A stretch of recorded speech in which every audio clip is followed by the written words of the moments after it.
personal chef. That nigga learn from the best. Got a plug in the Carolinas, I ain't personally met. But if you ain't paying homage, I'ma service the debt. You know I'm loud with the steppers, you niggas not with the pressure. That bully bar from the cupboard, the fully stock on the dresser. I put his cardio sucker, you know we rockin' the letter. My niggas not finna let her be on your block with the extras. Little Twizzy on the stand, you get ass gang. A little winter net fang, got his ass flame. I told him mirror bust it down, leave the back plain. That's why this bitch in my whip got your last name. Two down, one up top on the four. Leave the car running, little Cuddy knock on the door. Why the ones ain't bad to stay talking the most. Lee said with your chest when you talk to the goal.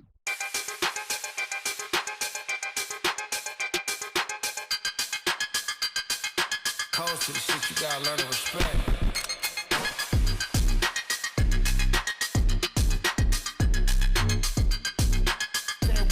When you talk to the code.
Welcome to the undefined.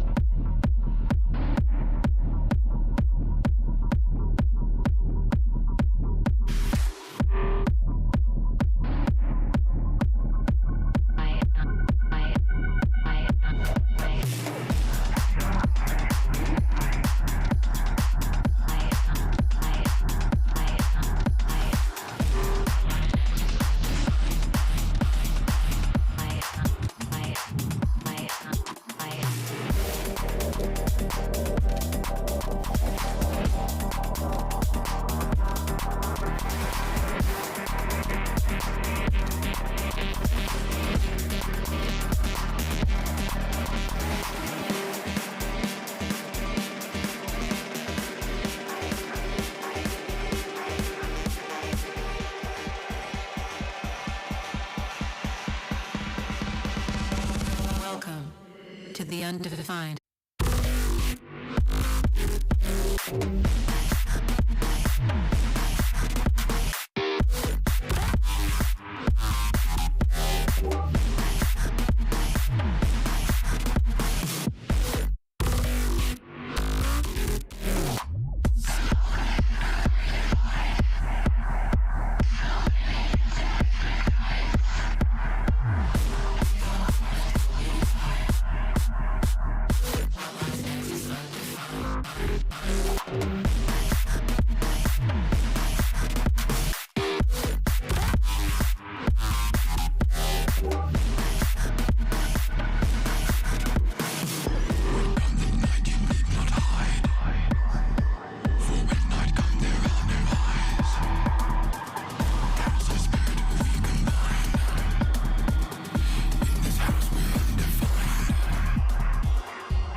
to the undefined.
can't remember a time when I wasn't drowning. I wasn't drowning in darkness. It slithered inside of my head. Is there a reason I'm in the deep end again? I'ma get down to the bottom of it, it's tragic. And all I wanna know is what the hell happened. Am I the only one who feels like? Am I the only one who feels like all the intensity's becoming a habit? Or maybe I'm just overreacting. Am I the only one who feels like? Am I the only one who feels like I'm overstimulated, all I hear is white noise. Stuck in the simulation, can't turn on my own voice. It's getting too loud, going ghost like I'm living in the underground. I'm overstimulated, all I hear is white noise. Stuck in the simulation, can't turn on my own voice. It's getting too loud in a truck with a...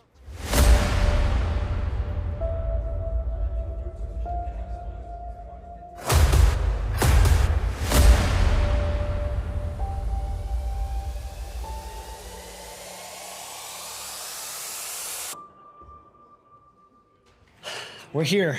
It's finally after a year. Epos winning in 2024. Here in 2025, back again. Let's see how it gets started. Epos has the lead. There's nothing that can stop him now. XPEvo 2024 champion. I mean, obviously it's a bit of pressure because I was the champ last year. Everyone thinks that I'm the big guy to beat. And yeah, I kind of want to live up to it. Epos is the kind of player who likes to prove that he's got it. He likes to prove that he's still on top. He's going to want to retain that title if he can. I think we've got a really interesting map pack. We've got so many big players. We've got Mudder coming. We've got Carl, which I think he's just going to add to the event even more. Yeah, I'll try my best. I want to meet so many new players. Epos, obviously, the defending champion, will be the guy to beat, I think, this year. Having the definitive God King of Trackmania roll up, and you're going to have Epos here to defend it. That's going to be a sight to behold. The entrance, like Carl Jr., for instance, this is going to be one big name to look out for. I mean, he's just the GOAT, right? And Muda as well, I think he can do very good as well. I'm very excited to give it my best shot. I got to get revenge on Carl from Red Bull Faster. And I also got to beat my arch nemesis, Josh 1248.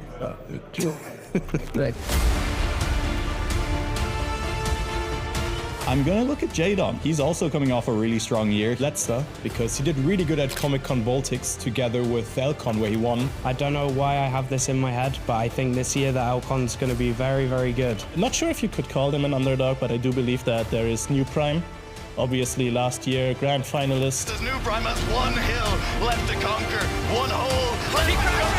It's back! He's through on the other. Sometimes the crash comes up from last year. It's always like a little bit of a frustrating thing, but it's a year ago. For me, XPEvo is the largest Trackmania party. A whole community coming together from different cultures from all over the world. It's the whole Trackmania community condensed into one building. The greatest weekend in Trackmania every single year. If you have some kind of connection to Trackmania, you probably want to be here. In my opinion, it's the biggest community event of the year. This is arguably the most anticipated event in the year. I'll get out there, send it, see what happens. We have some good competition. It is the solo world championship for Trackmania. That's what I think.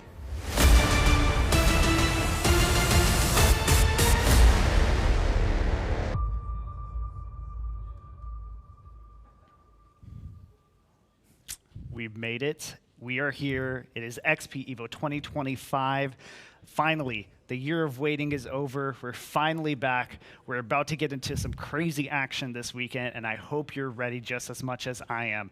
So many things have gone into preparation for this, and there's so many staff this year, so many even more attendees than previous years, and somehow we've all managed to make it to at least this point, so I have a good feeling that we're going to be able to make it to the rest of the event. And with me for this cast, for this first part of the show today, I have our wonderful cast who's going to be joining us. We're going to do a more casual style today for the event, so let's go ahead and introduce who is joining me on the couch today. I have New Lake, who is also going to be one of our co-hosts for the events, because I actually have more responsibilities to do this year.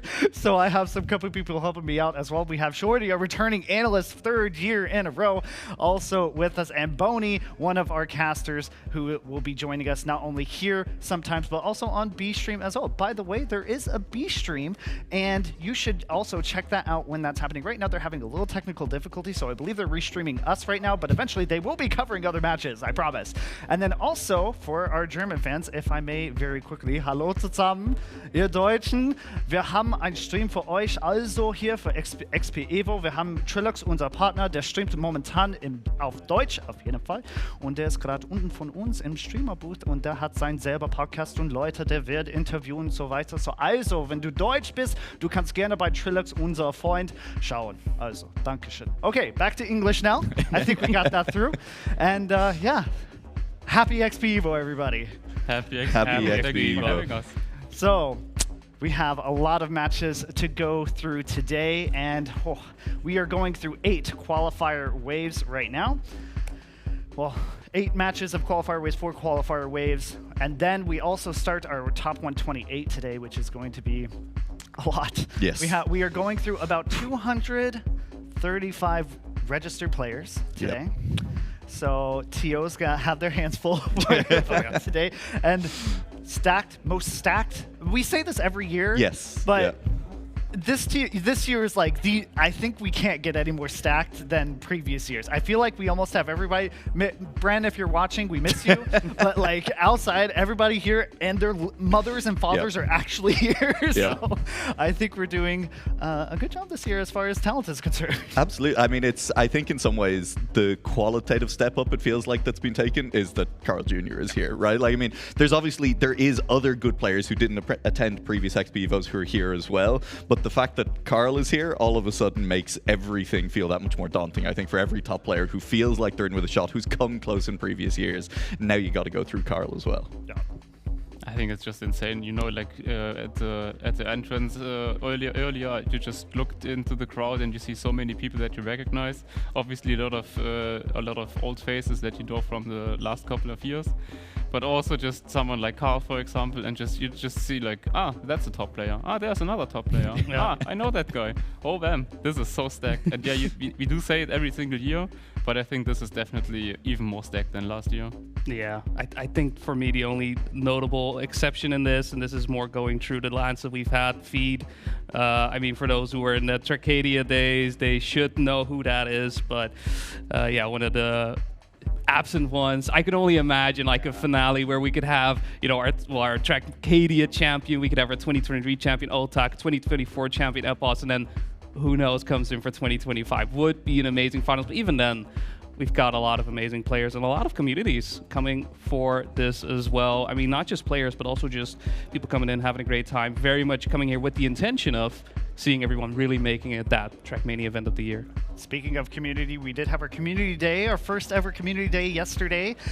For those who weren't able to watch it, I believe we have a recording that we will eventually post to YouTube. I'm not promising that because I promised after movies before, they've never happened. So I'm just going to say there is a recording. Whether it will be seen eventually at some point, I do not know. But we do have a recording, so hopefully that will be able to get out so you can see what you missed because you should have been there. There were more than what I expected to be there. I think there was about 250 people that showed up yesterday. I was expecting maybe 75 or 100, you know, just a little fun to get together with a couple people, and yeah, no, it was a lot bigger than I expected. But no, it was fun. We had presentations, we had booths and everything. We had a couple groups, Trackmania Mappers Assembly, also eCircuit Mania, and some other groups as well that were able to kind of, you know, have a little booth, share some information and everything. And so, yeah, it was a blast. Did anybody get to enjoy yesterday's events or anything? Just a little bit. Work still happens, right? A lot needs to happen to make sure we get this all running. Yeah, but even then, I hear a lot. Yeah, exactly. You know, New Lake was here. I was sitting on this couch. The entire time while Community Day was happening. I did get to see 50. Did you enjoy it? I did. I had a great. You don't want to hear what we were yapping about on this couch while we were doing rehearsals. But I did get to see 50 briefly in the distance at one point giving a presentation. again. Nice. So it looked like fun. And there were people paying attention, which, like when you're giving those type of presentations and it is just anyone can sign up and give one, no guarantee anyone's going to listen. And towards the end of the presentations, because it was getting a little later, like 7:30, 8 o'clock, and me and Atomic are giving our presentation, I was like, nobody's going to watch it. Yeah. And even there were still people there. Yeah. Hey, it was a fun event, and a lot of people showed up, and even more people have showed up today. I believe we're at 500 attendees for today, which is double yesterday, which is a lot. So yeah, we have a lot of people to go through, and we have a crazy schedule. If we could throw up the schedule as well to show the events that are going to be happening here today, of course, is Friday qualifier day. And we are going to go through 4 qualifier matches, and then afterwards 2 rounds of top 128, because we really only are able to get 64 players playing at the same time. We may have 100 and some odd PCs in this beautiful venue by XPERION, by the way. Thank you, XPERION.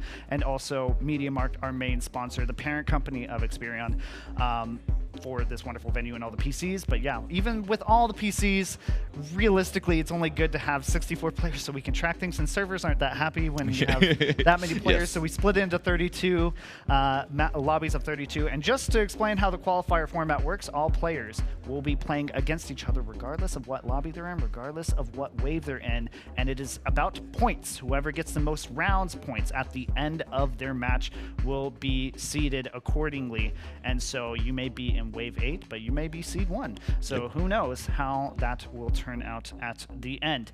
As far as that, we start top 64 tomorrow with the Ambit Purge and everything, and we'll have a video showing up that shortly. But yes, here's the schedule now. Like I said, today is tournament check-in, which we have just now pretty much completed for the most part. 4 qualifier waves, a break, 2 top 128 segments, which Boney will be joined by 50 Lauren later to cast those matches for you today. And then Saturday, we have the Ambit Purge, which we will explain later, because I know everybody is confused. Even our casters. Like the movie? I can not like the movie. Not like the movie. We cannot not do the that. Purge, not the movie Purge. The Ambit Purge for our community circuit that we had this year. The Ambit. Following top 64, honestly, once we get to Saturday, for me, it's smooth sailing from that point on. So I'm excited to get to Saturday, and then of course we have our show day on Sunday. That we will be having all of our top matches, including a grand final match for XP Ice, something that we did previous in 2023. We're bringing it back this year because they have a €1,000 prize pool, so I feel like they deserve a little bit of shout out for all the effort that Doogie and his team at Glacial have been putting forward for that event. So yeah. It's not the most important side event that's happening this weekend. Tell me, sir. Well, I mean, given that there's going to be mini RPG of the week, XPEvo, as it were, cross XPEvo with XPEvo, one of the two. I'm looking forward to that. I'm going to be casting over on the B stream the mini RPG of the week tournament that's going on. 32 players signed up. One of them is Scandir. It makes it very hard to call another winner for that. But hey, it's going to take us a couple of days over Saturday and Sunday to crown him the mini RPG of the week and XPEvo champion. Yeah, and there's not just one, but 2 mini RPG of the week events happening. There's first the Cup of the Day style is the best way I can explain it for the Andes who don't play mini RPG of the week. That will happen during lunch break tomorrow on Saturday, and then the tournament will start afterwards, I believe, around 4 o'clock is what I heard. So for those who are a mini RPG, that's what you're going to be doing. And then we also have Khaki, and I don't want to talk about Khaki. I love Khaki. I'm so happy we're having these guys, but if we talk about Khaki, then we might get a whole different audience, and we don't want that here. So let's focus on the tournament at hand. And before we head to that, we have a format video to explain everything, including the Ambit for you guys. So let's go ahead and check that out real quick. Welcome to XPEvo 2025, the pinnacle of competition in Trackmania. This year, the tournament format remains familiar, but with one major twist. Let's look into what this year's competition has in store for us. We kick things off with 8 lobbies of 32 players each. Players battle it out in rounds mode, and the top 128 racers across all lobbies will move on to phase 2. Now, we shift to a 4-player free-for-all match format. Unlike previous years where the top 2 finishers move directly to top 64, only first place earns a direct qualification to the final phase of the tournament. But if you finish second, you're not out yet. You'll face another challenge in the next phase, the Ambit Purge. Throughout 2025, players have been competing in a Trackmania community circuit known as the Ambit, a mix of online and offline events. The top 8 players from this circuit are rewarded with direct seeding into the top 64. To make room, we must eliminate 8 players from Phase 2, and that's what the Ambit Purge round is for. In this phase, all second place finishers from Phase 2 face off again in a 4-player match format, where only 1 player is eliminated per match. Once 8 total players are eliminated, we're finally left with a balanced field of 64 players.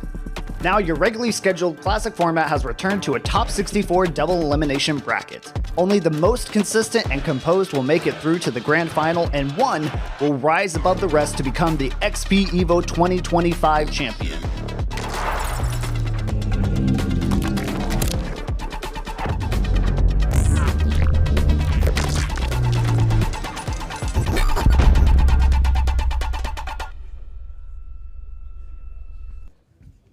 So I hope that clears everything up for everybody. If you didn't, you can watch it again. It's on our YouTube on Evo Trackmania. And I'm sure some of you will still have questions. We do have the brackets available on tournaments, and as well, Liquipedia is going to be updated occasionally from one of our staff members, Vankumi, who she has also been working on that very diligently and is beautifully set up already for everybody. So there are multiple reference points for you along the way during this wonderful weekend of competition that we will be able to track all the matches and see what's happening. We'll also have live updates during the stream, during breaks and everything, of matches and results as well. So yes, you will be informed, I promise. Okay, so yes, that is that. Let's talk about the map pack real quick before we get into our matches today. And first map we're going to talk about is Tears or Laughter by Spec featuring Tona. And it is a good map. That is my feedback. It is a good map. Great feedback. I should not be the one to talk about this map. How about somebody else take it away? Listen, we did those interviews that the clips for the intro video were taken for yesterday. I was asked which map I was most looking forward to.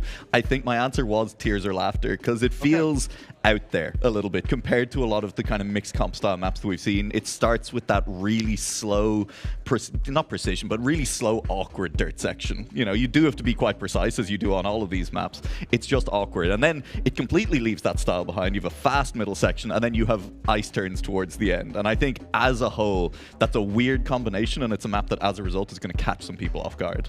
Yeah, main factors of that map is, of course, the 2 no ice grip sections, and then sandwiched in the middle is a lovely, tight, no-break section, which then, before that, is an uphill dirt, which you have multiple options to try to keep Gear 4, and all those options will try to prevent you from keeping Gear 4. Exactly. So it is a map that is much more of a gear challenge than it is necessarily a trick, gimmick challenge, per se. Some might say the no-grip is a gimmick, but is it really ice?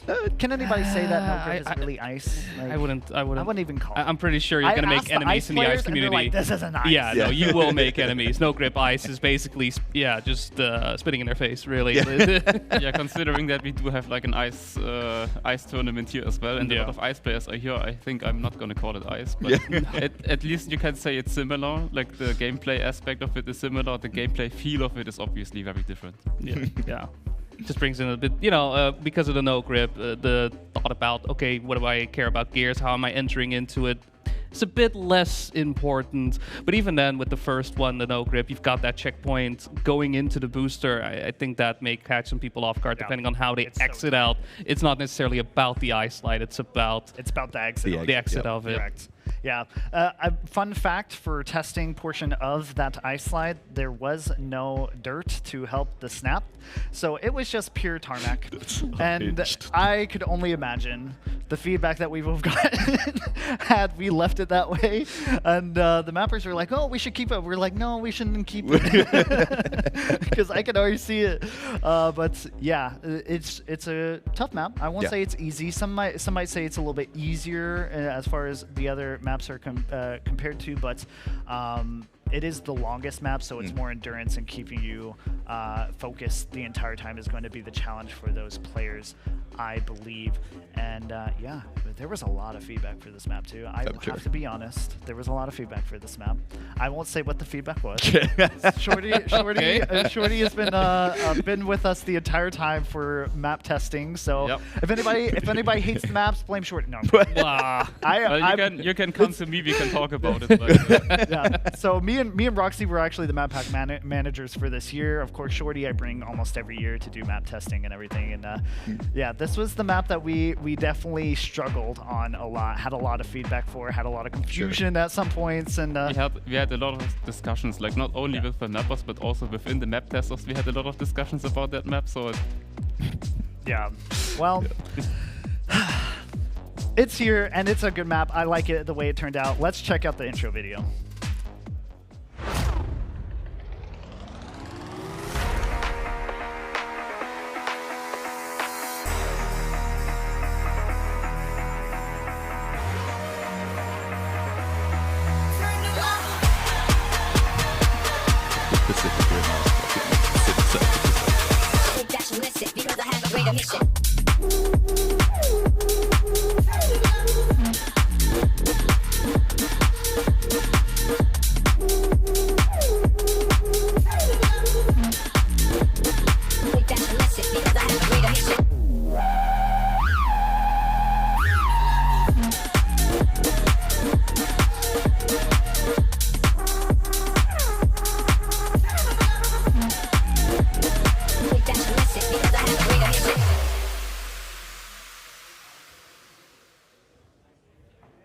And that was Spectona, Tears or Laughter. And yeah, it's a fun map. I mean, I played a lot.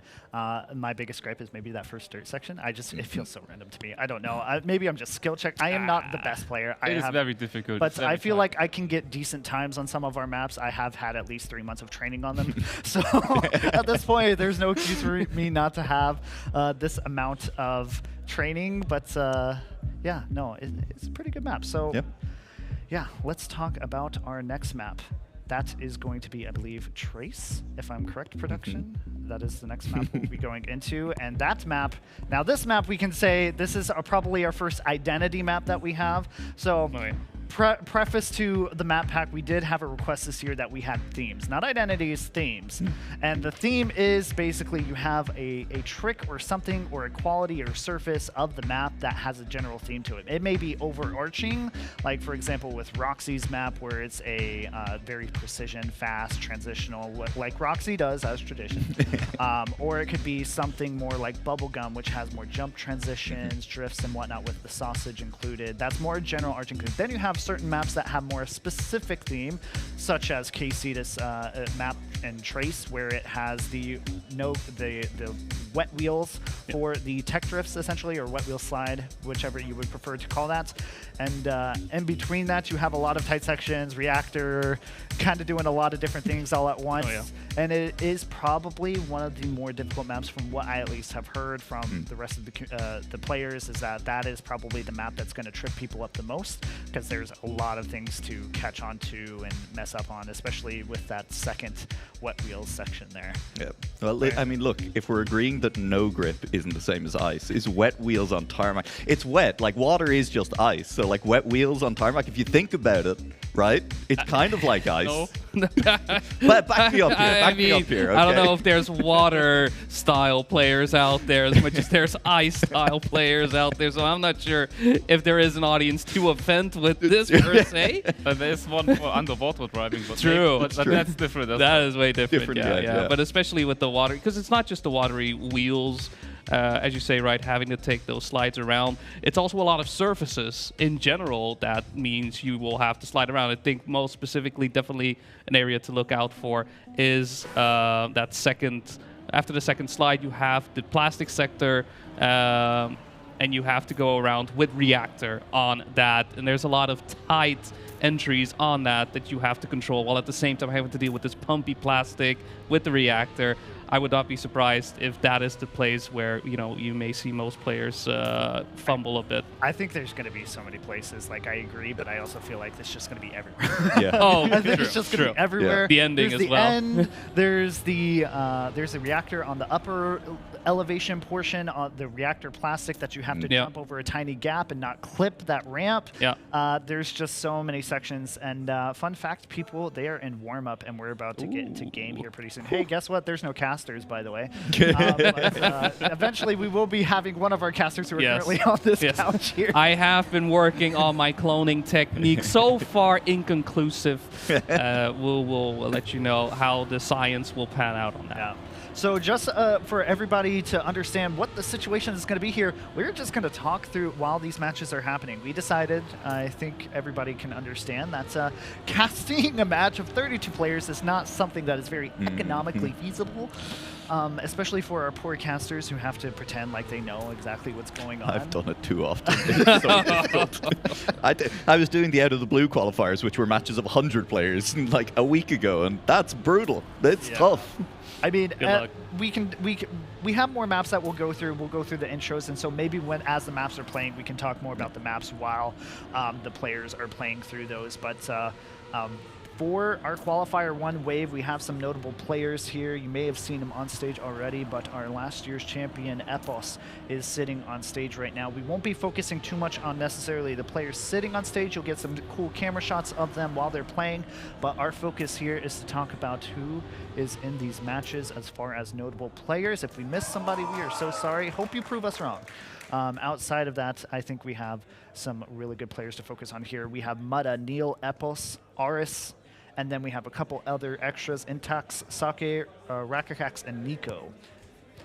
And here for this first qualifier. Intax, of course, made one of the maps. Yes. So if Intax doesn't top the wave, then we got to look at it. Also, very importantly, first donation has just rolled in. Which first donation, nice. How about that? What's that? Donation? Actually, what? Thank you for talking about the donations. If you notice, there is a donation bar at the bottom of this stream. Those donations, hey, guess what? I want to be 100% transparent about the donations this year. All your donations will go either 50%, well, not either, will go 50% to the prize pool, so that ticker will go up, and then also 50% goes to our wonderful volunteer staff. None of us here at XPEvo, including myself, believe it or not, have made a single dime off this event. In fact, I am down in the hole at least a couple grand here for this event. So any money that you guys are able to give throughout this weekend will go to both those banks, essentially, and at the end we will give that out to our players and also our staff. So we thank you for donating, and of course we thank you for anything, really. It's no pressure, but we do have donation goals though, and our first donation goal at 1,500 is the release of our Spotify playlist at 1.5K here for our donation goal. So once we hit that goal, we will release the 2025 Spotify playlist for XPEvo. And then on top of that, we also have other goals that keep on going up. Eventually, one is apparently I'm going to get pied in the face at the final. There was one there, yeah. So sounds about right. If you want to see me get pied in the face, I guess, I mean, sure. That's the goal that we have. I mean, can you give me a moment? How can I? Yeah, I know. So where's the link? Where do I go? What do I do? Well, the link is through our Twitch. You can go through our donation button on Twitch. We should have also a Twitch bot spamming the donation. If not, team. Mod check, yeah? Yeah, mod check. And then also we have a donation goal immediately after this one. It is going to be who's that player in the fashion of who's that Pokemon. And it will be a silhouette of a player, and you, the stream, and the audience will have to guess who that player is, and we'll play that once between every match. Once we hit that, I believe it's 2K goal. So at 2,000 euros, we will play who's that player. So if you want to see that happen between every match, make sure to donate that as well. Let's focus on the qualifier here. We're already live, and we already have some of our first points with Epos and Mutta. So let's talk about it. They're the first two up here. Might as well talk about them now. What's our expectations for this year for these two players? We saw in the intro trailer, they both were featured in the intro trailer for this morning. Yeah, Newell, Start me off. I mean, you saw me, unfortunately, in the intro trailer where I said I think XPERION is going to be hungry for the win again this year. You know, I mean, I think he does as a player. He has a bit of pride, you know? I mean, he wants to defend the title. And he's the kind of player who always has the chance to, because not only is he incredibly talented, he also does put in the hours and puts in the work for a tournament like this. I mean, you said we had the community day yesterday, players were in the venue. XPERION was down there grinding for at least a couple of hours, you know, practicing on the PCs for the event, making sure that he was there. Was one of the first players to get into the building and start doing that. You know, this is an XPERION who is not taking this casually, is not taking anything for granted, and you can see that. I mean, this is Quali Wave 1. Mudda is here as well. We've already mentioned there's some other very good players in it, and XPERION has been near the top for every round so far. Is currently just behind Mudda because they've been trading wins backwards and forwards over the first couple of rounds, but I'm expecting to see him do well. And the fact that Mudda is up there alongside him in these opening rounds, really impressive as well from Mudda, who have to imagine still at least a little bit jet lagged. Yeah, I would assume so, right? To the team name, right? Yeah. Sorry, too easy. Especially for XPERION, I know from him because I get the insider info of all of the Shift and XPERION and Wumbo players a little bit here. This year, not so confident. Not that he isn't confident, but just a little shaken confidence-wise because he knows what this means now with all these top players here at this event. So, but I mean, I don't know if you've ever tried to talk to XPERION when he's at a computer. he's locked in. He is locked in. He will not acknowledge you. Honestly, he low-key kind of snaps at you. Love you, XPERION. But like he will kind of snap at you and be like, "What do you need?" Yeah. So I just to that point as well. Like, this is maybe the first big event that XPERION is at where he has something to prove, you know, where he is coming in as like the favorite, as the defending champion. He has been an underdog for so long in his career. Even despite being an incredible player, he's been talked about as part of that next generation. You know, it wasn't necessarily expected that he was going to beat these long-time TMGL players, that he was going to be the top player coming in. And now he is. That is what this event is for him. This is him proving that he can reach the top, and not just reach the top, but stay at the top. And I think that's a fascinating new dynamic that XPERION is probably dealing with at the moment as well. Yeah, definitely. I talked to him a little bit as well. He said he didn't practice as much as last year, but considering how much XPERION usually practice, I'm not sure if that is that relevant. And he definitely agrees that he has a chance to win it, but we both agreed that it's way harder than last year. So, quick breakthrough here as we now feature our next map. Funny purple map. Hey. It is the funny purple map. It is funny, it is purple, and it is a map, and it's by Intax. And honestly, this is one of my more favorite maps. Probably top 2 favorite map, or top 3 favorite map. There's only 5. This is in the middle to the top portion. And the first feedback we got was there's too much scenery. And I was like, I know, because guess what the theme is? It's RPG for this map. So there are sections where, you're going to kind of have to find your way through the map. That's the whole point of it. That is the challenge. Outside of that, you have a couple of ooky, kooky, spooky moments with the flip and the jump afterwards. But outside of that, the rest of the map is honestly, I would say, very easily manageable in most of the sections. So you just have those RPG sections like we're about to see here in this jump. It's very tight jump that they have to go through. And then it's an even tighter slalom afterwards. This is probably the hardest part of the entire map, I would say, just from the flip to this section. After this, I think it's pretty manageable. It's more about min-maxing. I would actually say in the map pack it's probably one of the easier maps in general. Yeah. I mean, it looks a little bit daunting because it's RPG and a lot of unsmooth transitions that you have to make smooth yourself by driving well. But other than that, you have a lot of space usually, and the tight sections aren't that difficult, at least to like top players. So I think we can see a lot of close rounds on this one potentially. It's one of those things as well, though, is even when you have space, one of the skills that you see a lot of top RPG players, I mentioned Scandi earlier in the broadcast, one of the things that he's incredibly good at is getting the most out of every jump. And that means, landing early if that's preferable so you can get wheels on the ground. Or, and I think it's going to be a really important skill in this map, setting your car up for the next set of jumps, taking the jump in the place that maybe doesn't get you landing the quickest, but gets you angled perfectly for that slalom that comes up. Making sure that you get this jump correctly and that your backflip works out. And again, this section that you're kind of landing in a place where you can carry the most speed possible through the next few land corners. Like a little bit angled as well. Yeah, not exactly. Straight and that kind of setup. Yeah, and that's kind of that skill that I think, going to be interesting to see some of the players who have maybe RPG experience, if they carry that through. I mean, all of these players will practice this map so much, they should have kind of gotten a handle on that by now anyway. But it is just something that's definitely a little bit outside of the wheelhouse for some of the more traditional competitive players.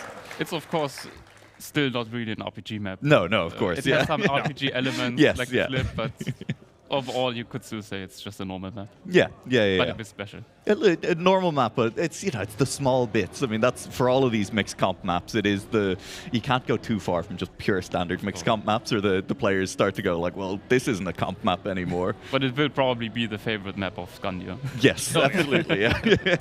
Exactly. It's got those little bits that make it feel difficult, that make it feel different. And again, it just especially if you're not used to those elements. I think maybe we should also talk about the finish.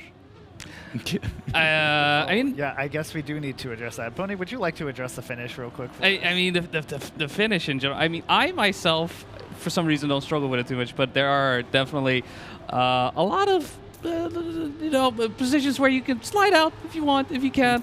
There's a lot of speed to be lost, but it's very much in line with what the rest of the track is. And in a lot of places, you are accelerating, you are expanding, you are building up on that speed, and especially with that ending as well. There's a lot of small little blocks coming in the way, different types of surfaces, only to have to set up for that right-hand turn at the end. I think in general, the speed check is what usually ruins people because of those little transitions you have in between, those wheels off moments that could happen, similar to this turn that you see happening right here. You want these players to go as outside as possible, but yeah, similar to the ending that we have coming up right now, it is very much a question of, okay, how close do you dare to go to the edges of these places and get these downhills? I mean, Epos right now, he doesn't have the speed for it.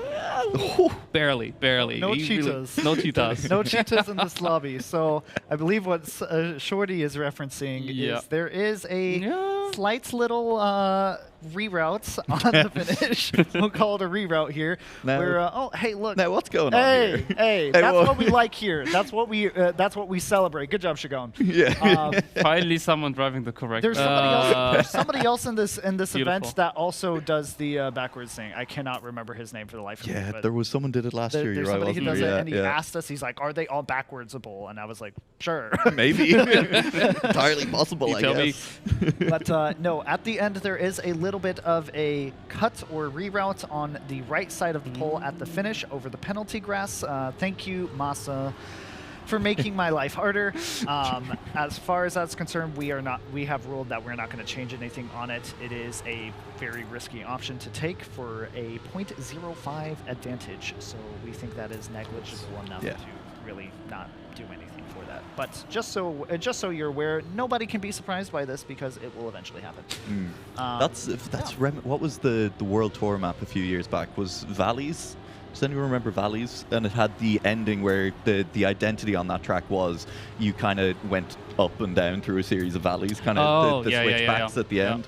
And there was a risky line that was also kind of a cut on that where you could cut through penalty grass and between trees. And if you did it perfectly, you gained like maybe a 10th at best, but it was very hard to nail perfectly, and we did not see most players going for that line in that map, but it was exciting that it was there. It did lead to some very exciting ends on that track. Yeah. Right now, just checking in on the scores, we have Mutta in first, and Epos struggling a little bit on this map. Well, yeah, struggling at 221. So just a smidge here following on the points. But Alex W., anybody got any insights on Alex W? He's Dutch, right? He is Dutch, yeah. No, I don't have that much info for you, but no, in that sense, looking like very practiced. Wasn't that much on my radar. Like, I know him as a player in general, but in general, there's a lot of Dutch players coming in for this tournament. We always have, quite a big of delegation coming in, but it's very, very nice to see that Alex has been coming in to practice. I know in general, has been around for those tournaments that we have for the Dutch online. Usually we do with campaign, but I'm very surprised and good to see him as high as this. Who knows? Maybe this is our first instance of a, dare I say, dark horse. Is this the moment? Can we bring it in already? That's a word. This is too okay. But it is like, Too early. All right, too early. You're right. I will say though, I did watch him in a practice match on Better Matchmaking. Shout out to Randomize and Exotica for Better Matchmaking tool. I saw him actually beating New Prime and Letster and Jadon. No, not Letster. Jadon and New Prime. They were in a match. It was just one match though, so I mean. And New Prime, we always bully New Prime during practice because he just does the stupidest things. But then when it comes to match, he's like actually pretty decent. He's hiding pace, everybody, for all World Tour watchers. New Prime is hiding his pace, guys. He's and he may be hiding his pace this entire tournament. We'll see.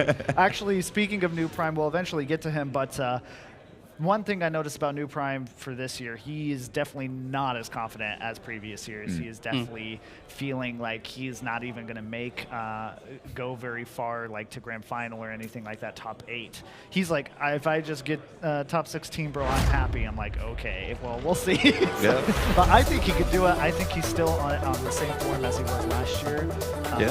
He's been doing very well in World Tour over the last little while alongside EPOS over there. So, but I mean, at some point, you do have to split your time between those maps and your map packs. Yeah, I mean, that's been the challenge I've heard from several players, right? Especially those playing in World Tour. How much time can I dedicate to XPEvo versus World Tour? There's a lot happening next weekend as well, right? The World Tour doing playoffs. So it will make it that, those players that you see at the top will have to divide their attention, won't be able to put in as much time as they maybe would like, which may be enough for some other players that are not involved with that. Open the door and give them a chance to shine. I mean, definitely one of these things, these weekend tournaments, they are few and far between, and especially in this format. And if there is ever a time to, show off who you are at the end of the year, around the end of the season, XPEvo is the place to be. Just did see the intro for Trace there by Kcetus. We were talking it about a little bit earlier. Now we get to finally see what we were talking about here with those wet wheels sections, as well as the very tight reactor sections and all the jumps and all the stuff left and right, everything up, down, that center. But yeah, we will see that in just a moment. I'm not sure exactly. I think they're in warm up right now, but yeah, they're in warm up right now. So we just get to look at us for a little bit and talk a little bit more about Mutta. We have not spoken about Mutta yet. We did briefly mention him, and then we got caught on the Apple train. So let's talk about Mutta coming all the way from Australia here for his journey. I think he's probably going to stay here to World Tour, I would assume, as well. I mean, he's pretty much locked in for the World Championship that is going to be happening at the end. I would assume maybe he goes to his team manager's house, high virtual. I don't want to wish evil upon him, but it would be really funny if he stayed here for World Tour and then didn't make it to the... that would suck. I just want to be clear. I don't think that's likely, but no, there's no way. Their team is 100% guaranteed because they are in the APAC region, and it is them and like 3 other teams that are not of players of any players who are on that region. But I believe that's we've had this happen a few years ago. You can't. I'm not going to do this again. I promise. I will not get canceled. I'm pretty sure. I believe you're talking about Trident Esports, the team that knocked Sprout out of the World Cup a few years ago. Yeah. That's no, exactly. Crazy I'm to talk them down like that, you know. I mean, that's I'm so.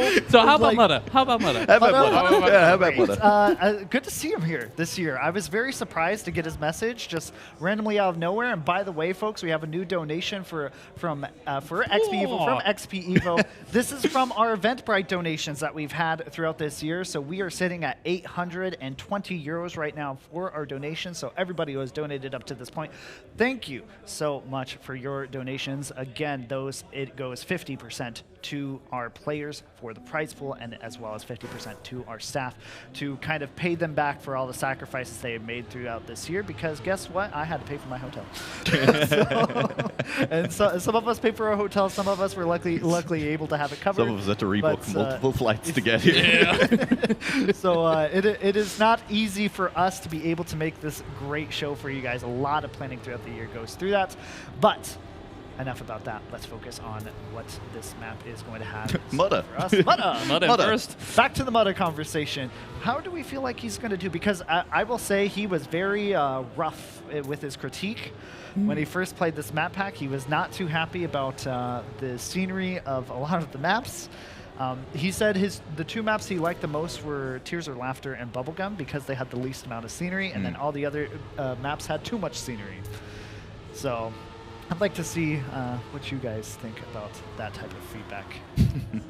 See, I always find it a bit hard. Like, the way I tend to look at it is more from an outsider's perspective, not necessarily playing and going through the track in that matter. Obviously, from a player's point of view, you want to make sure that the track is clear, but also at the same time, me as a caster, but also trying to translate to those watching who may not be familiar with the maps, right, haven't gone out of their way to play for hours on end and just know where the turns are. I can't imagine too much scenery could make it hard for someone to discern where are the players going, what is happening, wait, why did he crash in there, why did he jump over there? So I think there is something to be said in finding that balance between, okay, well, how much can you dedicate to, really showing off how cool things could look versus, okay, do they need to go left or right now? It is a valid question, and I think especially for those who, again, are not very much used to playing and maybe do enjoy watching, it is good to find that balance between roads actually to go and scenery, because especially these days with mixed maps being quite creative in the way transitions are set up and blocks are used. I think anybody making their first map isn't even close to what is being played. Obviously there's a difference in terms of experience, but just these expectations of how blocks are mixed and matched, I mean, in and of itself is always great to see, but at the same time it is important to give a clear idea of where we're going. I'll kind of argue against that a little bit because drama. Bring it. Drama. I do think that, like, while it's absolutely fair to be like, oh, it's putting a lot of cognitive load on the players to be able to recognize, because they kind of have to remember the map beyond just being able to see the next corner every time.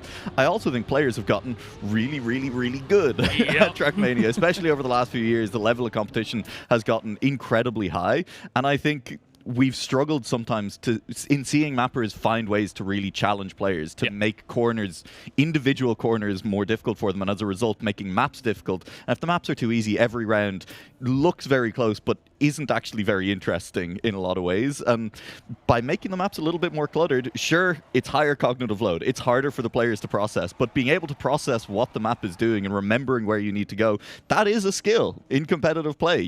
Having to process on the fly, be able to make decisions on the fly about how aggressive you're being, and being able to remember what the track is. And so making that a little bit harder, I think that's fair game for mappers.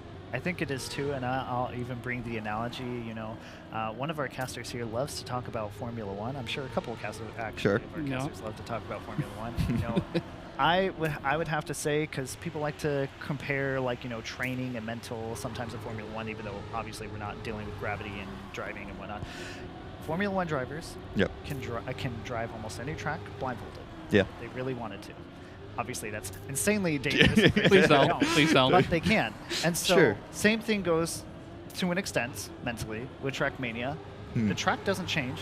You're playing it for a month. You should have that repetition. You should have that hand mechanics and everything logged in to your brain at some point, to where you don't see the scenery, and all you see is the route ahead of you. Now, understandably, if there's something that's blind, that's very hard to judge, of course. That is something that's different. That absolutely. is different. But I feel like with every one of these maps, your visual, you should be able to see at least a decent portion ahead of you, and I feel like all those maps at least achieve that. Of course, we had some maps where that wasn't the case, and so of course we made those changes. Those make sense.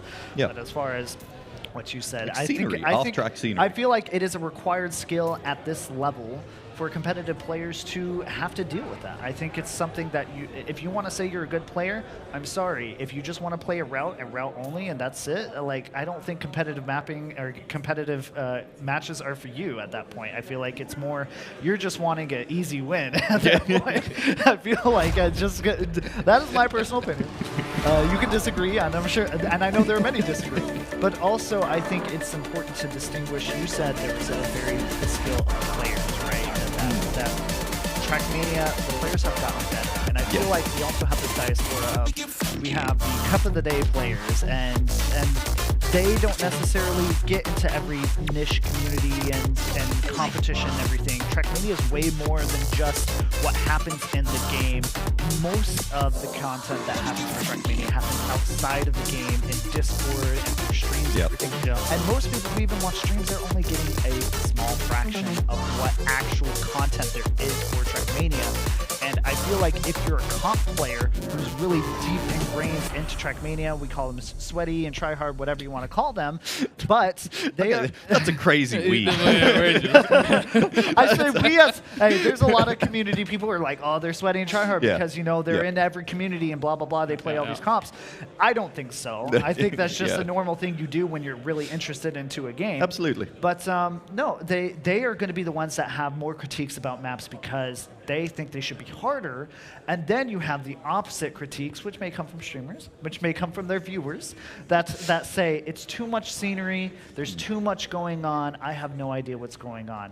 And as a tournament organizer, that is very hard to balance when you have the two parties coming together, which this event does and tries its best to do, where you have the casual and the competitive and try to mold it together to where they're all in harmony and, you know, understanding that, hey, it's not going to be easy, but it's not going to be extremely, extremely difficult either. Yep. So that is always my goal every year.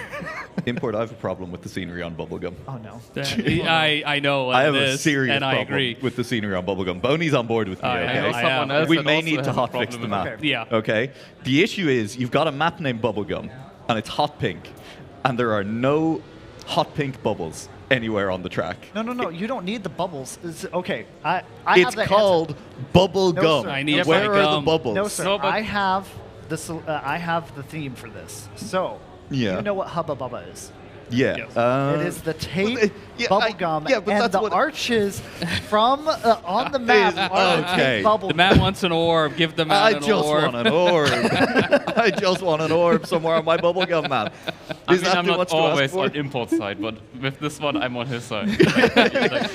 If you're German, I mean, I guess in other countries as well. If you know what bubblegum he's talking about, and you know the box, and you had it as a kid, then this is just. I guess what we're seeing here is that, you know, the people who've lived in Germany are okay with unchewed bubblegum, and what I'm looking for is some chewed bubblegum on the track. And in fact, you can actually blame me for the name. Okay. Because MV didn't know what to name it. Yeah. And he was going to name it something like super serious and everything. I was like, bro, you have a pink map. Yeah.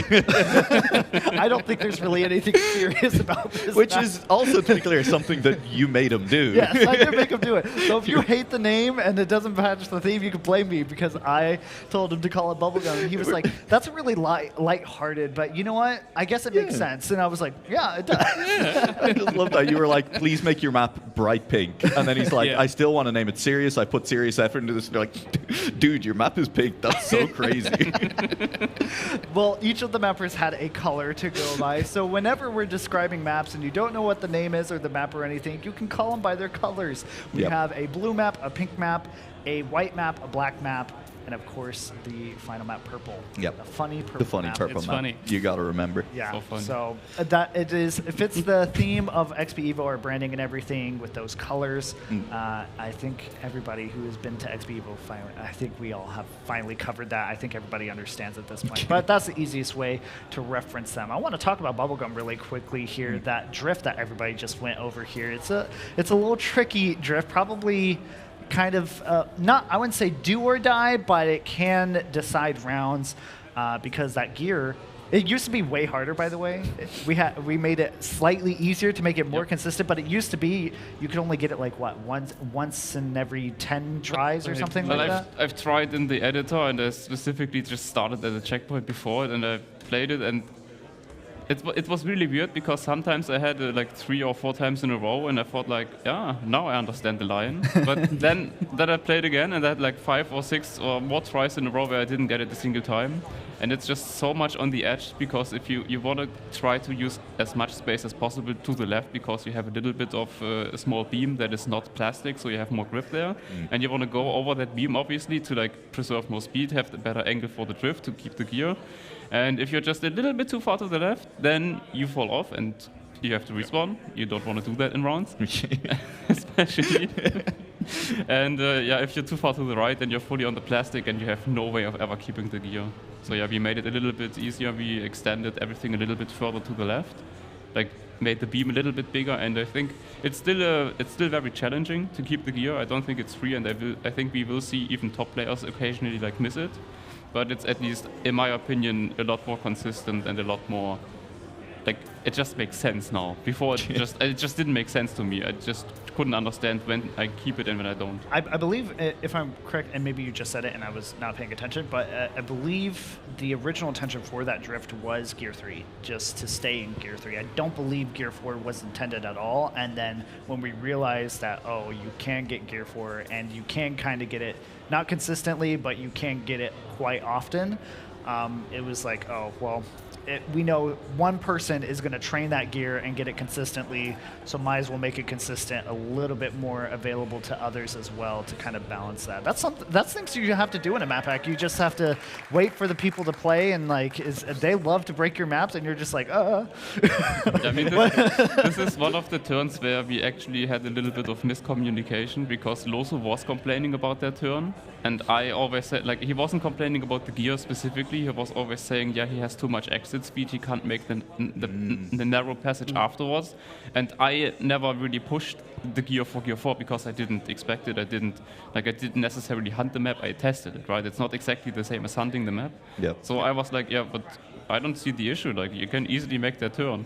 And then because we have so many things to do, we had other maps where we had a little bit more to discuss, for example. You just didn't really catch on, and all of a sudden you see Massa play the map and he's just pushing for Gear 4, and I'm like, wait, Gear 4? And Loso was like, yeah, I told you can keep Gear 4. And I was, what do you mean you can keep Gear 4? That's not what you said. And then we just said you had more speed. Yeah. That's a completely different thing. Yeah, I mean, we untangled it, so all good, and we decided that it is worth to fix it, or at least to adjust it, and I think everyone except Massa probably is happy. I didn't talk to anyone specifically about that turn, but Massa said it's too easy now. Understandable. Yeah. Of course, that's how it happens too. It's like, oh, well, maybe we should make this more accessible, and then they're like, it's too easy now. Yeah. It's like, well, I mean, Massa still has the tech background, so obviously a very difficult drift with a very difficult gear stuff definitely favoring him over certain other players potentially, so it makes sense. But yeah, I mean, I do have interesting point out that we just drove through here with Mutta on the end of this map, that drift that leads through the checkpoint all the way to the finish into the risky fin. I've had a lot of well, specifically Epos, because he is in my ear half the time, basically saying how horrible that drift is to play. It is a little bit blind, I'll give him that, but yeah, it is a tight drift, and it's also kind of, it's more of like a slide drift too. You're not really forcing the drift, it's more you're being forced to slide, and then you're kind of having to time it. And depending on your speed, it's also, but that's tech. I mean, Epos is not really a tech player per se. He's more of a mixed, loose surface type of specialist. Mixed comp. Yeah, mixed comp. It's not that he can't do tech, but tech is not his favorite thing. Whenever he sees something that is tech focused, he's like, he starts complaining about it a lot. And he has had a lot of complaints about bubblegum. Sorry, I've spent all weekend being like, is this map named after Agrippina the Younger or Agrippina the Elder? And I've just seen there's an actual bust on the map that I missed entirely in the scenery, and now I'm going to have to go and look at Wikipedia and figure out who that's a bust of. So okay, actually, fun fact, on TMX, the map has a description of Agrippina, so maybe it's in there. Okay. Because a full historical depiction of what Agrippina was. Yeah. Is it named after the first Empress of Rome or her mother? That is a good question, but I believe it is the first Empress. I would assume it's the first Empress of Rome. Yeah, who unfortunately wasn't really the Empress and then got killed for her son for trying to be the Empress of Rome. Yep. That is correct. Crazy name for a competition map. Yeah. Why is Roxy named back Agrippina? Why is it called Agrippina? It's just like that, Okay. Fair enough. Roxy always likes to do something German themed, which is something I appreciate. Why do you think he's in the map pack every year? But big fan of Roxy mapping and being able to theme everything. And so okay, then it might be Agrippina the Elder who was married to Germanicus. You say so. He's giving a history lesson to the American. Like, yeah, I mean, that's falling on deaf ears. Yeah, you can try, but honestly, that's not my bad. I was not very good at history. I usually am pretty good at history, but when it comes to, of course, American history. Yes. Because American, and of course the World Wars, because you know. Yeah, yeah. So ancient Roman history is not in there, not considered. That's fair. Hey, understandable. Either way, we'll figure that out. There's a pretty clear top 3 that's developed, by the way, which I think is really interesting because, you know, again, Epos, Mudda, you maybe expect to see at the top, but like Alex W. Yeah, no, I'm psyched. I'm pumped. He's I saw there. that. He is currently in first place. Intex is 4th too, so doing better than. Not that I thought Intex is bad. Intex is a really good player. Yeah. Is actually pretty. Doing well. Neil also back up in the top as well. I don't know if you guys saw while he was talking, but he was like rubbing his face and everything, like trying to wipe off the jet lag. You can tell. You can tell from the Americans who the jet lag hits worse compared to others. But yeah, we have some people fighting jet lag, but I mean he's managing to do pretty well for that mud. So yeah, right now. Alex doing pretty well, but I did say like he was doing, giving New Prime and Jadon a run for their money. They were kind of playing bad, but I mean he still was putting up decent times, specifically on Bubblegum. I'm curious to see how it goes with the Roxy map. This is the map that is my favorite map. I agree. It should be pretty obvious. Yeah. Like Roxy is here every year. I feel like he just deserves a spot. A man who takes. I said it in the intro video, but he custom blocks everything. You see blocks that should have a wonky transition. He has an invisible block that makes it a smooth transition. Yep. He is that insane. Every single block from top to bottom is not vanilla. It is custom. And then on top of the scenery as well, bro. For branding and marketing, the best shill ever when it comes to branding and marketing. That Cologne Cathedral that has been with us for 3 years now sponsors hosts the XPEvo logo on the side, the media marked at the top and everything. So yeah, for me it's no brainer when it comes to putting Roxy into the map pack. But also his routes are there is a cult against his mapping I've learned this year. Really? There is a total cult against his mapping. They hate the fact that his maps are so precise. They feel like it's a forced line. I can understand this. However, I feel like precision maps are part of competitive Trackmania, and they should have a place in competitive Trackmania. I think that's fully the thing where it's like, there's a lot of the feedback you're going to get on these maps from competitive players comes off the back of a 5-hour training session on one map. You know, comes off the back of having played this one map a lot. And when you put it in the context of this is one map out of 5, if all 5 maps were like there is a forced line and it is incredibly precise, then maybe that's an issue. But having one map out of the 5 that does that forces players like in the middle of a match to like kind of revert back to full precision, lock in, drive this line. I think again that's part of the skill set, as you say. Yeah. We have 2 rounds left for this first qualifier wave, so congratulations, everybody. We have survived the first qualifier wave for the most part here. Horus is kind of struggling a little bit, which I find. I don't really want to like ruin your parade about Alex, because I do think it's pretty interesting to see him, but you have to acknowledge that I saw like when we watched all of the time, Epos is doing a lot of mistakes. Yeah. Yes, absolutely. And that's definitely not helping. He could be hiding. So. Now, genuinely with Epos, he could be genuinely hiding his face. Sure. Because I do know, I won't leak the lines, but there are some tricks up his sleeve that he has prepared. Whether he whips them out accurately is the other question. but I do get to see some practice from some of the guys, and I think he's holding back right now. Also, it's qualifier wave. Seeding for qualies, I mean, we're realistically, when it comes to the format, we're doing almost three stages of qualifying. We have obviously our qualifier waves. Top 128 is more of a qualifier now this year for sure. Then you have the Ambit Purge, which is almost the 3rd qualifier until we get top 64. Then we actually have the tournament start. So yeah, for right now, it's really like if you're a top player, you're gonna just kind of take it easy and not fret too much about your gameplay, I feel like. And I mean, Epos is still at the top because that's how top players are. They could be making mistakes. They could be kind of not performing that we know how they can perform, but it's okay, because they're still going to perform at least to the top anyways, unless you're one of those players who's like maybe mid-range skill level, where you need to be on your best game the entire time, and if you have your off game, you're going to struggle and be in a bad seed and deal with some really bad matches. But I think for people like Epos or Mudda, That's I'm trying to do the quick maths on it, because top 128 is what we're cutting down to. There's 8 qualifying waves. How many 8 waves? qualifying. Yeah, That's what it's about. Kind of like position 15, 16 is on average the cutoff. Like it's not on average, again. It's it's like, because it is obviously we're combining them all into one, but on average that's the kind of positions where you're starting to get nervous. And I feel bad for the people who are in wave 1 who kind of finish in those positions 15, 16, because now you're sitting and watching the rest of the day and seeing how all of the other waves go before you see whether or not you made it through. You really don't know what the required points are going to be at this point of the day. Wave 8, a little bit of an advantage in that sense. The downside is you are waiting all day for your match to start, which is also its own level of stress. Oh no, definitely. I mean, it helps out a ton. At least me personally, I'm very goal oriented. I need to have a clear, target to know. Okay, this is where I'm going.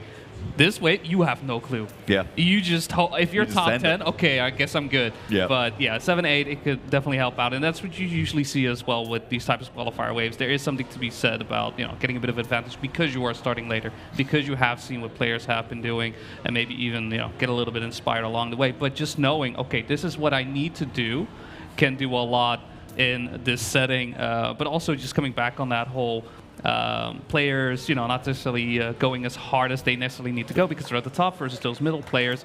You are going to have to play for 3 days. That is the mindset that you're going to have to get into.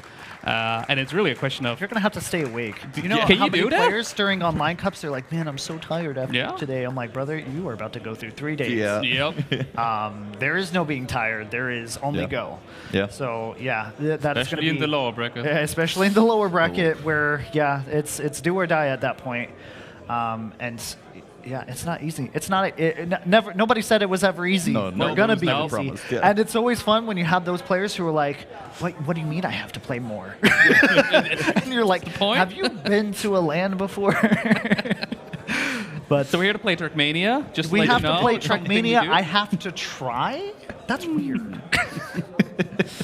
But I believe that was the last round for that. That is qualifier wave 1, and that was Epos finishing at top, I believe. Yes. We have the scoreboard coming up here. That is what production told me. So production, don't be lying to me, bros. Don't be lying.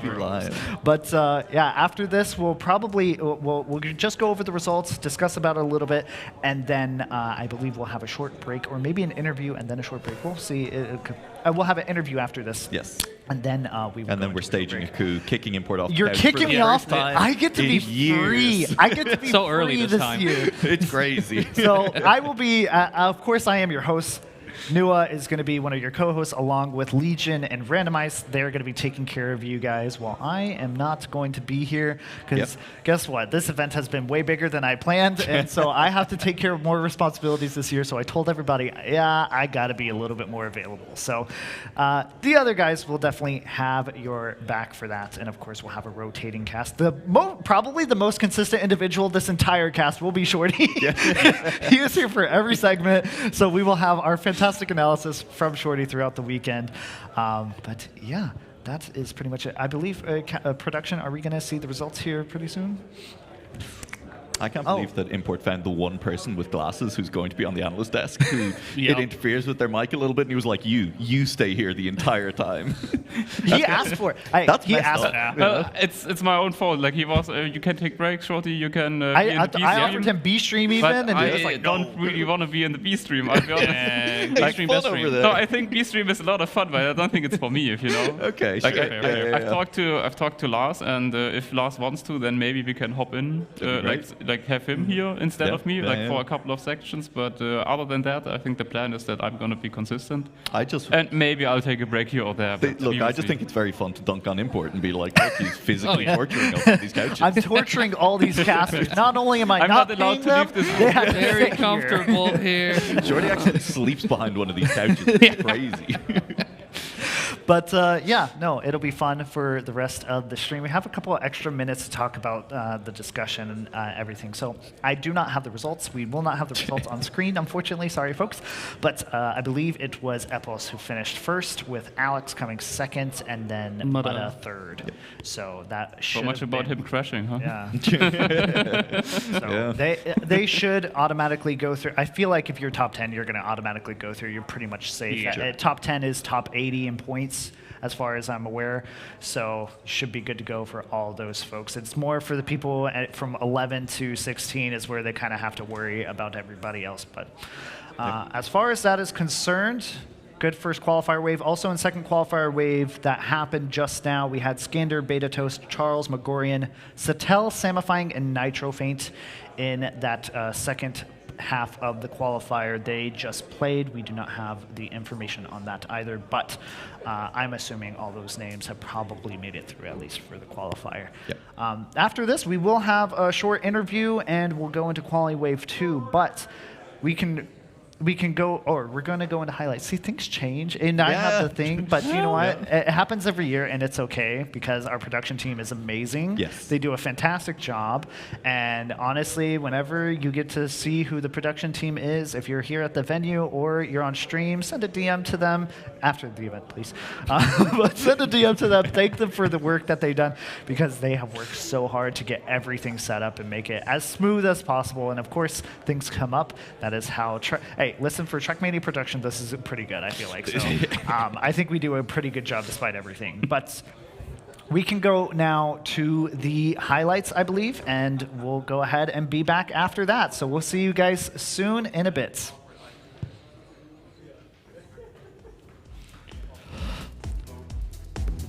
Beautiful. Quick question. I'm done after this, right?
to XPEvo 2025. Before we get to interview all the players that are going to be coming by, we figured we would also get to know some of the content creators in the scene, get to really see some of the behind-the-scenes people involved in this one. Today I have Alex with me from the NCSA, and you know, I figured we would have to represent the NCSA community because we know the rest of them are going to be all European. So Alex, I just got to say thank you for coming. How was the travel from the US to here? The travel was exhausting. all plane from Philadelphia to Amsterdam, and then the drive. I got picked up by Timmy's and a lot of other friends from NCSA, and we drove from there, probably a 3-hour drive, which for Europeans is unheard of, but for us in the US it's nothing. But I wasn't the one driving, but I was crammed in the plane and the car, and I didn't sleep at all. So I'm here now. I'm happy to be here, man. Yeah, man, I'm happy to have you here. And I got to say, so far, I know you've been here in yesterday as well for day 0 and stuff like that. So far, how do you feel about XPERION, the LAN Center, XPEvo in general? How is everything feeling to you? It's great as usual. I was here last year. It was a bunch of fun. This time I have VIP, so I can enjoy it even more. And I'm just excited to see all familiar faces all over again. Yeah, man, exactly. And it's always fun to have people come back, especially from NCSA. And I have to say, why do you think, personally, we should get more people over the pond over to this side? It's just a fun event, man. You don't see this too much. We have smaller lands in the U.S. and stuff, but it's nothing compared to this. This is the peak events of the game that we play. Yeah, I usually like to say this is the World Championships, the real one. And the last one, what are your expectations? Who do you think we're going to see in the grand finals? Yes, I'm putting that pressure on you right now. I'm going to say, off the top of the head, and I've heard some words from around some of the good players here. Not yourself. Not myself. I don't think I'll qualify this year. I'm going to give it a best shot, but I'm going to give the top 4 to Carl. I think Epos will be back up there. He had an amazing quali wave just now. And I think surprise will be Letzer. I've heard good things about him from some of the shift guys and the word around the community. And if I had to give another top 4, I think New Prime will be back. Okay, so you got your top 4, but you also have some of the pro players in front of you. You know, you have Massa right there. Completely ignored him. That's fine. It's fine. But thank you very much, Alex, for joining me on stage. I hope you enjoyed. Alex will be one of the guys who will be streaming for a little bit longer in the streaming room. So if you want to go say hi to him, make sure to do so. But that's going to be it for now. We're going to be passing it back over to the couch. Nua, back to you.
Rocking cabana and cabanas. They get the picture, we putting commas on the canvas. Dough don't sleep, 50,000 on pajamas. If you really got it, they never found it on the camera. Scoping the mountains, open options for the manna. Name a variety, garage looking like a Fanta. Why would I panic? I'm on Bahamas on a hammock. Put in my work, 4 rings for my damage. Dance like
I'm addicted to the high we seek.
Welcome back to XPEvo 2025, where we have finally dislodged Import from his slot on the host couch, and I am here instead. I have located myself at the far end of the couch, and joining me, we have also shuffled up our panel of guests. We still have Shorty, hello, which we're very excited about, but sitting to my left, we have 50. Hello, hello. And over on the other couch alongside Shorty, we are joined for this wave by Turbo. And what a wave it is set up to be, because, I mean, we were talking about it on the first panel, and I'm sure both Turbo and 50 are well aware of this yourselves as well. All of these waves are incredibly stacked. There are a lot of really, really good players in every single one of these waves. Coming up in this next wave, I mean, Turbo, some of the names that are coming in, I mean, Massa, I believe, is in this wave. Jan, we have Complex, we have... Yeah, Figure as well, who could maybe do great, but I think the main man for me to look out for is definitely Aurel, because, I mean, he has not been playing too much. He played some of the World Tour events together with Tona, which was really cool, but seeing him on a LAN again, I mean, I have not seen him in like ages, which is really cool. So great to see him, and also, of course, Massa. High expectations going into that one. He's probably one of the people who could potentially win this thing here. I think especially for XPEvo in general, all of the German players always have a little bit of a chip on their shoulder. They always have a little bit more of pressure on them with the crowd sitting in front of them, screaming their names and screaming to support them. So it's not the easiest for the German players, but I do believe that Massa will also be the one that you have to look out, or will look out for the most.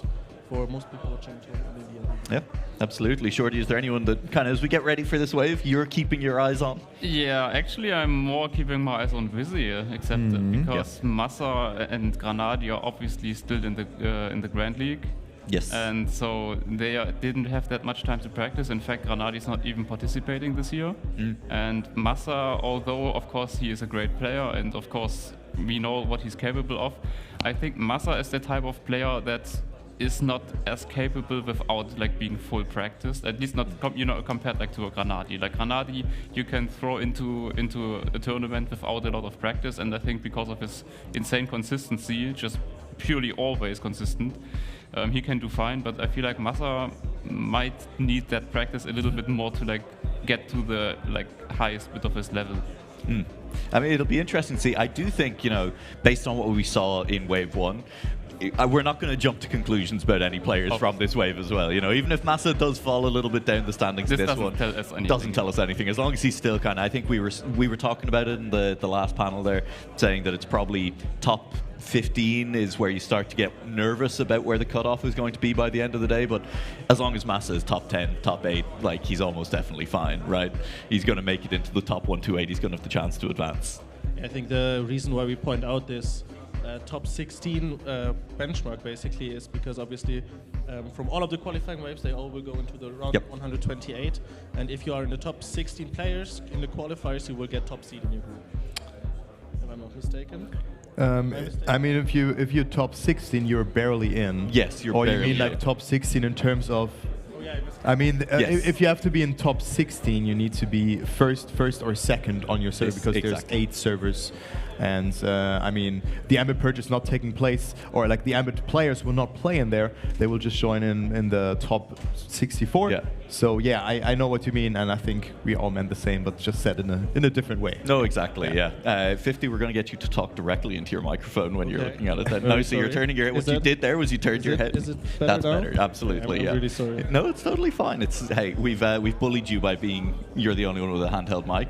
Again, we're going to blame Import on that because he did. We always blame Import. It's only fair. Yeah, he's not even here to defend himself, which makes it significantly easier than usual to blame him. And he will not yap the whole time, so that's great. Yap the whole time. And he took microphone number 2, which I'm a little bit mad about, but I will talk to him later about it. Yeah, we'll sort that out. Absolutely. Exactly. Well, giving up on blaming Import for things, one of the other things that I'd like to talk about before we start to roll on into the rest of things. I mean, first of all, did you guys enjoy your time during Wave 1? We had Shorty here. We know he was enjoying his time. You guys had fun? You were watching it over on the B stream? You were watching from the arena? I just wandered around a bit. I chatted a bit with Figure, also about the pace from the players. I think for me it came a bit of a surprise that Muda only, quote-unquote, got third in that match. Yeah. But, I mean, also, he had very strong opponents in there, and also Epos average position a bit better than second place. Yeah. Just awesome to see that. Only dropping 35 points in total from the max points. He had 765, I guess, something along those lines. So very good showing from him. But I think we have not seen everything, so it's a bit more laid back. Not all lines have been shown just yet, and players are just getting situated, warmed up. So we have a lot of things to be expected, especially tomorrow and on Sunday. Yeah, exactly. So I've been spending my first wave in the arena, actually, talking to Mime for most of the time, talking about the maps, talking about the tournament. And as someone who is really not a good player, never in a competition like this to begin with, I also was interested in this mindset that the really good players take into a qualification like this. Yeah. Because, of course, for some players it's already about survival and getting to the next round, but for the really quick players it's a little bit of a different game. And we were talking about how much pace are you using at the beginning, how much are you willing to risk in these qualifications. Like a resource kind of thing, yeah. Exactly. Yeah. So that was also quite an interesting discussion. I mean, surely we were talking about with the previous couch that we had here that EPOS actually wasn't looking that quick, that he wasn't looking that great, and then as Turbo says, he still ends up with an average finishing position of better than second place. You saw a couple of crashes from him, like 3 or 4, and it was interesting because he also, like when he crashed one of those rounds on Intac's map, on the funny purple one, you could see that I think he must have finished at least like 10th, 11th or something like that, so that is going to drop a lot of points. Actually, it's not better than second place because it's 20 rounds and 35, so it's like between second and third. Between second and third. So actually, my math was wrong there. Yeah, don't do math on stream, guys. Yeah. I found out already. Yeah, guys. If you tried, you will be wrong because someone in Twitch chat is that's actually not correct. They've pulled up the calculator app, absolutely. No, it's going to. So I mean, and this is what it comes to again. This is exactly what we were saying about some of the players going to the second round. You know, that Mutta slips a little bit down in round 1. Massa maybe slips a little bit down in this one. Any of the kind of players that we've talked about will slip down, but all we're looking for is kind of a top 10 finish. And top 10 finish is almost definitely safe to get into the round of 1 to 8, with the issue maybe being that your seeding is a little bit harder, right? There's one thing that makes this special with the Ambit is that obviously none of the top players have to worry about it. Like even if they go into it, they would never have to fear dropping out there, I think. Yeah. But if you don't have a great seeding and you're not getting seed 1, then that means that you will have a very good player. You will have 2 very good players in the same matchup potentially. I mean, not potentially, you will have that, and then one of those 2 players will go into the purge. So even though you technically don't have to worry about it, you don't want to be there at the very earliest in the morning maybe. So there is like some argument that even the pro players maybe would want to get seed 1. Yeah. That's actually a very fair point. I agree. I have to add something there as well, because also the Purge players take seed 1 to 8, so you even drop down further the line, and then maybe in the Purge match that happens, you get another good player, so it just stacks up, and then you maybe only get second there as well, and all of a sudden you just only seed like 35 in that way, and this could really turn back very, very quickly, because then it's a 1v1, and then you could already drop into the lower brackets. Yeah, the bracket for the top 64 is going to be... I mean, the bracket for the top 64 is going to be scary whatever happens, but I think some of those first round matches, even as we start to think about it now, even as we start to prepare to look at what things are going to look like by tomorrow afternoon, I think we're still going to be surprised at how scary some of those first round matches actually look. Yeah, I think I remember correctly. Someone will obviously correct me because I'm 100% not going to be correct. But last year, I think in the round of 64, we already had a match that had both Massa and I think Elcon or someone, someone along those lines. Yeah, exactly. So someone else really, really quick, and it was the first round after the double elimination started. So the winner bracket is going to look crazy. Yeah, absolutely. And like we said, it's going to be probably even scarier this year. Probably. We'll wait and see. Maybe all the players will actually be seeded according to where they're meant to be, and everyone will play to full potential across all the rounds, because it got that. Surely. Yeah, never happened before in the history of Trackmania. Players are getting ready on the stage. We are still a couple of minutes away as we're just finalizing setups. Wizzy has got his wheel locked in and is ready to go, and I gotta say, I do love the driving gloves on Wizzy as well. Yeah, it looks so elegant. Also the focus in his eyes on his screen, he's ready. Yeah. He is ready. Very locked in. How are we expecting Wizzy to do? Anyone have any strong opinions? On whom? Wizzy. On Wizzy? Yeah. I think it's hit or miss, because he usually is a good player in that way, but sometimes he's not really that fast. right? When it comes to the absolute maximum pace, and then the player like XPEvo, for example, is able to just replicate that pace over and over. So he can go far, but sometimes he lacks the pace in that way, I would say.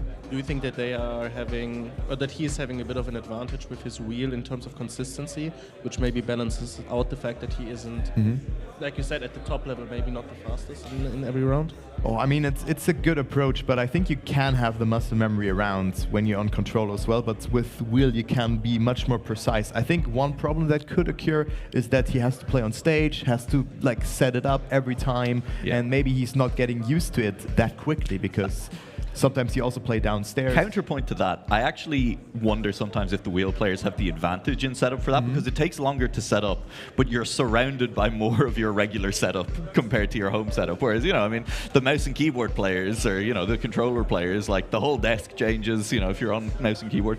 With the wheel, you're like, you've got your pedals, you've got the wheel set up, as long as you can get it to the right height, you're very much like in your own little zone. Actually, true. You're kind of right with that, and maybe it also distracts the player if you like quickly move and all that. I mean, I think I was at one LAN or maybe even World Cup. Oh my lord! Yeah, that happens. That's wheel players, you know. Yeah, I mean, I started throwing the elbow. The entire set starts falling apart behind me. And I mean that can definitely distract the player. Yeah, I would say that.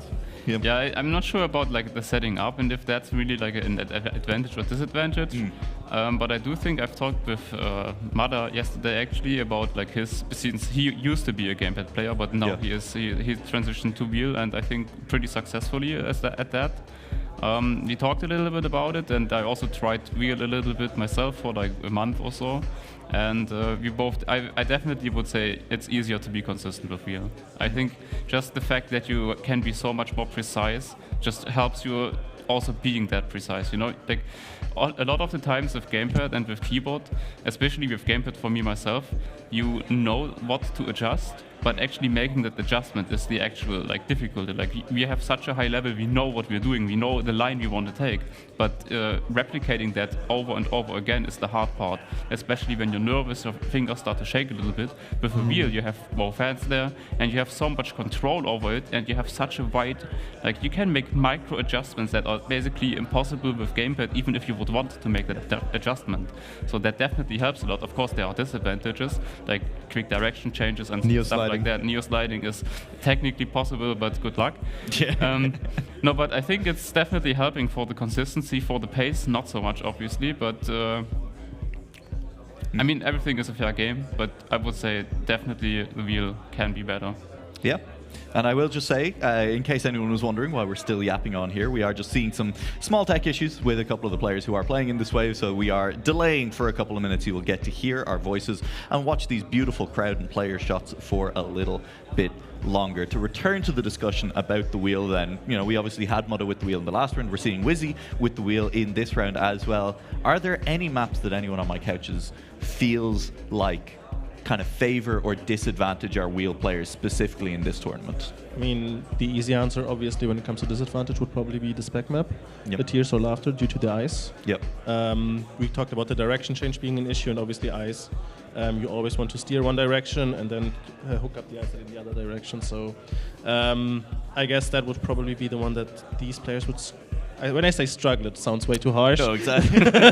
Because they will still be faster than anything I could ever do. Yes. But this would be the map, I guess, where they are disadvantaged to other input devices. Sure, but with that in mind, you know, I mean, there is that kind of we were talking about the slow dirt at the start of that map as well. And I mean, I know I've seen wheel players on dirt often enough to be like, okay, but they're really good on dirt, you know? So, I mean, is there advantages to be gained at the start of the map then, maybe, that you feel?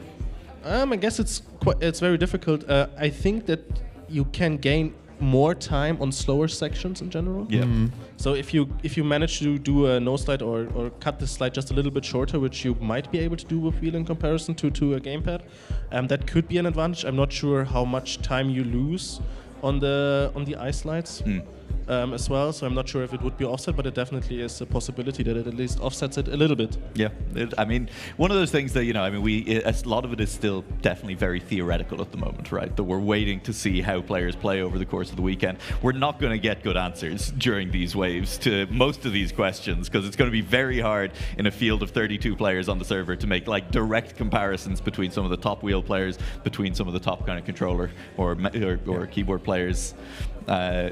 Yeah, and also maybe the first map from the map pack. I mean, you have all of the turns that are incorporating or using the wet wheels, and I think it's very trace exactly. Yeah. It's very easy to control it or adjust, as you said, the slide with the wheel, especially the second part or the second wet wheel section, where it's like if you oversteer, you're just completely you play around with the steering while you are in that sliding motion a lot, so yeah, I can see that wheel would be nice for that.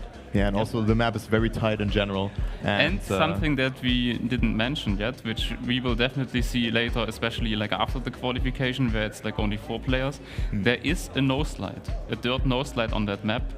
And obviously having a gamepad or especially wheel definitely helps with that.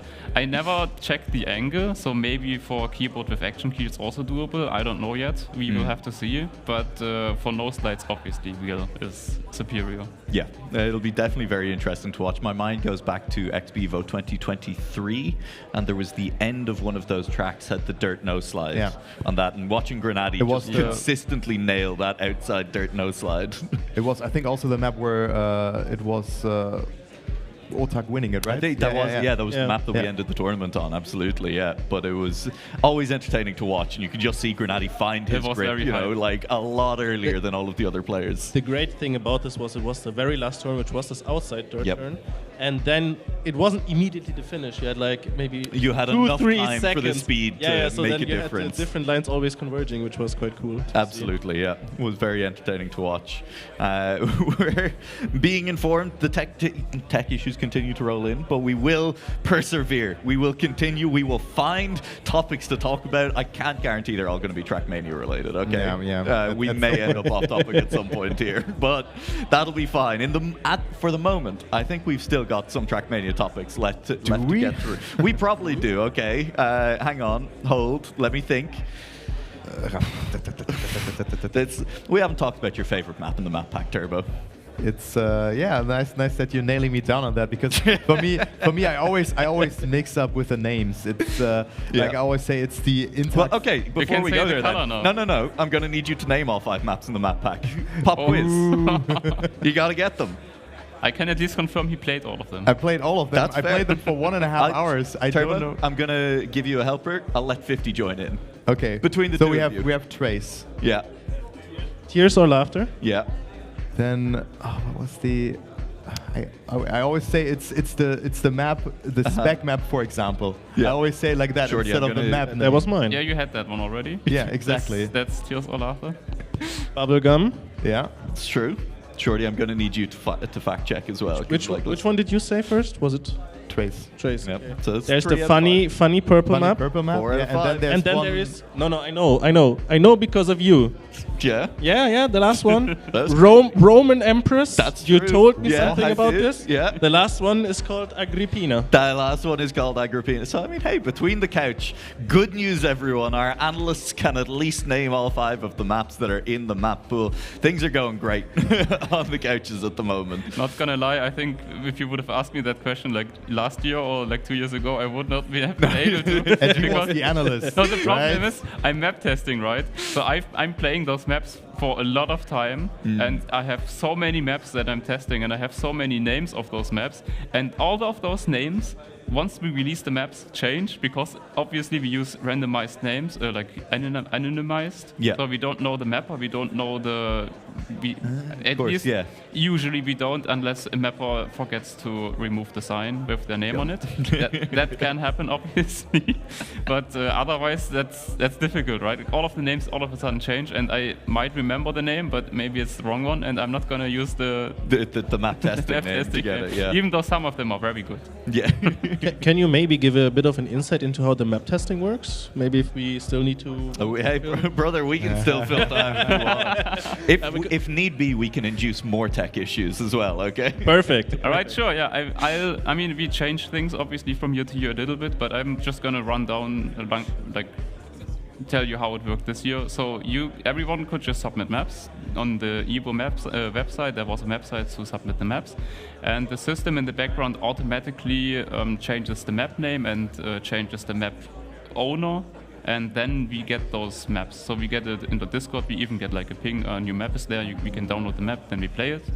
And we did that until the deadline, essentially. We tried to give feedback to as many mappers as possible, but at some point, you're just overwhelmed with trying to actually give feedback, and giving feedback to so many maps that you know that you're not gonna end up using anyway is difficult. I always try in the beginning, and then you have this period where all of the good maps come in, usually at the very start you get some maps that might not be suited for the competition. I'm not gonna say that they are bad, but some of the maps are just not what we're looking for. Let's put it this way. Absolutely.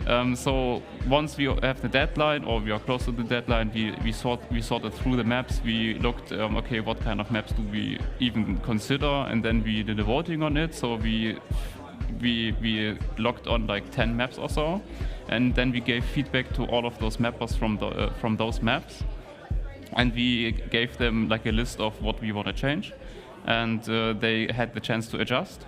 And based on those adjustments, we then selected the final maps and made maybe some more minor adjustments, but if needed. Yeah, visibility changes on some of the corners as things we didn't test the scenery. Scenery came out. Well, yeah, absolutely. That always comes a little bit later. It's always nice to get that look behind the curtain as well as to how things happen, because it is a lot of work that goes into these events. It's been mentioned multiple times already on the couch today that there are a lot of people working all the time and for months already at this point to make sure that this event can happen at all and go off smoothly when it does happen. That was the whole topic of map testing. We nearly got away with it there, but turns out we're going to be just yapping for just a little bit longer at this point as well. Next topic, 50. No worries. So now that we have listed all of the maps and have gone through the map process, what is your favorite map, Turbo? And you remember the names of them now? Yeah, I do remember the names of them now. So I think, all of the maps are very nice in that way, but the map from, for example, Spec and also Tona, which is the easiest map. Oh my God! As I said, I only. If you were one of the map testers, you would never forget that name. I would never remember those names because I always say like that. It's I learn them on the go. So this map for me is a very nice but easy map in that way. Yes. But I would just go with Trace in that way. So that's to be clear, the Spec and Tona map that we were talking about was Tears or Laughter. Yeah. Just for the audience viewing at home, I have the Tears of Laughter in my. So, absolutely. As a map tester, I can agree. Yes, I also have the Tears or Laughter at any time. Really, it was. Import already mentioned it a little bit. Let's just say this was the map that we definitely had the most discussion about it and the most amount of changes. And as things go, if you change a lot of stuff, you have a lot of opinions, a lot of varying opinions. So that didn't make it easy. I'm not saying it was about the mappers, but also in the map testers themselves, we had different opinions about certain things. So that was very, very rough. Yeah. Also, I do think it's maybe more interesting. You end up with more interesting maps if there is divisive elements on the map. I think it's a cool map. I think it's not something that I personally as a player like. Yeah. I'll be honest and upfront about that, because that map is not something I would ever have fun playing, I think. Yeah. But I do think it's a great map. Yeah, I guess we've been we talked about a lot on the previous panel about different things about the cognitive load that you have when you have a lot of scenery that some players really don't like, and I think is maybe a part of the competitive skill set that players should be able to adjust to, that being able to find their way through cluttered scenery is required of them. But with that said, I think it's also the thing of like sometimes you just come to play maps you don't like. You know, it's being able to like, you know. Obviously, you have to get over that. And sometimes, you know, I've played that map for the map hack video, and the more I played the map, actually I started enjoying it a little bit, because some sections like the start, the slow dirt, I really wasn't a fan of. But once you start like pushing it and playing it a little bit more, I think I started to like that the lights there are like really unique, and that was a lot of fun. I'm still not sure how much I would like the map to like play in competition, because that start is very tricky to like nail down every single time. But it's very unique, and I like that. Yeah, it's going to lead to some really interesting rounds, I think, because as you say, those start lines are very unique. Players are not going to get them right every single time. So we are going to see a lot of rounds where players fall behind a little bit, but it's also a map where there is time to be gained later on in the track as well. And I think that's going to lead to some exciting rounds. Maybe not very enjoyable for the players that fall behind early on in those rounds. I think there definitely are players that have this map as their favorite. Absolutely, one, so. yeah. And I think that's also, again, a sign of a good map pack in some ways, that there's different options and different players will come on in being like, you know, this is my favorite map, and other people will say, no, that's the worst map in the pack. What I really had is that the maps, when you just learn them and figure them out, discovering the routes, at some point they just click, and those lines feel very natural. They're very tight at some point, and they feel like, oh, this turn is very hard to get, it's hard to hold gear 4, but at some point they just feel very flowy and great to play. Of course, then they get gradually harder, because crashing then is more, or will happen more often. But the maps are nice, even though they're hard. And I think grinding them, playing them, trying to improve, trying to be more consistent on them, I think is a good approach to do it. And that's why players have 10 to 15 hours on those maps, and maybe also even enjoying that in that way. Well, we are getting ready at this point. We are getting very close to the start of this, our second set of waves for the day, as we are seconds away from it starting. Another group of players, another group of 64 players. I mean, what, 200 players basically signed up? I know Imports said around 200. Earlier. Around 200. We have a lot of players playing in this next set of 2 waves. I think it was yesterday. Don't do math on stream. Don't do math on stream. But saying any numbers counts as maths on stream at this point. That's what has been decided. And of course, that's going to be fine. We will launch on into the map video for Agrippina, which will be our first map, and was mentioned by Import as, of course, the Roxy map is, of course, a map. Is it the Roxy map? It is a Roxy map. It is the Roxy map. I'm losing my mind. Is a map that is tight, is very difficult in some ways, in specifically forcing lines. Yeah, I mean, we talked a little bit about, you know, like map testing and about the maps, and obviously Roxy was one of the lead people for the map testing team, so maybe some people will say, okay, it's a little bit unfair. Import already said that just with the amount of work he's put into it, I think it's justified, but I do want to say that me and the other map testers, like Loso for example, we did also play this map without knowing it was Roxy. And I think it was the favorite map of everyone initially, instantly, because this map did not need any like major changes about turns or anything at all. It just instantly clicked, and everything was just basically perfect from the get-go. I think the ending here is quite hard to do, because you have to approach so outside on the penalty grass sector, and else you will not make the turn, because then you have to oversteer and you don't get the angle for the jump because the block is shaped upwards. And yeah, it's definitely a hard map. And also for me, the start, especially this outside turn, felt very, like, at first not that good, because I wasn't fast enough. But if you're having the right speed and you also hold gear 4, which you can do there, it's so satisfying, and the turn just feels second nature. So very nice map here, I agree, and it was a lot of fun to just feel the learning curve on this And you know, it's even though it's outside dirt, it's not like your typical uphill, for example. It's like it's outside dirt, but it's a unique outside dirt line that you don't see on other maps, which for me, I'll out myself, I really don't like those gear 4 uphills, like this turn right here. Yeah, it's hard to hold the gear. Yeah. No, it's not about holding the gear, even though that's also tricky, obviously, and I sometimes still struggle with that, even on those turns. But it's just, for me, overused. I know that a lot of different people still love that turn, and I can accept it, but for me, I just don't want to see it anymore.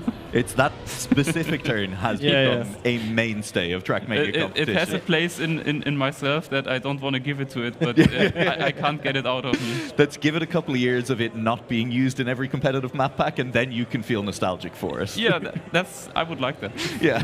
I seem to remember last year there was a similar block like this as well at the very end of on one of the maps. And a few days later there was like a meme. I'm not sure in which Discord or on which Twitter I saw it. But it was like competitive mappers when they run out of ideas and they take a picture of this block. Wasn't EPOS also crashing in a turn like that? The which? Wasn't EPOS? No, wait. No, it was New Prime. The New Prime. Prime. That was it. That was exactly. I think New Prime crashed like before the risky. Yeah. He crashed in there, and then Pac made it. Yeah, of course. That was it, and it was. That was. We had not seen many people fail that specific uphill dirt. I feel like we had seen people fail it, but we under pressure, you know. But absolutely no. Also, the plastic bounce for Granati probably worked every time as well at Red Bull. Yeah, that feels targeted. I don't think you needed to bring that one up. I mean, Massa plays, and he got first in that round to bring That's true. Pass the ball to the match. It all comes together. It all comes together, exactly. But also, especially this middle sector feels so tight with the just the plastic parts, and then the holes are there as well, just blocking the way. This drift here as well feels unnatural to me when I played it, because you need the speeds to get around there. So it's not that easy to do, and if you just miss it up a bit, you will just clip and lose a lot of speed. I think something we can agree on is that the maps necessarily aren't exactly harder as last year, but they overall are tighter, I would say. Yes, yeah. But we talked about it as well, and I'll stop using that phrase because we're going to talk about a lot of things, so I'm going to stop saying when we've already talked about something. But we have talked about it, about how the players continue to get better in general over, there's been so many more competitions, even over the last year, and especially since, kind of XPEvo began a couple of years ago. It began with the separate tournament even before that, you kind of got to do something to make things not necessarily much more difficult for an average player to play the maps, the kind of maybe not top tier players coming into the tournament, but something that is going to change the maps in a way that does still make them trickier for the very top players to get it absolutely right all the time. And yeah, the maps are a little bit tighter. That has been the effect, is if you make a mistake, it's more punishing, is really the effect of doing that. Yeah, already the start here, making everything full speed there, left, right, it's so hard to just nail that across. And yeah, the map is definitely hard, but I agree with it as well. It's beautiful mapping, but for me it just felt very hard to just execute the run every time, because you still have those parts in front of you after a clean run, and it felt very hard to just do on a regular basis on this map. All of a sudden, everyone is looking at me. It just felt like we hadn't heard from you in a while. Yeah, no. We wanted to make sure you were doing okay. Are you alright? How was your weekend? I mean, it's Friday. How was your stay so far? Brilliant. I arrived 2 days ago. I got to meet a lot of people that I haven't seen pretty much in a year. Yeah. And that's always nice. We had the community day yesterday. Yep. Which was very nice. You gave a presentation. I held a presentation. What was your presentation on? It was a love letter to the Trackmania community, which you can rewatch soon. Where's the camera? Maybe. This one. Which you can maybe rewatch soon on the XPEvo Trackmania. We're adding the word maybe to all of those. Maybe we're gonna cut out the first segment. Allegedly. We can't. This is as Import said, and I promise I won't bring it up every time. I won't say every time that he's already said it. But as Import said, he's been promising after movies for the last couple of years. And how many of those after movies have you seen? Yes. I think there was a one. Maybe from last year there was one. There was one in 2023, I think. I don't think we did 2024 one. 2024, there wasn't an official one. There was the Sake vlog. There was the Sake vlog after. That was really nice. That was very cool. And but the year before, I remember. Yeah. And then I also 2023 song is still in my head. From the trailer. Yeah, absolutely. Yep. Sorry, I interrupted you. I think you wanted to say something. No. Okay. He was just saying he loved Trackmania. And letter to the Trackmania community. I love Trackmania esports. I love Trackmania esports. I hecking love Trackmania esports. It's absolutely true. Wizzy is currently topping the server. Who also loves Trackmania esports. He does love Trackmania. I hope so. And we talked about it, that we didn't maybe expect him to be first that much, but so far he has won 3 out of the 2 out of the 3 rounds. Yeah. Yeah, that have been played, and is looking quite decent this round once again. Yeah, and like it's so close already in this round. Look I at that. will point out that this is a very We always have someone driving backwards. I'll point out this is a very BITM heavy top 10 at the moment. We've got Jordi in there, we've got Wizzy, and then we have Matt P, who is Italian but honorary member of the BITM community as well. Is that what the I stands for? It's the what? BITM. Italian, British and Italian Trackmania community. No, it is the Irish, and I refuse to be kicked out. Okay, sorry. I'm too busy. Listen, the British have taken too long taking credit for all of the achievements of the Irish, and it's my turn to start taking credit for the achievements of the British in Trackmania. So you're saying the B doesn't stand for British, but the I stands for Irish? No, the B also stands for British. I'm just saying that I'm part of the BITM community as an Irishman, and therefore all of these very good English players. I'm being like, yeah, I'm part of that community. That's me, basically. Certainly so. If you think about it. We are getting ready to head to our second map. It's always an easy one to spot. Bubblegum with the hot pink. We did have Import and Shorty defending the lack of actual bubbles on the Bubblegum map earlier by saying that the rolls are similar enough to Hubba Bubba rolls that things worked out that way. I'll accept it for now. But, I still would have liked to see a couple of orbs around the place. 50, what are your feelings on this map? I think it's probably my favorite map. Your favorite map? Yeah, we didn't talk about it before. After Turbo, we stopped talking about favorite map. Yeah. But I do believe that... You sound hurt. No. I'm 100% fine. That you didn't ask about mine. I think the ending here is... The ending here is tough. The ending here is... It's tough, but I think it's my favorite map. Even the beginning already I thought was tough when I first played it. So I got to play them before there was the GPS runs. And for the life of me, I couldn't understand on the first, there's this drop down where you drive down a slope as well at the beginning. I couldn't get it to work. Skill issue. Actually skill issue. No. You're laughing. 100%. Yeah, of course I'm laughing. He's having a skill issue and you're laughing. Exactly. It took me 10 minutes to get through that the first time. I had for me it was on the ending on... the map that we had beforehand. I still... Tears or laughter, yeah. No, we had Trace. No, wait. we had Trace. Oh, God, it's falling apart. It was from the mythology. Yes, yeah. Agrippina. Yeah, exactly. The ending there, I was like, what do I have to do there on this map? Yeah. And then I couldn't click. It didn't click for me, so it was also a skill issue. Counterproductive as well, the line. The line is a little bit weird there. Yeah, feels uncomfortable, especially if you are a player with You're trying to get more speed, go higher up, and then go down, but that doesn't make sense. You have to take a tight line and then you somehow have more speed. Doesn't make any sense, but we are onto Bubblegum and we will see the ending on this track as well. Definitely a little bit transitional at times in this track.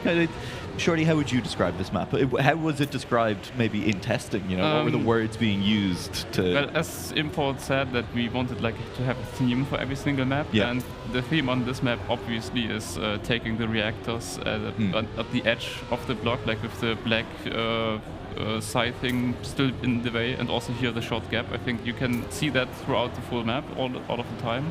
Yeah, also here now, yeah. And that is, for me, I think, as a theme, a very cool idea. I initially instantly liked it. The map had a couple of issues here and there, and I have to agree with 50. For me, that is also my favorite map of the map pack. Interesting. And also favorite mapper, honestly, because every single time... mapper. He didn't really have too many competitive maps before, right? Yeah. He's kind of didn't have that many maps before, but every single time we wanted something changed, he instantly understood what we wanted, and just always delivered, kind of. I'm not very happy about the end now, but the other testers all like it, so you got shouted down. Yeah, the mapper is of course Envydam, is I believe how he says his name. Is that? I just say Envy. Envy makes sense. Didn't talk to him very much, sadly. Yeah, at least not yet. Well, hopefully, is he here this weekend? He is. We'll have to track him down. That's if anyone sees their mapper, buy your local mapper a pint. It's probably good for them. So after 5 rounds, Aurel in first actually, and then we have the 2 wild boys, Jan and Wizzy, behind, and then Massa on fourth. So just wanted to mention that. Just interrupting you for that because. Why not talk a little bit about the match? But I mean, still 15 rounds being played here, so Massa can definitely bounce back. But Jan doing very good so far. Also impressed by Complex here. He's the last person who hangs on to the first 4, I'd say. Being 6 points behind Massa, then there's a bit of a bigger gap afterwards. Yeah. So that he's still in with a good shout. It will be interesting to see in our first set of waves in the match that we watched from that first set. There was kind of a clear top 3. You know, we had Mudda, we had Epos, and then we had Alex W sitting in that clear top 3, and then there was a big drop off below that. You know, there was not really anyone hanging directly below them. You know, you'd Neil in that chasing pack and a couple of other very solid players. At the moment, things looking a little bit more even. Again, we're only 5 rounds in. We have a long way left to go, but it's kind of more of an even point spread as things go down at the moment. That could start to change as the players who are currently sitting at the top kind of continue to push towards the top, and especially if Complex gets 22 points on that round, but will fall a little bit away from the top 4 as a result. I'm sorry, I just jinxed him. It incredibly. I just jinxed him like immediately. Never happened before. Oh, it's so bad. Jinxing is so bad on my end. I love it. Yeah, happens to the best of us, absolutely. And, well, we are getting through Bubblegum relatively quickly, but luckily we're going to be seeing an awful lot of all 5 of these maps over the course of this weekend. We haven't really talked about the structure with our new couch members, the overall tournament structure, you know, with the Ambit Purge, as it was described. We basically have 3 rounds of qualification with the waves, with the round of 128 tonight, with the Ambit Purge tomorrow morning as well.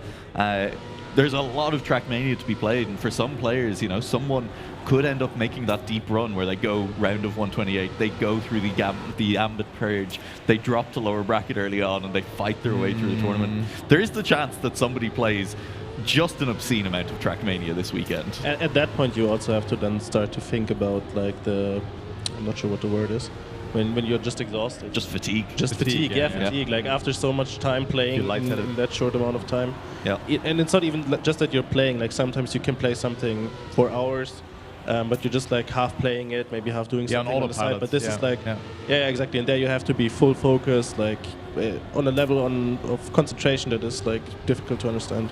I mean, especially in lower bracket, it's always very scary because, you know, that you're locked in almost more lower bracket. And obviously you're playing more matches once you're in lower bracket, but you're also at risk of being eliminated, as Jan is going to, I think, miss the risky fin there. He wanted to show us the safe finish. Yeah. I appreciate that. And maybe also more fearful if you're in a lower bracket matches. You're a bit more nervous and all of that, so those things can happen. That's an emotional toll. Yeah, exactly. Our Trackmania tournament's just an elaborate torture device. Is Import equivalent to Jigsaw from the Saw movies? He wants to play games. He just wants to play games and also put all of the contestants through mild emotional torture. As difficult as it may be in the lower bracket, I do have to say, compared to certain other Trackmania events in the past, I would say the format is kind of still mild. It's not explicitly designed to mentally torture its participants. At least you can't lose like your points on the last map. I think maybe we can talk about that here because there was the Trackmania Grand League happening, and in the first couple of official seasons, let's say like that, there was a format where you played a map in lap mode, so 6 laps per map. There were 6 maps, sometimes more, sometimes less.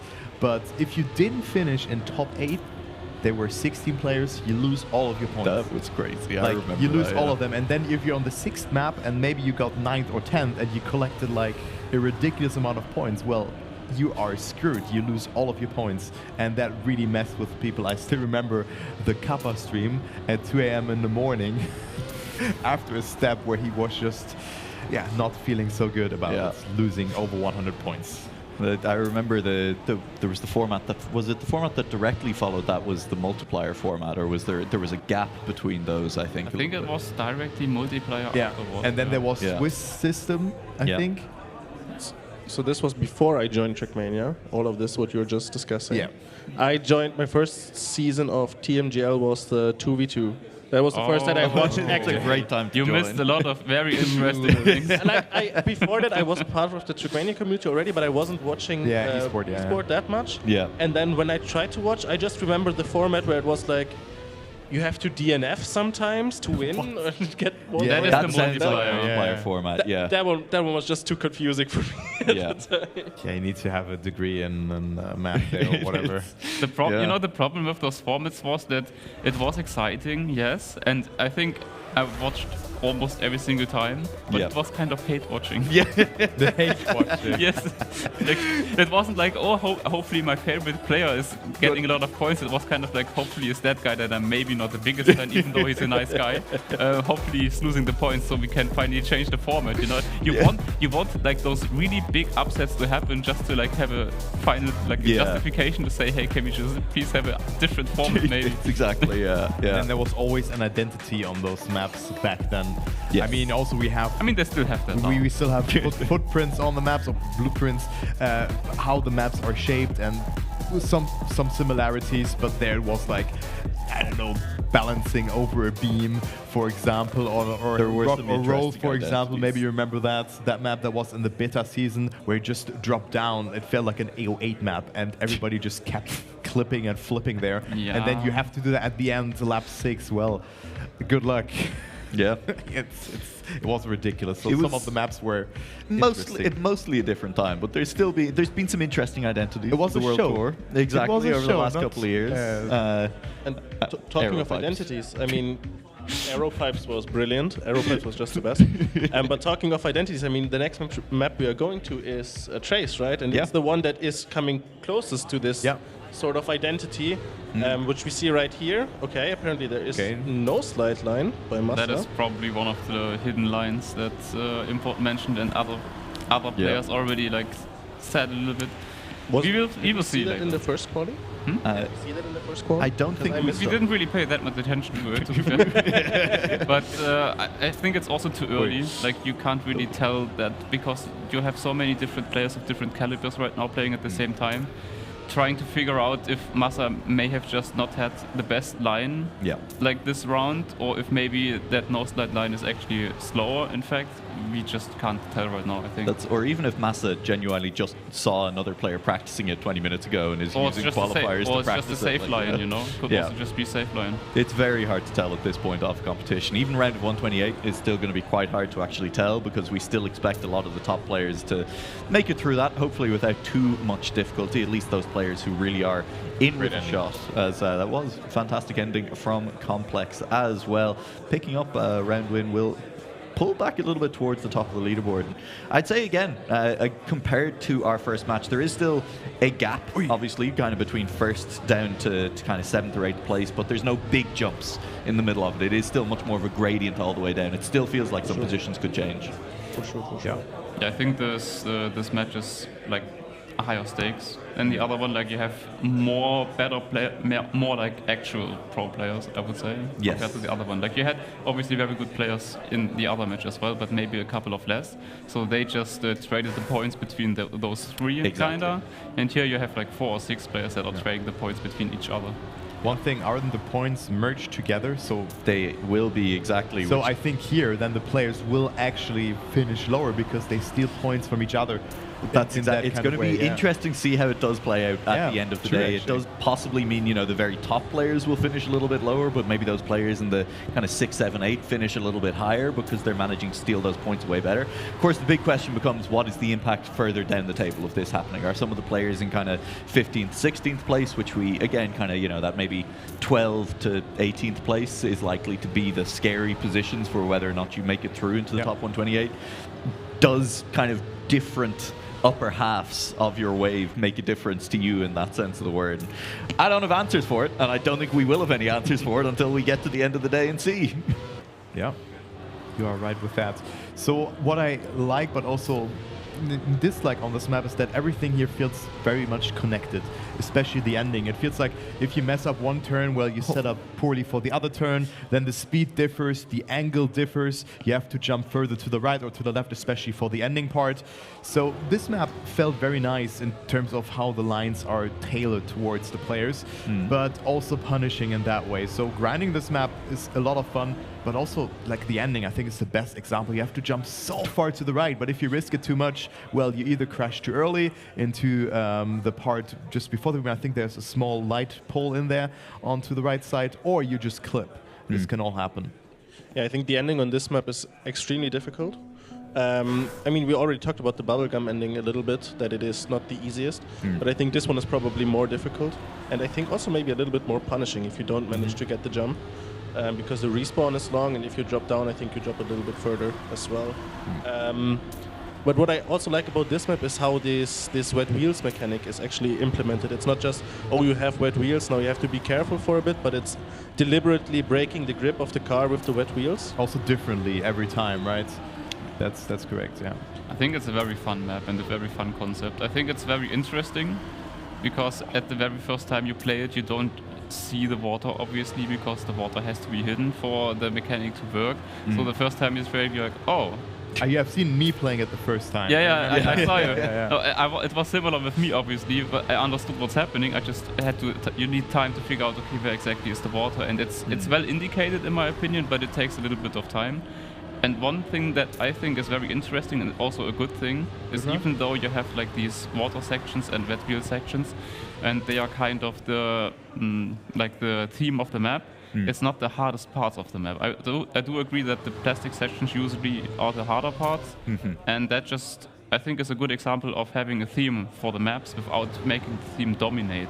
And that's one of the big criticisms I always had about TMGL, and that they are just forcing the identity so hard that everything just becomes about the identity, which is easy to follow. But easy to follow doesn't necessarily make it great. Yeah, it's the classic balance between this is a spectator sport and we want things to be entertaining for the viewers with, well, we still want people to actually want to play the tracks. Exactly. And that's, it can be a hard balance to strike. And you're right, I think it's also been interesting seeing competitive kind of mapping move in that direction over the last couple of years, really. You know, I think events like XPEvo, events like Beacon, there's been several other very big kind of community tournaments and things like that, and they really have started to converge on mapping styles in some ways. But also that has allowed for more diversity, more out there themes, because we all kind of agree what a good competitive map looks like by now, and that then allows mappers to try and be like, okay, well, here's my twist on it. Yeah, but it really evolved over the last couple of years. Exactly. I still remember in 2021 where I was casting a lot of events, also smaller but also bigger events. The maps were much more like basic in that way, and they really evolved also with a new set of blocks that have been released ever so slightly, custom blocks being used a bit more. Also water, of course, I mean, best example here, being used in there as well. So it's improving and also changing. I mean, if you could say improve is it, or like the change is an improvement every time, and I think it's just like so creative what mappers come up with. Imagine you were to start mapping now, like let's say you and me would start mapping now. Like how if you wanted to start mapping, you should have attended the TMA presentation yesterday on Community Day, which hopefully is also getting uploaded. Yeah, exactly. Evo Trackmania YouTube channel. Okay, sorry. Yeah, but I think it would be very hard for us to catch up, because it feels like the established mappers have just improved over time and just created better and better maps. Speaking of maps, we have map number 4 here coming into play. Yeah, funny purple map by Intax, and in some ways I do think this is Intax fully leaning into his villain role for competitive players, right? That he's just like, yeah, I make the difficult competition maps that are not your favorite map in the map pack. Here you go. It's a very funny map name, but not a funny map. No, I like it. I think it's very cool. It's odd. It's odd, yeah, it's odd. And too much scenery, in my opinion. I think it's unique. It's not necessarily odd, it's unique in its approach. But it was way too difficult for me. Yeah, and now, Turbo, I don't know if you've heard Import's argument about the scenery for this map in particular, which is that the theme is kind of RPG. That is, you know, it's not an RPG map, but that, you know, you can't obviously do actual pathfinding in a competitive map, in a competitive match, because the players have practiced the maps in advance. And that having that extra, and the word we used earlier, and that I'm going to use again, is cognitive load, right? That it's not necessarily clear just from looking at the screen exactly where the path is at all times. So you do need to be able to pattern recognize. You need to be able to actually think your way through the track.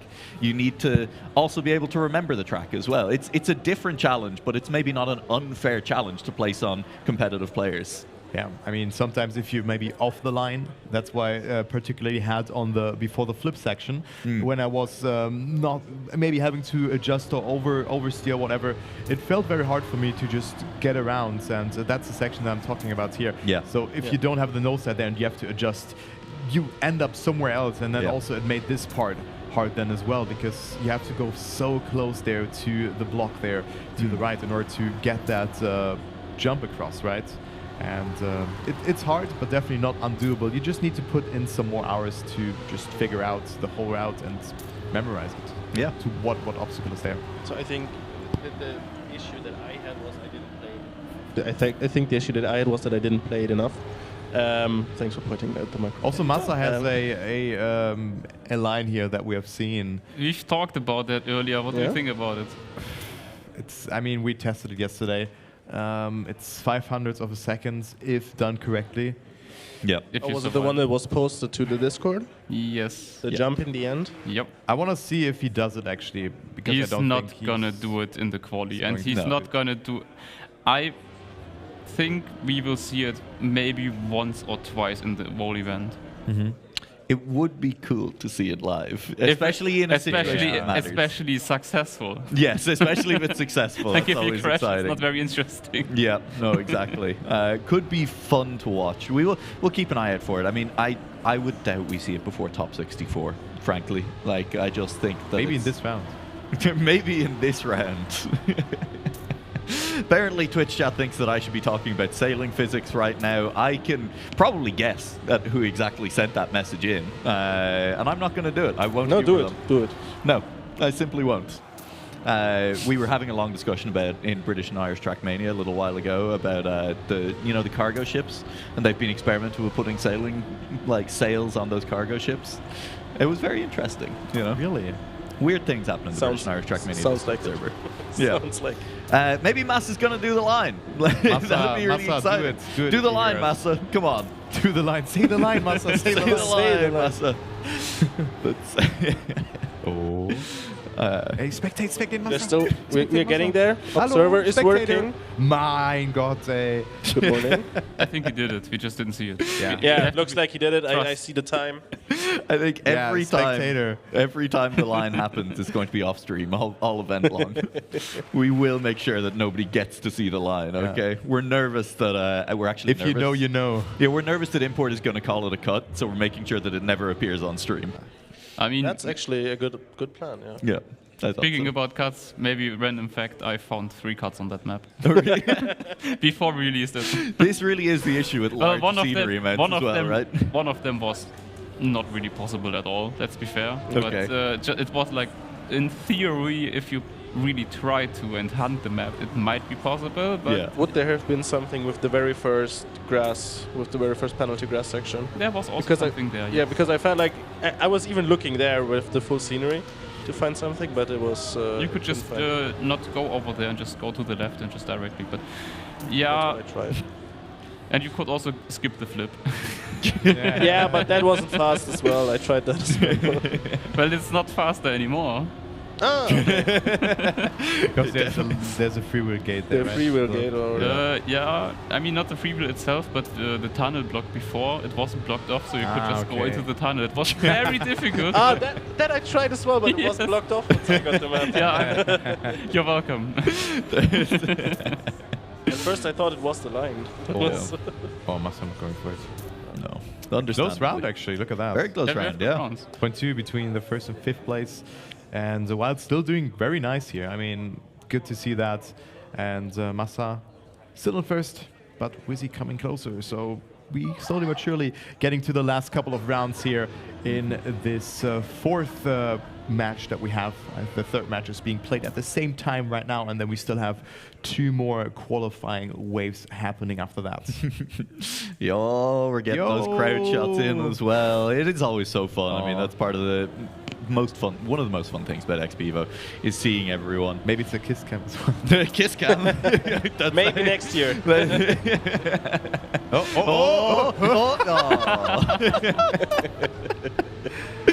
You know, there's far too much power sitting with a microphone on the Analog stage. Yeah, you know? Also, it's so calm here. We cannot, like, we don't really get to know what's happening. That's wait, right. can we cut to Shorty and Turbo's couch very quickly here? We still just on the topic of Kiss Cam, right? We're still on the topic of Kiss Cam. You're gonna need us to cut to that couch. Do not cut to our couch. No. Hey, Catherine, we keep that behind closed doors. We are good. Me and Catherine are good. Massa, do the line. Yeah, we were talking about the gap between kind of top 3 and everyone else, and we are actually seeing a little bit of that gap form again on this server. Not as much as it was in our first wave that we were watching, but there's kind of 30 points. Boo. Yeah, you probably shouldn't do this over the microphone. Just boo in the. Isn't he playing on stage? Yeah, he is. No, but I think what I wanted to say actually is that Aurel is still somewhat close, considering that he hasn't been too close to the circuit recently. Yeah. So him absolutely. in third, like 10 points. I would say he's part of this. What is now becoming a pretty clear top 3. You know, they are becoming pretty separated from the rest of the field, and Aurel keeping up. It's very impressive. With Aurel, definitely happy to see that, because he, of course, played with Afi in the Trackmania Grand League for Team BDS back then. And they did really good. They won a season, actually, to say it like that. Yep. And then the second season went disastrous for them. I think they got like bottom 4 or something like that. It went absolutely catastrophical. And, well, then he kind of disconnected from the game, but he didn't really enjoy it too much. He won also a lot of competition back in the days, and he started running and also working out. I always see it on Instagram. I think he even went for half marathon or marathon, something like that. And then he started playing with Tona again, played the SPEMI of the World Tour, played other duo tournaments alongside Tona, who are very long-term friends. So it's great to see that he's also back for this event. So happy to see him perform. Just wanted to say that. Because, no, it is just the bit in the middle where that is very funny. Is he started going outside, running, working out, immediately stopped playing Trackmania. God, you wouldn't want to do that at the same time. Yeah, no, it doesn't work. You should know it. Yeah, there's a lot of very good runners in the Trackmania community. Like, unironically, there's a lot of very good runners. I know there's the park runs that happen on Saturday in a lot of different cities in Europe. And I know there are some of the BITM guys, along with some other guys from around the Trackmania community, who have participated in the one here in Cologne at XPEvo the last couple of years as well, and at different events. What are they running, actually? What kind of times? Listen, you're going to have to ask them themselves. Someone get members of the BITM community to come and stand behind us and start holding times up to the window. We'll figure that out. Because I can really go for sub 20 at 5K, so... It also depends on where they run it, because some of them do their 5K runs and it's very up and down hills. Last map. Yeah. Last map. Yeah, last map. After. I'm surprised that we have so many good runners in the Trackmania community. Yeah. Like I would have good speed run. No, I would have. Wait for it. I would have guessed if you're good at running, you should have managed to run away from Trackmania. Somehow nobody manages that. Aurel couldn't get far enough. You're just stuck here. Has to run an ultra marathon for that. Yeah.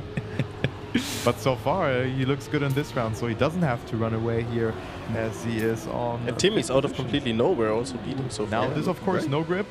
A bit wider, good speed, but this turn now is very hard to control. That's why it feels so unresponsive to drive it, so clunky, because you still have those icy wheels, right?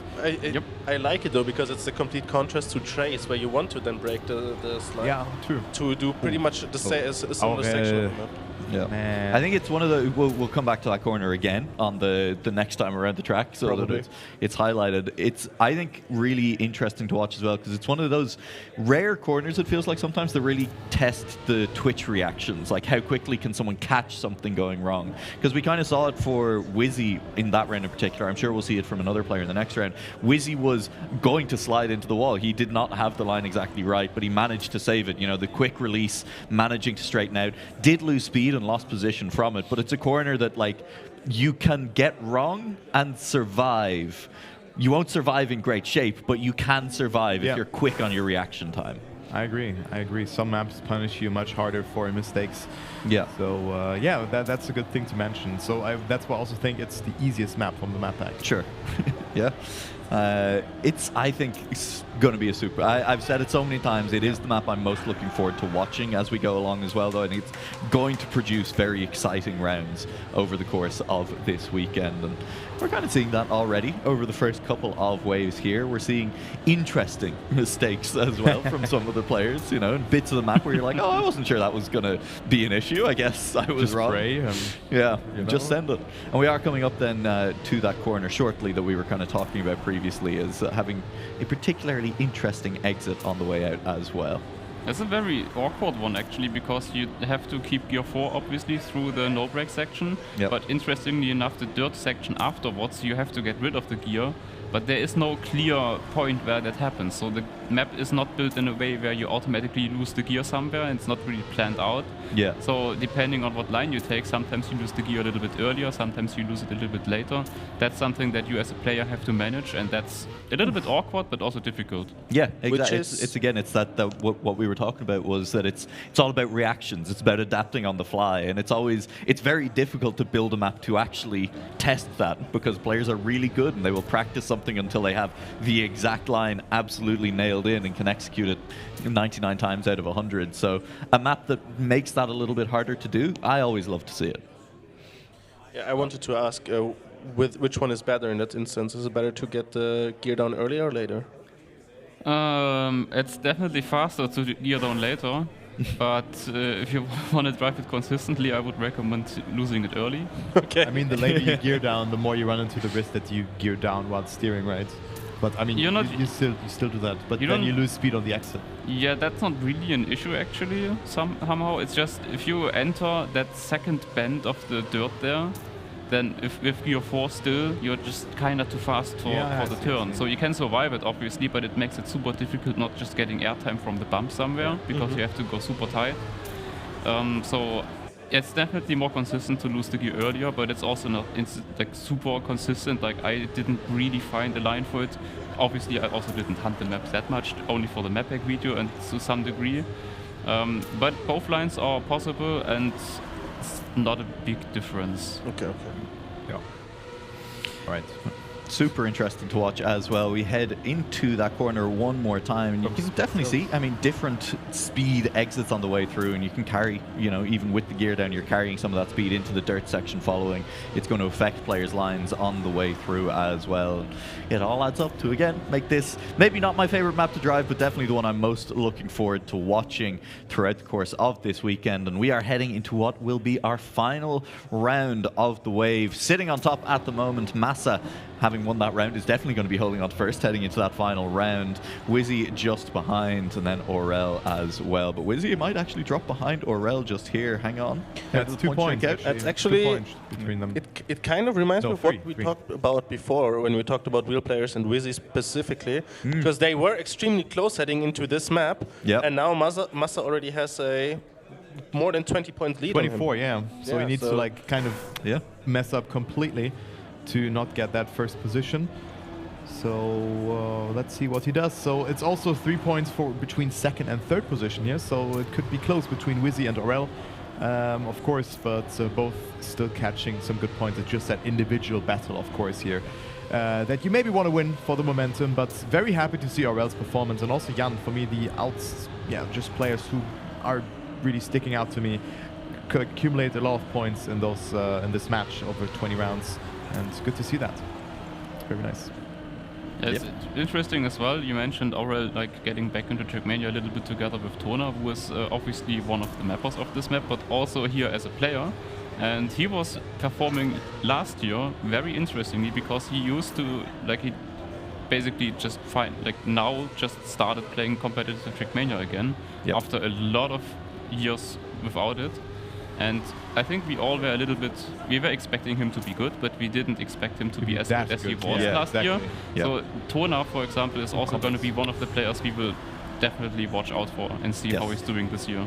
Yeah, I mean, it's part of the problem is the list just keeps getting longer and longer of players to watch out for. There are a lot of really good players here, and hey, Wizzy manages to win that final round. Massa will still top the server, but a strong finish from the player from Wild, and Jan, his teammate, not too far behind him. Again, basically all of these players that we see sitting in the top 10 coming out of the server should probably be making it into the round of 128. Of course, again, depends a little bit on how other servers shake out, but I think it feels fairly safe to say that all 10 of those players should probably make a round of 128. Definitely the top 8, let's say like that. Definitely the top 8, yeah. And then I guess Speed Self is just done for. Actually, he's going to be very unlucky. Yeah, unlucky to get 9th in this position.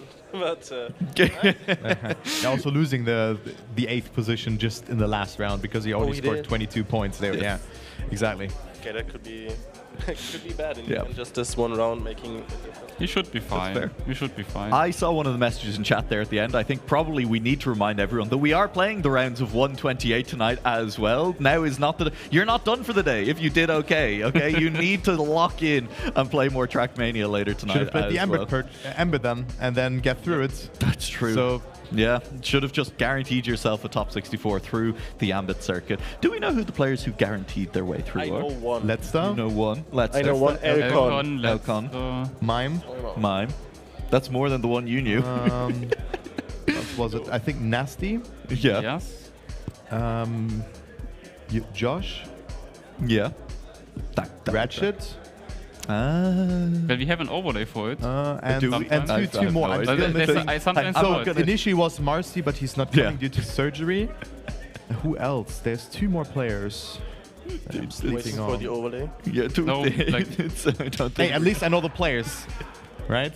Josh and Darklight and Richie. We have confirmation from. Thank you very much to production, who are smarter than all 4 of us combined. Yeah, of course. Frankly, I do think sometimes we should just get like all of the people who work in production out on this. We should swap places. Yeah. Like a Freaky Friday kind of thing, like where we head back and handle all of the really expensive equipment that we don't know how to use, and we send them out here onto the couches. Yeah, that would be so cool.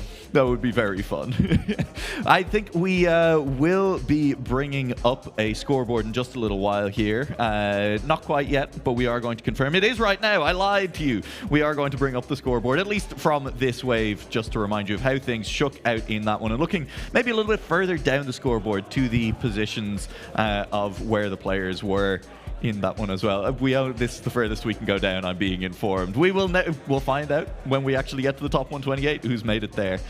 And hey, I mean, again, there's not really, I feel like, much point guessing. It feels almost unfair to some of the players in that. It would be nice to have remembered the points from the first. Sure, yeah. But I feel like winner was 765, so only halfway through these qualifications. Yeah, that's to be expected, though. Yes. How much did Massa have? Like mid 700? 720, 730, something like that. Yeah.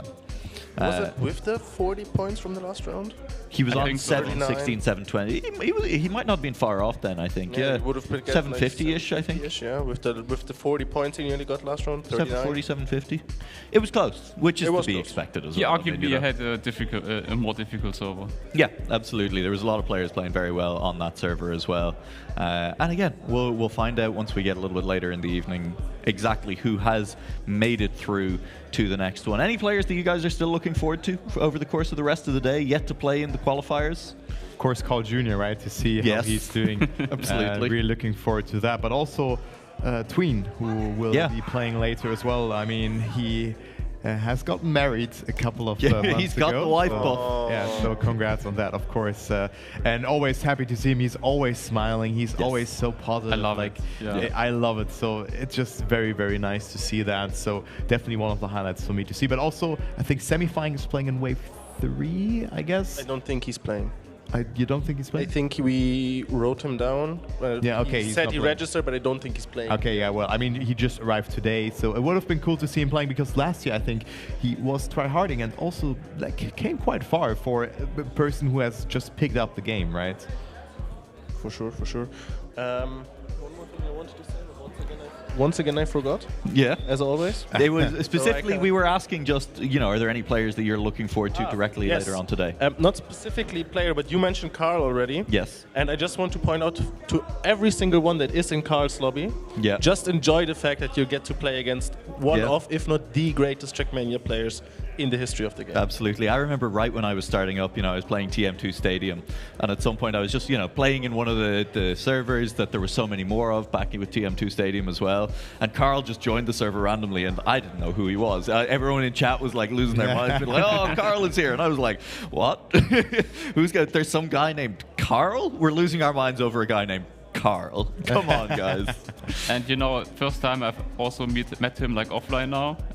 Only talked briefly, but just as Tween, he's just always smiling, and yeah, you gotta love people like that. Absolutely. He's having a great time with it as well. It's really nice seeing everyone. I mean, it feels like there are a lot of people within the Trackmania community who are here, who you can be like, yeah, that's the guy who's always smiling. And you're like, well, that's like one of like 10, 15 dudes right now. I mean, that could be anyone at this point as well. But we are getting ready to wrap up with this version of the couch, and with this set of waves, we are going to show some highlights from the wave that we have just watched, and we will be back after that with a quick interview from Randomize. He's up on stage getting ready for that at the moment. After that, short break, and then we'll be back with even more Trackmania. It continues all weekend here at XPEvo. Don't go anywhere. You're going to want to keep watching.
All right, folks, 2 qualifier waves down, 2 more to go. And of course, we have to check out some of the community. As I said earlier, we were checking out what it was like on the NCSI side. Now we're going to be seeing what it's like in the mapper world. I have here Intax with me, one of the mappers. I'm pretty sure you know which one it is. If you haven't been able to tell, it is the purple map. That's kind of funny. Now, Intax, you did play earlier. You played in Wave 1. How do you feel about your match?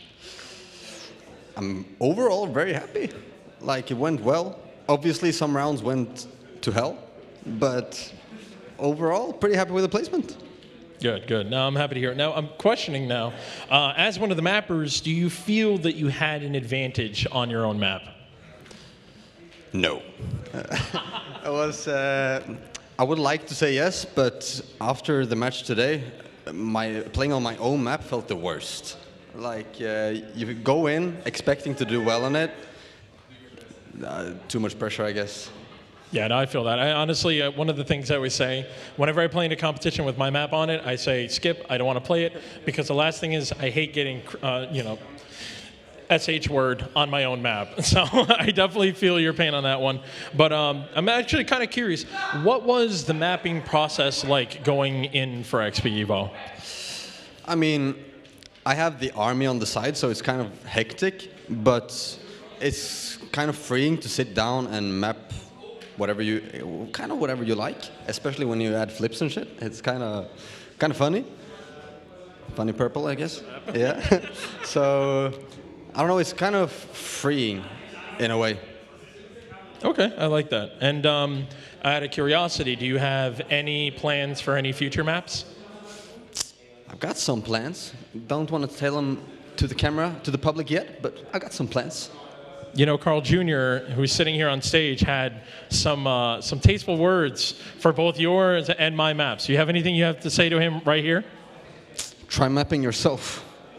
Oh, we got some hateful words there. But any shout-outs you would like to say before we get out of here? I want to shout out my dad, my mom, maybe my cat, not my sister, though. She's kind of annoying. Yeah, that's it. My buddy's at home. There you go. Thank you very much, Intact, for joining us here. And with that, we still have plenty of XPEvo 2025 to be had this weekend. So don't go too far, folks. We'll be right back.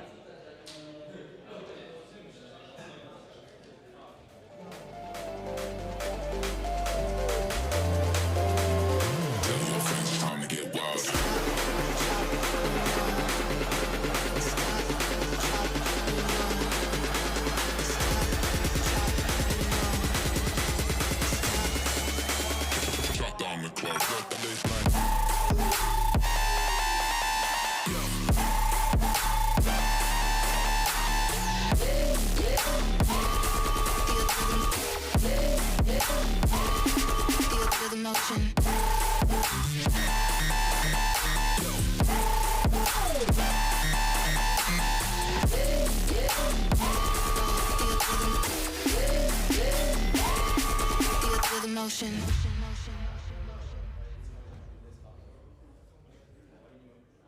I've got you on my mind. I've got you on my mind. I've got you on my mind. I've got you on my mind. I've got you on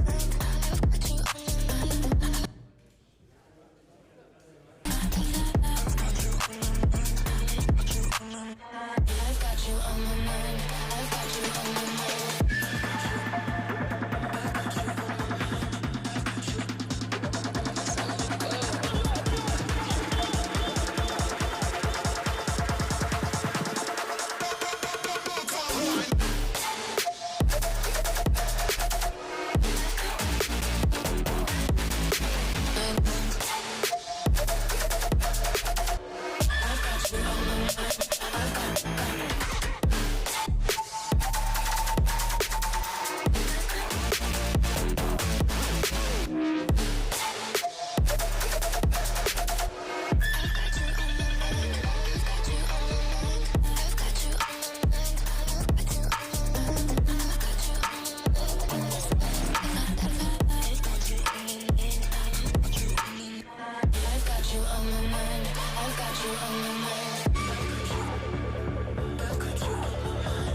Welcome back, ladies and gentlemen, to XPEvo 2025. We just finished up with Quali Wave 2, and now it is on to 3, and I was so offended that Nua dethroned Import from this here seat that I decided I would do the same to him, because what's better than 1 American but 2? And thankfully, we've got that right here on this couch. Hi, everybody. My name is Legion2K, and I'm going to be joined alongside 3 of the most talented men that I can think of at this moment. Just to my left is going to be 50 Laren. Hello, hello. And then we've got Shorty back again. Hello. And then obviously to round out the American sandwich here, a sub, if you will, Randomize. How we doing over there? I'm good, man. I had to do some interviews, and then I had 5 minutes to run around. I'm praying this mic will stay on my face at all times, because when they create technology for people, they expect you to have that second ear, but unfortunately I was on discount. So I am going to try my best to not move too much, so if I look like a robot, I apologize. Well, I mean, your parents are probably happy. They got a little bit of a discount, 50% off. I know my mom would have been thrilled. They call me Mozart, actually, because do they he was really? deaf. So where's the talent, though? It's gone. Oh, okay. Yeah, I left it in America. Didn't Picasso cut his ear off or something like that? Something like that. Anyways, we're not going to worry about Picasso and his shortcomings. Right now, boys, we got to talk about Wave 3 because personally, I think we have some pretty big names here for match 5. We've got, just off my notes here, New Prime, Tona, Carl Jr., Oxid. You want to talk about some big hits? You got them. Maybe we can start talking about Tona, considering we talked about him last segment already a little bit. Already last year, of course, not necessarily came back to the game. I don't think it was the first bigger competition. But competitive-wise. Competition-wise. And yeah, as you said, he performed brilliantly. I don't know, you knew him when he was playing before in competitions, I guess? Not so much. It's been so many years actually. I mainly know that he was like one of, he was a known mapper back then and also competed himself. But that's so many years ago. It was probably even before Trackmania 2 Stadium. It was Trackmania Nations Forever, and we are talking about tech only. So a lot of things have changed. Yeah, fair enough, because I didn't know that he was a competitive player. I joined only in 21, right? And so to see him come in and perform this great, everyone's saying like, oh, have an eye out for him. And for him to then go and perform like he did last year was just incredible to watch, yeah? Especially, like you said, you didn't know how quick he would be. I didn't know nothing about him. And we didn't know how much he practiced as well, That makes, practice obviously is one of the biggest factors in Trackmania all of the time. And we are at the stage where everyone is basically practice a lot, so then it becomes less important, but obviously that plays a huge role, and unless you ask them, you don't know beforehand. You guys think he can perform similarly or better this year? I think so. I have a decent bit of faith with him. I'm not gonna say that he's a guaranteed, deep run, but I think at least out of qualifying he should be fine. I can't really think of any world where he doesn't make it far. Randomize. Yeah, no, I would agree. He's been playing in so many tournaments, including like World Tour. Yep. And he's always somewhere in that top 4, top 6 with his teammate. He's just always been, like you said, he's been around for so long. And even when he was busy doing community stuff, it's like it never stopped for him. It's amazing. Well, he used to be the one that selected Track of the Days. Yeah, so true. you can imagine how many maps he had to play himself. He's got a lot of practice. Well, too bad it's not like a quick learn event, because I bet Tona would. He would probably be really good at that. Yes. That'd be like the most unfair thing that we could do at this event. At the very least, outside of cutting the cord. But obviously, I think one player we should definitely mention at this point, Carl Jr. What hasn't he done? Let's be real. What has he not won? XPEvo. Okay, besides that, that doesn't count. No, it has to count, because we are at XPEvo. So the question... Oh my God, we are. Yeah. So the question has to be asked, can he do it? Oh, you look at some of the other guys we got here, Epos, Pack, Otak, just like top 3 right off of my head. I think they can give him a run for his money. I think if anybody might eke him out, I would probably go Pack. Just, I don't know, his consistency is pretty solid from what I've seen past tournaments. Obviously with Carl, I got a chance to talk to him yesterday, and he was telling me that, oh, you know, with these maps, he only had about 4 or 5 hours each. So he's got to put a decent bit of time in, but, you know, compared to what he's doing for like World Tour, obviously it's not going to be as much. So he might be coming in with a bit less preparation, but this is Carl Jr. You know, he's the guy that he might not be a fast learner like Tona, but you give him enough time, you let that wheel spool up fast enough, and then before you know it, he's gone. He's out of there. But one thing that I do like to say, and I've said this straight to Carl Jr.'s face multiple times. I said, Carl Jr., you've never actually won a tournament since 2021. Everyone hands you a win.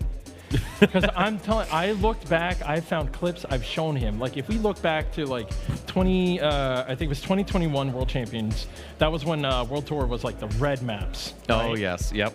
He didn't win. One of the players in front of him slid out, so he just got first place. And then we look at like even smaller events over on the NCSA side, right? We had PATC, Pan American Trackmania Cup.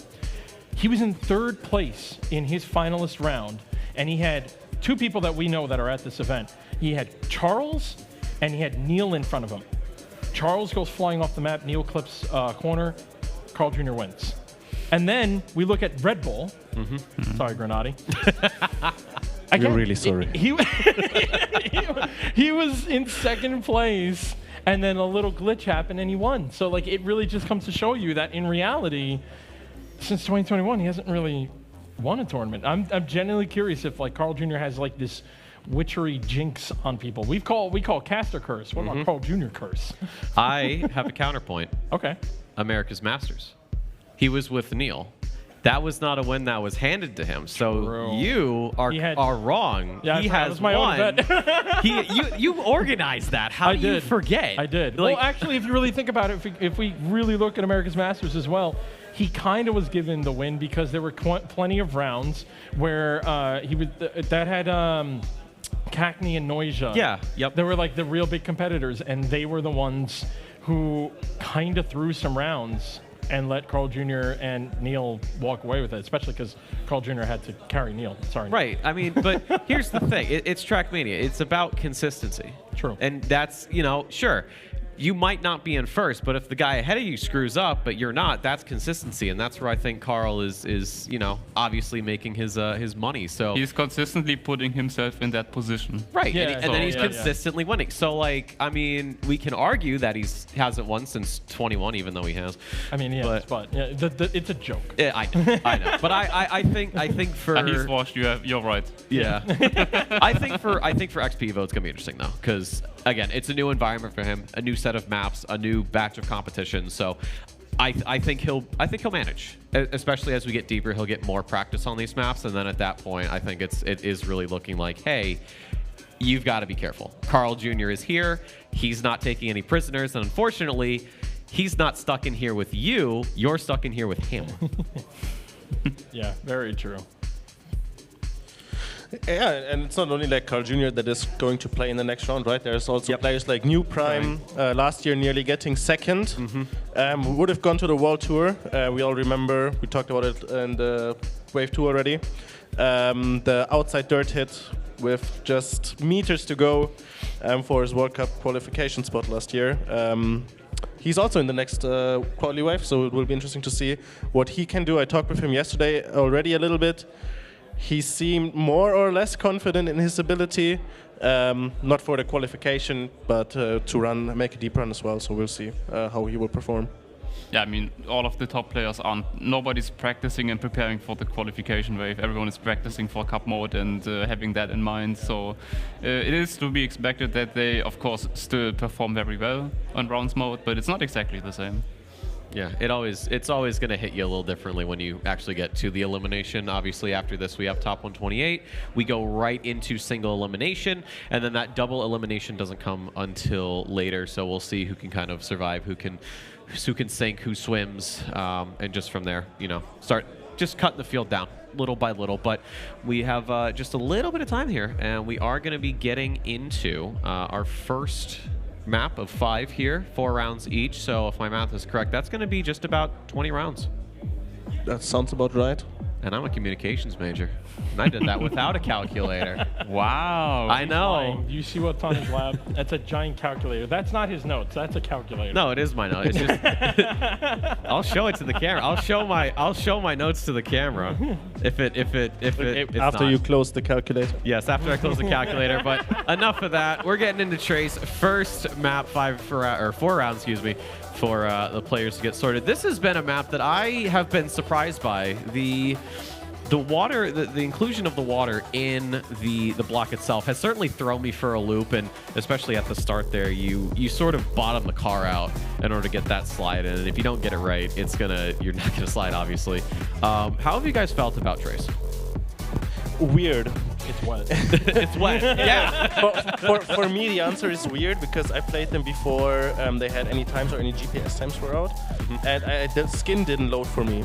So the first few times when I got the wet wheels, I was like, did I clip any water? What happened? Why is my car all of a sudden sliding? Like, did I hit brake? What is happening?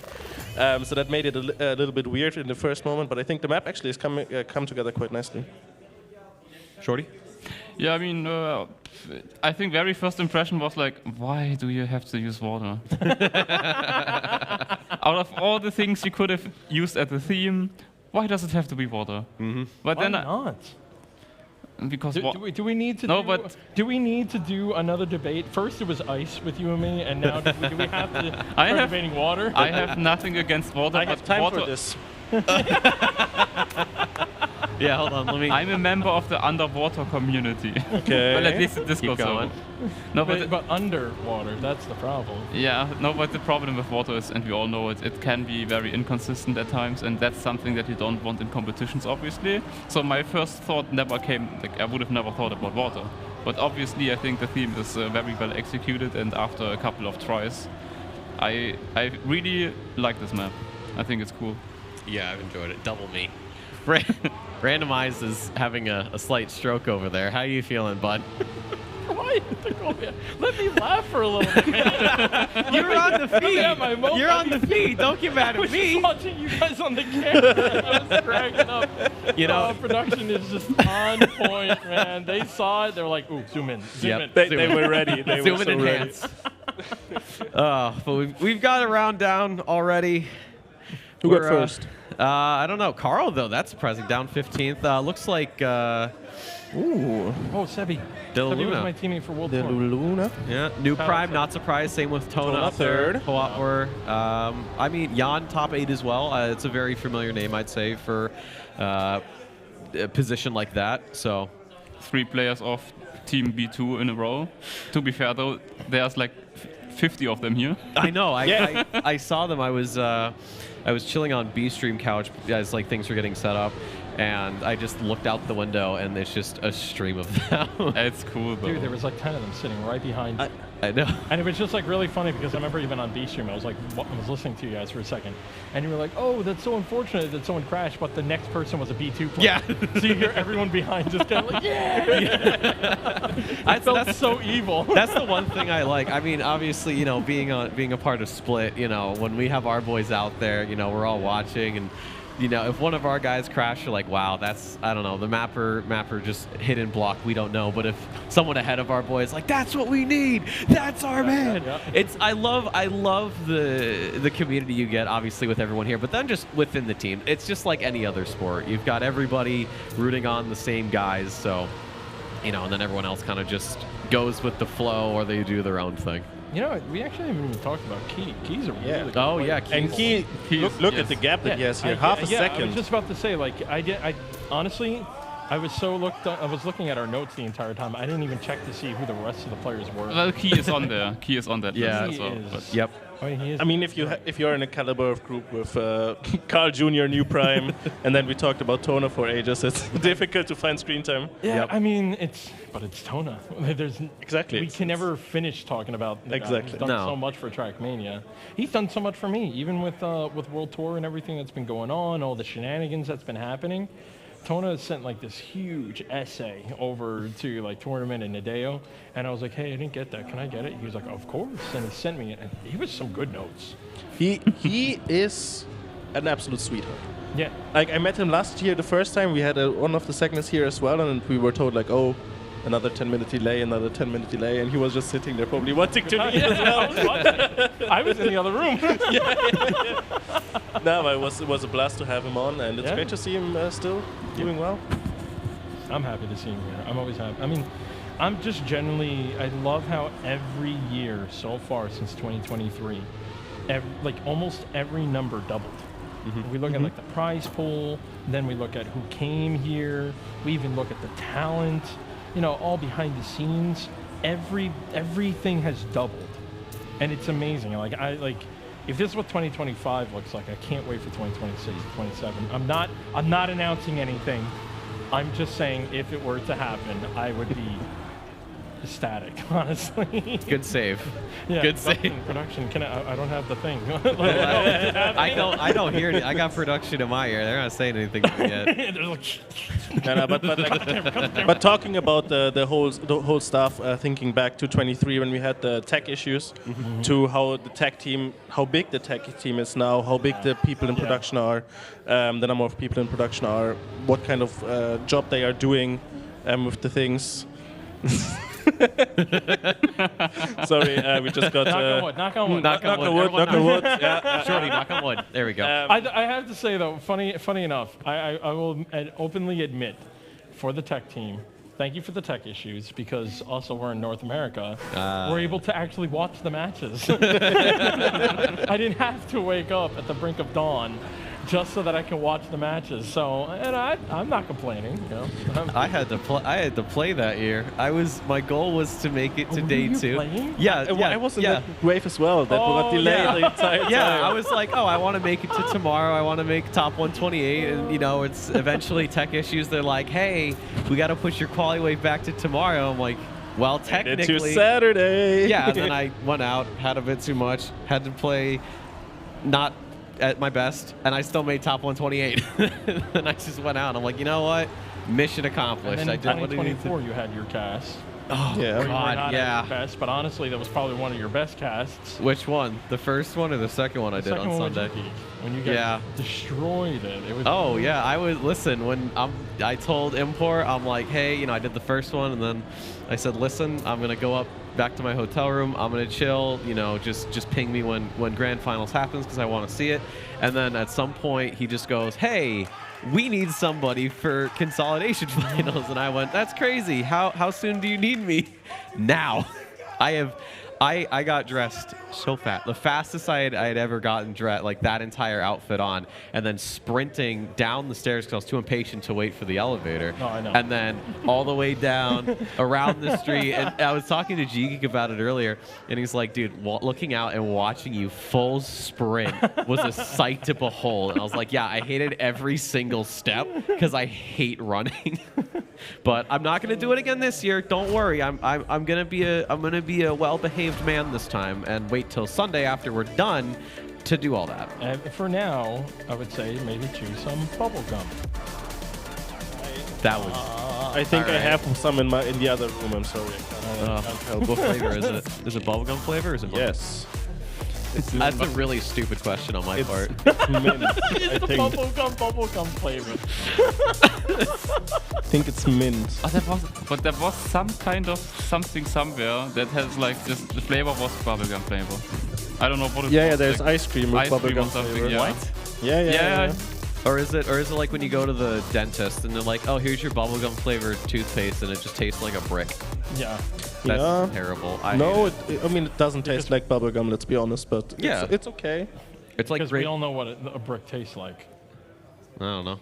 He's from Massachusetts. He's from New Jersey. How is that any better? I don't know. I just said you're from Massachusetts without any context. I mean, at least in Jersey, we know the difference between khakis and khakis, you know? Like we know the difference. No, you just say it and everyone else has to guess. No, it's pretty easy. You had to combine the words. It's based on context clues, which I know is Germans. a bit...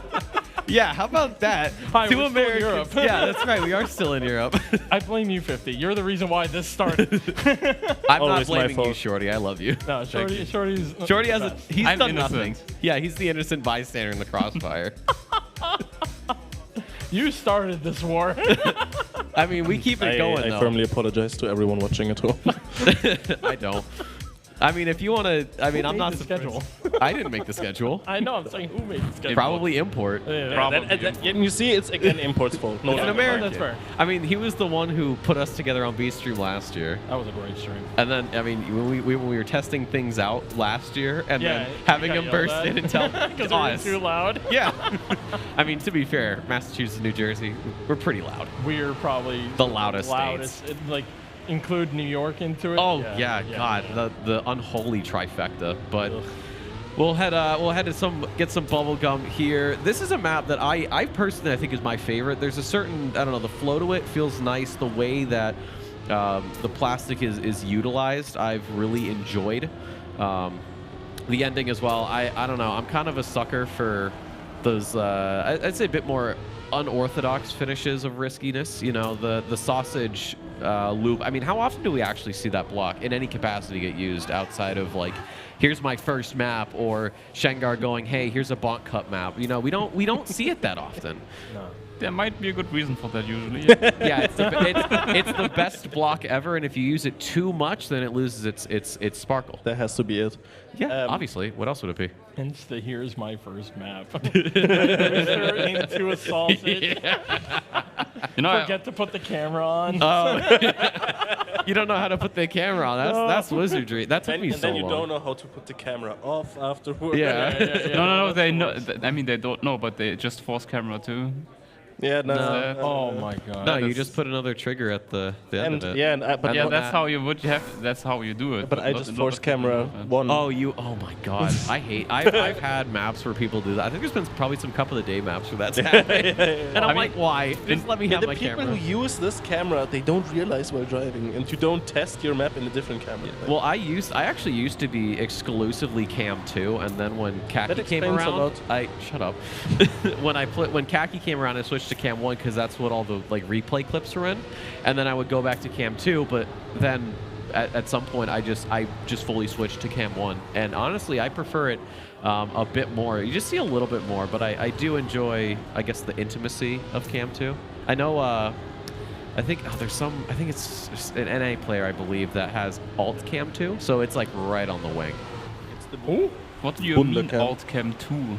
Yeah, alt Cam 2. So he is just blind, essentially. No, if you take he's staring at the speedometer on the back of his car the whole time. That's it. Yeah, if you hit the key again, you go into one the way alt to cam. fix some scenery on some maps. Yeah. If they can't listen, if you put it in Cam 1 or Cam 3, they can't see the scenery at all. No, I don't really mind the cam, but alt Cam 2 and alt Cam 1, why? I mean, normal Cam 3, you know, but why? Yeah. I don't know. Like Vizzy, if you watch people. Vizzy, I don't really mind him being a wheel player. That's understandable. But why would you play with that camera willingly? It's all up to preference.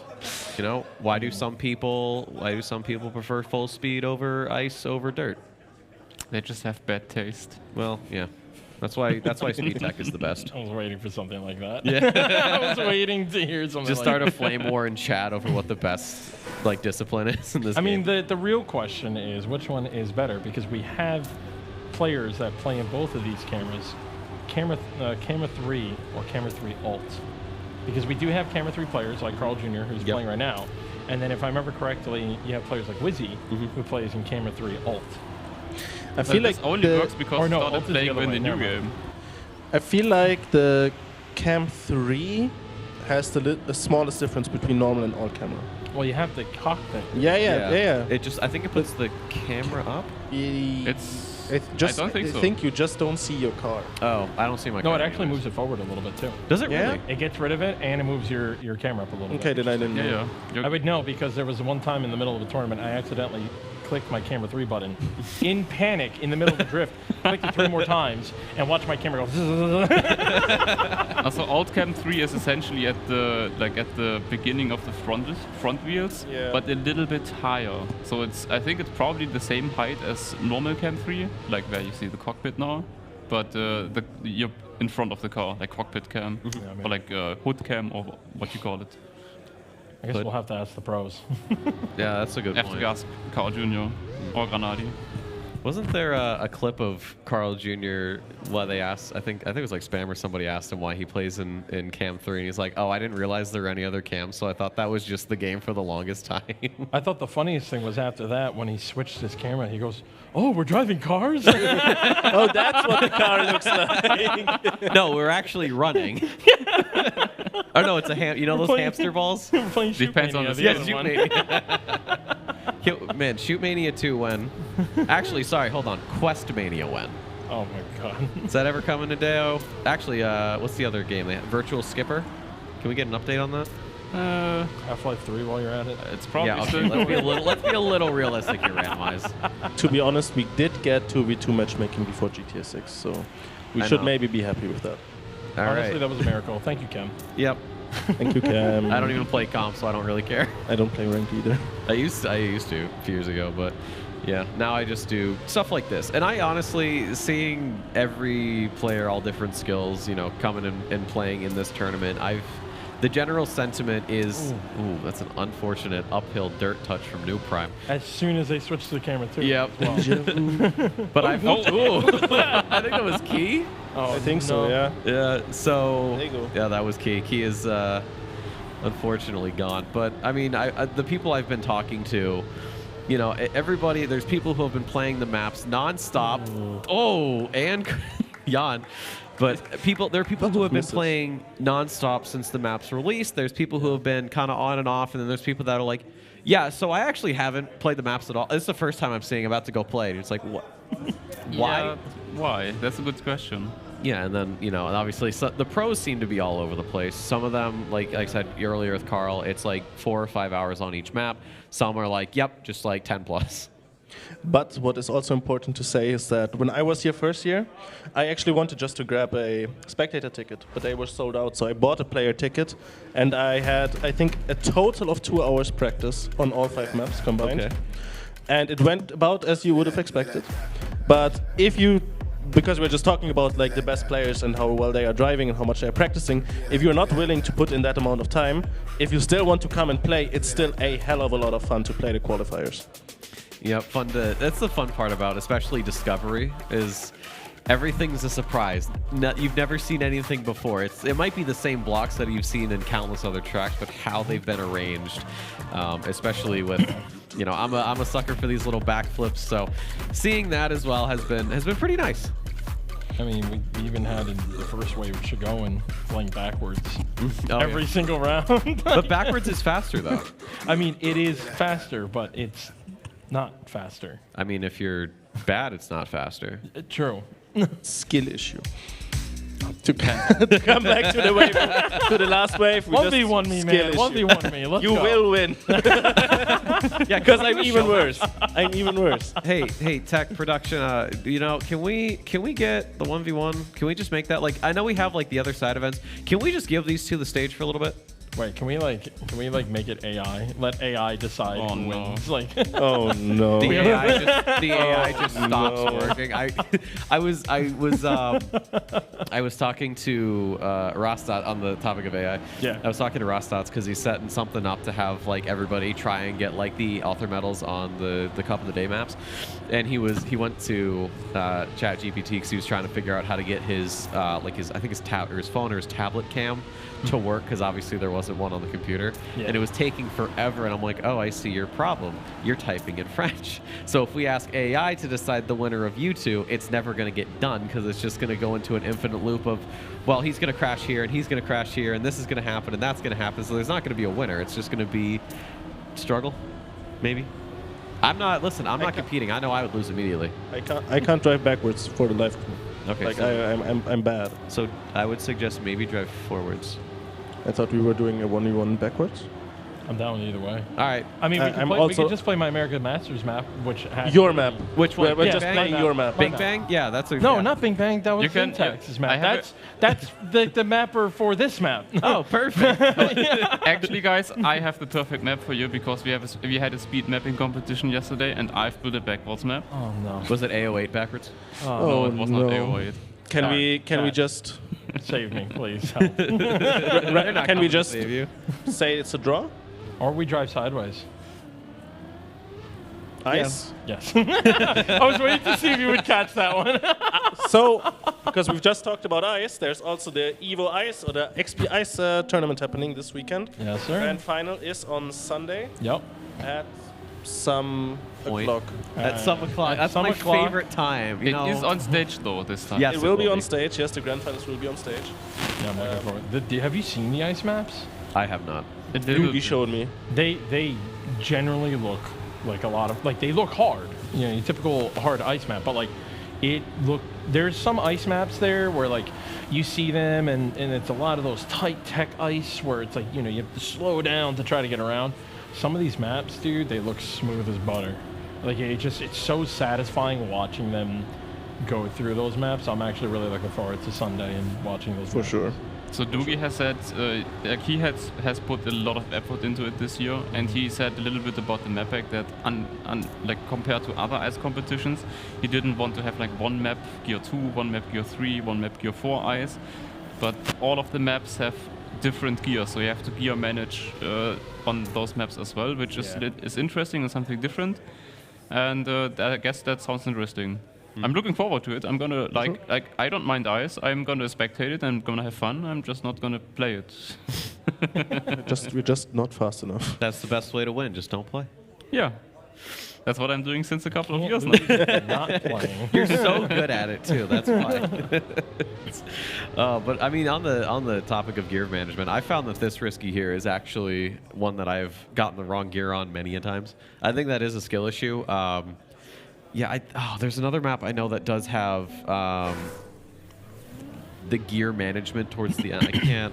I'm blanking on maps right now. Is it the ice map? I believe it is. I think it is. So we will obviously be seeing it. We haven't gotten that far yet. But so far, I mean, with Funny Purple map, this is another one that I've enjoyed just because of a few parts. But this one I feel has been a bit decisive in the community. It seems like some people love it, some people don't. That's an Intax map, period. Yeah. That is an Intax map. Anytime you see Intax in any map, I mean, Shorty, you definitely could say something on that since you've tested so many maps in the past. Well, that's interesting because I'm one of the people that I just can't figure out who's building which map. There are so many people that go oh yeah, this is 100% the Roxy map. Oh yeah, this is 100% Intax. But that's I don't even think that way. I could never just picture it because I don't know why. Maybe I'm just bad at pattern recognition, but I just play the map and just have a feeling of if it's a good map, if it's a bad map, do I like it? Why do I not like it? If I don't like it. And I just rate it. And if you would ask me who I think is the mapper, I would just guess. Literally not even an educated guess. Just straight up normal guessing. I don't know why. I mean, if you pull up the scoreboard, it'll tell you. Or if you pause it, it'll tell you. Yeah, not for XPEvo map testing though, sadly. We do make sure that maps have code names, and we make sure that I love them. There's been some good ones. There have been some absolute. I can't remember any of them, but they're basically the map. So to make it fair for anyone to know, can't make any favorites or something like that. We had strange kangaroo. Yeah, I think that was dry goldfish, something like that. Shark salad. You're okay. But the production name for bubblegum was Productive Jackal. That sounds like an old Xbox 360 name. You know, they're just the random generated. If I ran into some dude on the first name that you get. Yeah, if I ran into somebody with that name on Black Ops 1, I'd be like, yeah. That sounds about right. Checks out. It checks out. It's an alt account, kind of those things, you know. Then he just thrashes your entire team, and it's the worst game of your life. I just remember you and Import had a lot of fun with some of the names. That's what I remember. I don't remember the actual names. Some of those names just made me laugh so hard. I was like, I vote for this one. And then Import would be like, did you look at it? I'm like, no, I just like the name. So if that's why Funny Purple Map is here, I'm sorry. So did you also playtest the maps? Yeah, I tested them from the beginning. Good. Nice. Yeah, I also submitted a map, and it was denied in 20 minutes. Oh, is that why it was in America's Masters before? No, it wasn't that map. It was a whole different map. Yeah, I submitted it in, and then and that wasn't like denied in 20 minutes, but like I basically like I submitted at nighttime and I woke up the next morning and it was instantly in deny. Sorry. I was like, are you sorry, Shorty? Not really. you though. No. Basically, I was told that everyone thought the beginning was interesting and pretty cool, and then 60% of the map was terrible. And I was like, cool. I was like, 60% of the map was rushed, so it makes sense. It was like the only map where I knew the mapper because he was talking about like a couple of days before, yeah, he has to finish his map, like at least that much he said. And I played the map and I was like, yeah, the start is pretty cool. Cool concept as well. I like the theme, but the rest of the map is just rushed. It's really rushed. So I'm like, yeah, randomized. I'm sorry, but cool idea, but it's just too rushed. Yeah, you know, it happens. And you know, the thing that I would definitely say for anyone that wants to get into mapping in general, I know these maps look amazing. They can be pretty intimidating, but you have to remember these maps all started as just blocks before any scenery went onto the screen. So like they look cool, they look flashy, but that's all the afterwork. It's just, you know, it's just the tracks. And all you have to do is just put blocks together, and at some point you'll actually start to make some pretty cool maps. Yeah, and some people are good at building scenery and others are good at building routes.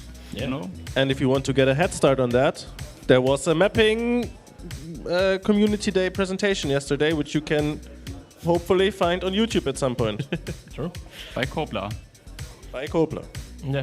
No, I mean, honestly, like it's one of those things where like I really do try to encourage people to map more, because you never know if you're going to actually end up liking it. And there's so many variety of custom blocks that we could use to this day now where we can create such amazing maps. And it's, I mean, there's only so many people that we can rely on for mapping. And after a while, we start seeing the same names over and over again. I mean, even the meme Waypoint saved me. Like, that's a thing because there needs to be more mappers. So if you are interested in mapping, please get into it. Like, try it. Just make maps. They're going to be bad at first. No one was, you know, a prodigy at the beginning. Stay quiet. I wasn't even going to say anything. I was just expecting you to say something. Yeah. You know, but yeah, and sometimes you can like find like a good tag team. Like there'd be people you can bounce off with, make maps. So that, like, for me personally, like anytime I make a map, like I even know the people I want to ask for help for the routes, and then I always have like my go-tos for even scenery. Like I don't always build my own scenery. I think last time I'm on the Halcyon mapping team. Even the America's Masters map, I had another Halcyon mapper do the scenery for me because I don't know how to build big scenery like we see here at XPEvo, but I had others who could do it. You know, like I had like Kyle and Rabbi be able to do it for me. Yeah. So I mean, hopefully more people get into it. I mean, I not to self-advertise here, but I'm going to. I actually spent with these maps. These have been in, you know, the works for a while. There's no real time limit on when you should finish a map. I finished a actually very smooth grass tech map that I was trying to get a couple of the day, but the ratings weren't really there, just because you get like 1 or 2 1-stars, and that's, you know, that's GG. But I spent maybe a month and a half on it, and it was split mostly on just the route. Because, you know, it's these little changes here and there, and then obviously with the scenery, like you said, randomized. It's really hard to get that scenery right, and you know, unlike with, you know, XPEvo mapping, where the mappers get sort of I guess an outline for what the organizers are looking for. I don't have to deal with that. So what I actually end up doing is, you know, using the blessed macro block system, because I had a bunch of scenery blocks saved that I was kind of not really using that much. So I figured, you know what? I've had some other maps I've used macros on, so I might as well give it a bit of a swing there. And it actually came out really nice. But yeah, so I'm trying to get that map into Cup of the Day, and who knows, maybe you'll see it. I mean, it's not in the map review, I guess, sort of page, because I obviously deleted. I got a couple of 1-stars because some people don't like certain styles, but you know, that's getting it. Don't like your map. I mean, getting track of the day is more challenging than simply building a good map. You can build a good map, but getting a track of the day is almost harder than building a good map sometimes. No, I understand that. I mean, I'm not too upset. I went in, I was just like, I'm gonna throw it in map review. We'll see what happens that first time, and it went really well. I'm like, oh, okay, possibility. But yeah, I mean, it's the thing that I think is important to remember is to just, you know, don't compare yourself to others when you're building a map. Like we said, you know, like you said, At first, it's probably going to be bad. You know, it's probably not going to. It's going to be uncalculated. It's going to be awkward. It's going to be bumpy and a mess. But the more you work at it, you start to refine it. You know, trim off some of the fat, and then it's actually pretty good. The people who have made these maps, I mean, it's years upon years upon years of experience, and it's it's building in specifically comp style, because comp style is very different from what you'd find in say Cup of the Day or a server with your friends or like weekly shorts. This is such a different beast that you need that deep understanding of Trackmania to actually make happen. Yeah, no, I agree. And it just blows. And even after you finally build these kind of maps, it's so much fun to watch like some of the best players play these maps. Like they make it look so easy. I know it's not hard.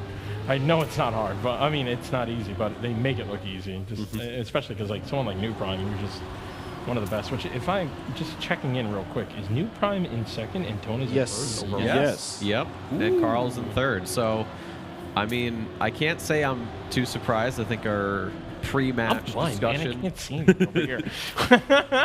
Hey, you guys know where to get all the good stuff here in the city, most likely. Where can we get some binoculars for the old man? Yeah, no, but hey. Or no, what we could get? Those, like back in the day, they had like the theater house. The opera house. With the opera with the little thing on it. It's like a stick and then the thing, and it just like right on the edge of the nose. You can hold it down by your hip and it just comes up. Yeah, you have to hold it like this. Yes, indubitably. Well, thank God they don't go over the ears, right?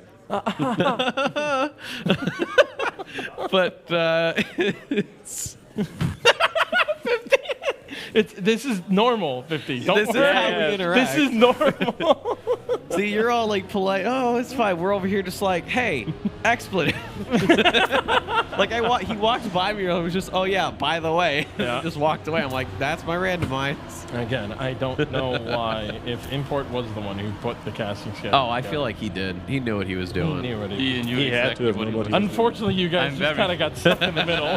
Hey, but I'm stuck here anyway. You're here all the time. I'm enjoying my time. I try to contribute from time to time. Yep. Hey, listen, he could have said, you know what? Just Legion and randomize. That's it. Just the two of them. B-stream entirely next year. Good God. The whole B-stream. Just both of you.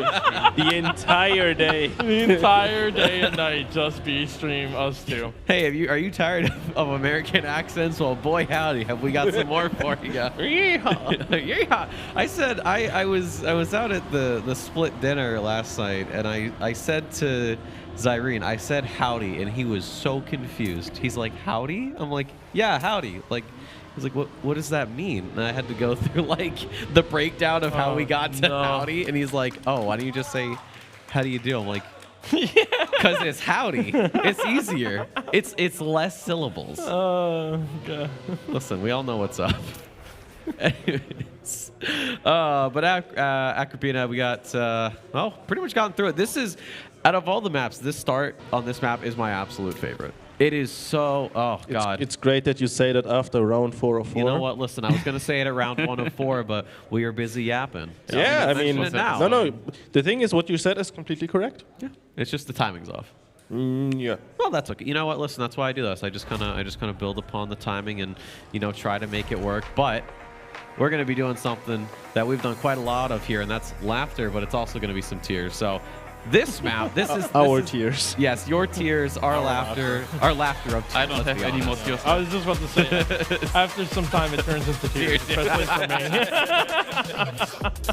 me. But yeah, this map, the ending on this map, I have seen so many rounds where it looks like you're guaranteed like a third, and then you just mess it up, and then all of a sudden you're at the back and you get like more. No, okay. Before we even talk about what kind of rounds or matches or anything, we have to realize the person who's like at the top of the list right now, he's also one of the mappers. How unfair is that? Kona and Spec made this. Yep. And he's already like ahead, like mapper advantage? Yeah. Question mark? Is Tona ahead right now? I believe last time I don't so. know. I'm blind. Again, I need binoculars, so like I can't see. Last time I checked as well, but it might have been that the last. I think it was before. Yeah, I think it was before that. No, I'm not Maybe. sure. I think some people would call Mapper advantage. I would just say, I mean, he's just smart. You know, like you think there is an advantage you have as a mapper? I would say no. I would say to the degree that obviously you're going to build something that you like and you like things that you're good at. So to that degree, obviously you're not going to build a map that you yourself would be bad at. I feel like at least naturally. I mean, sometimes maybe that does happen. He's in first. But apart Okay. from yeah, see? Sorry. No, but apart from that, obviously, I would say no. You have 1 month of training. If it would be no train, obviously that comes into play. But with 1 month of training period, I think mapper advantage is at most that it's a map that is suiting him style-wise. But other than that, no. Personally. Could it maybe be a bit of a psychological disadvantage as well? Because in your practice, you're going like, this is my map, I need to practice the others, and then maybe kind of don't practice your map as much? I tend to forget to practice my map because I'm more focused on learning everyone else's. I also hate playing in tournaments with my map in it because then it makes me even feel worse when I realize I'm getting like a smackdown on my map. Yeah. I mean, I always hate, like, sometimes even the casters will bring it up. It's like, oh, randomized on his own map, getting pretty destroyed on. I'm like, yeah, I know. Man, I can't believe that casters have said that about you. That's horrible. Huh, it's almost like you were one of the ones casting that map. I played the 5th, Your Honor. Yeah, Oh, but this end, the one thing I do love with this sort of double ramp transfer, as Nolan kind of shows us. I was about to say, Nolan doesn't like it. Yeah. Well, I mean, the lineup for that, you know, you hit that first one, and then you have to almost immediately countersteer to counteract the rotation that you end up getting, because if you just let it run, the car's just going to go down to the right, and you're going to just whack your face off the finish. And Are you a fan of the finish? honestly, I'm a sucker for like the ramp transfers like that. So yeah, I'm like, it's really unfair. I'm sorry. I love that kind of stuff too. I was too bad for it. Well, you say that, but you don't know the old finish. Would you like to indulge Do we us? have some leaks? Well, let's put it this way. Before the finish was just straight, there was a bobsleigh finish on the right side. So you jumped from the first ramp to the second ramp and jumped down right. The thing is, a lot of finishes have triangles. So, as it should be, you could jump through the triangle for a better finish. And you kind of had to. I mean, just block it?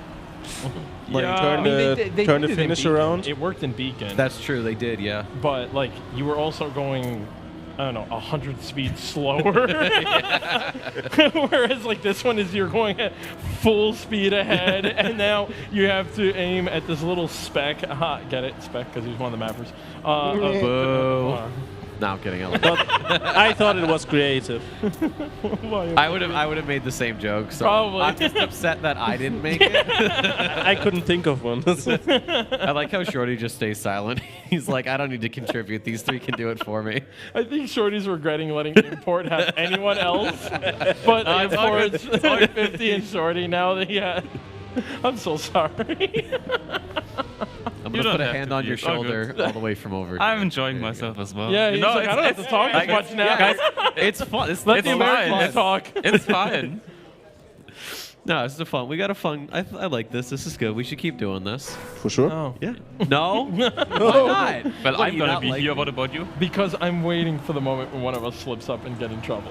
And I can't wait. No, that's why I like, no. You New Jerseyans have such Actually, a funny mouth. enough, my face is hurting from laughing too much. Like, I am smiling. It's been a while since I've laughed this much on a cast, but we were told that it's allowed to be a little bit more of a sit back, relax kind of cast. So Well, it's qualification. It's still interesting, of course, to see like Carl Jr. being in third and something like that. But to be fair, he came back quite nicely. He did. He was 20 points, 30 points behind at some point. Now down to still 20 points behind Toner. Yeah, 661 for Carl. 669 for New Prime, 679 for Toner. Okay, randomized. Wait, you're losing your pack. You're losing your mic. I legit can't see. Just sit down. Have you gone to like the eye doctor recently? No. Of course he has. How do you drive? I mean, I can see fine big things like cars, but I can't see. God, I hope so. Like that tiny little text in the top right of the screen. Can it you doesn't see- help that we're also it's even tinier because we have a picture-in-picture right now. Yeah. As long as we can see traffic Can we, lights. to production, can we get full screen real quick? Can we also Full put screen the of the camera? game, not of the No, camera. Come on, Dude, if production had gotten that cam change on you, I'm so I would bad have at cameras, left. too. I would have left. I would have gone over there and I would have said, "What do you want? What kind of There's beer?" And so I would have many gone and bought cameras, it for all of them. production. Why did you choose that one? Okay, can you see the numbers I better? can see the no, because now they're cut off on the right side of the screen. Listen, Tona has 714, Newprem Okay. has 709. Okay. Could be a 5. But Carl has 700 exactly. Okay. And then it's okay. 20 and then, points yeah, to we're 680s and then 660s and then 6. But- There's okay. a big Quickly drop down off. to 500. Yeah. Jeez, that's a big drop off. I know. I was talking to a couple of my friends, and they had finished qualifying, and I think one of them finished. I want to say it was like 17th. But when you think about the qualifier waves and who's actually Carl, he pushed that corner too. When you think about like who are in these matches, one thing I mentioned is like if one match is like wicked spread out, yeah, it's going to be harder to maybe qualify. But when you have a match like this where it seems like all of the points are concentrated on a few people, your lower points in your qualifier might actually be enough overall. So True. Seeing the Especially drop because you know off. the same people are constantly Right, taking exactly. the big Yes, number. correct. And then you look at the scores. I mean, about 19 points to 4th, and then 20 to 5th, and then once you get to 6th, then it's just gone. I mean, it's for sure. And then, look, now we have an even bigger display for you. See, I can fight. Anyone know that one, please? I always reference that when I'm done lagging in a game. Yeah. I'm productive. I want God. to say GG for the 3rd qualifier wave. Yo, just a little shout out to my teammate Sevi who carried me in World Tour. Let's go. Well, I just want to point out that Tona actually won the qualifier. By 3 points, though. By 3 points out of Mapper Newprem. advantage. Yeah. To be honest, I think that the distance dropped during the last map. Yeah, Just no, a little it bit. did. I have to say, interesting that Carl only got 3rd. I know. I'm not surprised. Are you surprised? I'm actually not surprised. I'm also not surprised. It's Because if you think qualification. about it, Carl Jr. always plays like decently through the entire tournament. Every tournament, you always sit there and go like, this is going to be the year he doesn't win. This is the year he's not going to win. He's not playing that well. Until all of a sudden it's like his life is on the line. All of a sudden that guy just like kicks it into 6th gear and just starts taking off. Do you think this year could be the year? I don't know. But I think it would be sick for Carl Jr. to straight out just never show up to XPEvo, to then 2025 shows up, wins it, and be like, see, I told you it's easy, and then leave. Because that would be something he would say, guaranteed. That is 100%, yes. That would be so bad. Oh, God. I would feel even worse if it was like someone against like Renati, who's like the second punch, and he just like snipes him at the end and goes, see, I told you it's easy. You think maybe that's the real reason Granadi's not playing? Fair. Maybe. Yeah. Maybe. He's streaming. But we have a chance, a little bit of downtime here. Take a look at the scores so far for what we've gone through in this 3rd qualifier. Tona 752, New Prime 3 behind that with 749. Carl in that top 3 though 739. That's about a 21-point drop off before you get to 4th, and then it really starts falling apart though. Dula Luna, Jan, Sebi, and Jussi into that top 8. So 609 right now is the cutoff from what we can see, and then just on the side you got Key and one other name I forgot to snipe before the end, but yeah, Jussi. Points. Yeah, I can see. Can you see? No, you see his name. You see. Oh, you see? Jussi. Oh. I thought it The was American Jussi. way, Jussi. I don't Whatever. know. This is the hardest part about Americans being a part of like Any international yeah. events, especially because when it's European dominant, because then you're just like, yeah, his name is Jussi, and then like you have all the Europeans turn and look at you like, you not read, and it's like, no, I can actually. it's like I can read American reading. This is what happens when you decide to have people fly overseas and try to commentate and cast for people. You know, it just Yeah, it's. I don't know. I can't read anyway. But to be fair, though, some people just have weird names. That's true. That's true. Like randomize. I was so close to saying like Legion. I was trying to be nice for once. No, I mean, God, you want to talk about names that are difficult? I remember when I was into like League of Legends, and you start getting into like the Asian pro scene. It just they kind of just went with whatever at that point. Dude, they pick a word and go with it. Like some of them, like Faker. Yeah, that's cool. And then they're like, they went, hey, here's a bunch of letters, do something. And went, okay, and just threw it at a wall, and they're like, all right, boom, boom, boom, boom. And it comes out like Bob. Yeah. And then you come over here, and it's just like, there are some names where people just look at the keyboard and go, bam, and it's like, and it's like XX Ghost Rider, XX, 4, and then a few other numbers. We know where that one's going. And then you get some names where it's just their name, like Joey. Sorry, I have to finish that one. Yeah, no, you're good.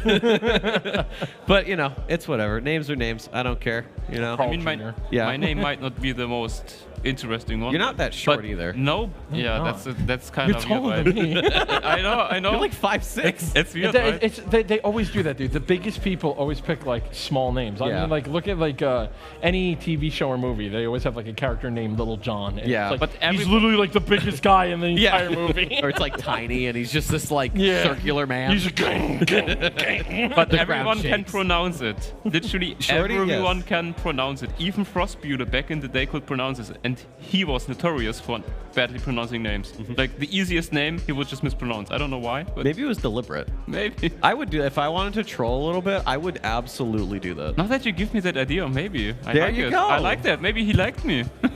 Probably. That's the litmus test. If someone likes you, is just put a bunch of names and see if they pronounce yours correctly or not, and then you can be like, oh, they're gonna like me, or oh, they're gonna hate me. I don't know. But hey, interesting. So I got distracted because we have a window behind us, and I can watch as people are trying to get into the camera shot. Because I was doing that earlier. I made you hop across, didn't I? Yeah, I know. You were like, keep hopping. And I'm like, jump, jump, jump. So I'm just watching people in the background trying to get into the camera. I did it too. It's quite entertaining. I did the first one. I pointed to the camera. I was like, you, call me. But what I want you guys to do right now, instead of calling me, we got some highlights before we throw it back over to an interview. So let's take a look back at what we've got from this match.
Back to the main stage for XPEvo 2025. I am joined by Mutta. And first things first, can we get a cheer from everyone in the arena for Mutta making it all the way from Australia for the event? Mutta, thank you so much for joining me for this interview as well. You have come a long way for this one. It's the first XPEvo that you've managed to make it to. How are you feeling? How has it been compared to expectations so far? I'd say it's met expectations so far, which is pretty high, to be honest. Met a lot of new faces. People are really nice, and yeah, the arena's awesome. Glad to hear that you're having a good time so far. I have to ask, you've played your seeding wave already. How did you feel about how that went? Were you happy with how you performed? Was it just get through and get to the round of knockouts? It was the first test of rounds, actually. I hadn't played any rounds before that, and I was pleasantly surprised with a couple of maps, and yeah, a couple of bad maps, but a bit expected from the training. So we're heading then later in the evening into the round of 128. Obviously, no idea who you're going to be playing in that one just yet. Is there anyone in particular that you're looking forward to playing, dreading playing against on these maps? Is there anyone that you, kind of any of the players to leave an eye on over the course of the weekend? I don't think it really matters. Everyone's well prepared. It's all about what I bring to the contest. That's a very political answer. It's a very good answer, but it's a very fair answer. With that in mind, then, what's your personal target for the weekend? What are you hoping to achieve? I'm here to win. That's what I want. But as long as I play well, I don't really care where I end up. That's a great answer as well, Mutta. We're going to make a politician out of you yet. This is going fantastically. Any final things that you want to say to the crowd here at XPEvo, anyone who's watching online as well, anyone who's in your streams regularly and maybe couldn't make it all the way out to Germany for this one? I'm blanking on that one, to be honest. But just thanks, everyone, for coming out, supporting the event, supporting all us players, and yeah, making XPEvo what it is. Thank you very much, Mutta. Pleasure to have you here, as I said. Looking forward to talking to you more over the course of the weekend. We're going to head to a quick break. We will be back with the final round of seeding waves, whatever we're calling these. There's going to be a quick break. Either way, don't go anywhere and come back for the action.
Slap an ass or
play.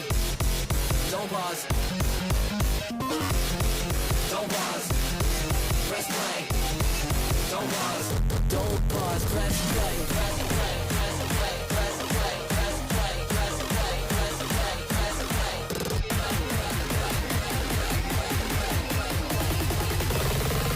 Don't pause. Press play.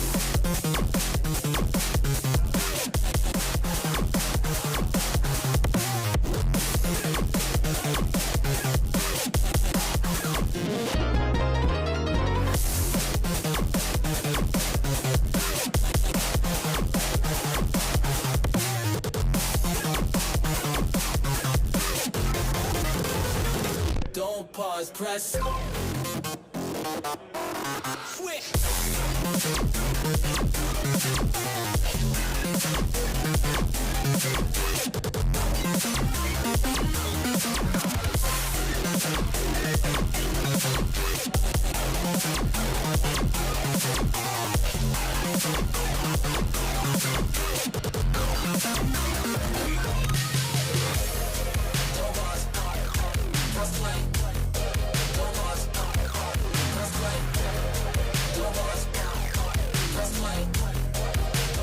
I wanna hear what you got to say. Don't pause. Press play. Don't pause. Press play. Don't pause. Press play. Don't pause. Press play.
Don't pause, press play. Press play, press play, press play, press play, press play, press play, press play, press play.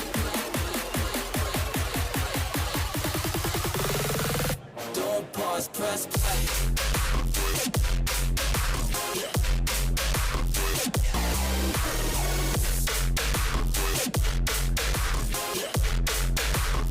I wanna hear what you got to say.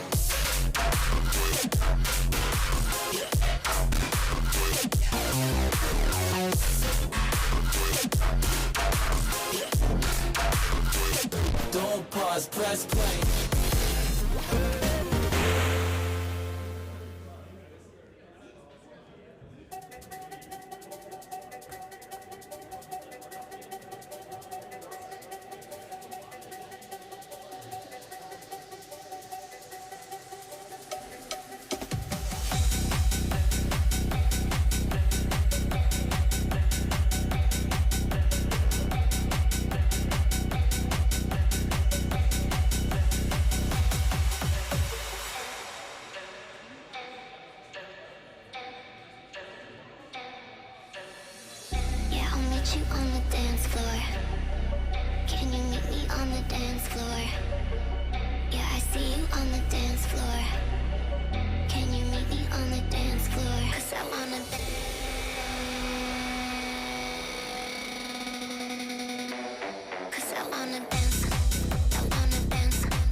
Ladies and gentlemen, welcome back.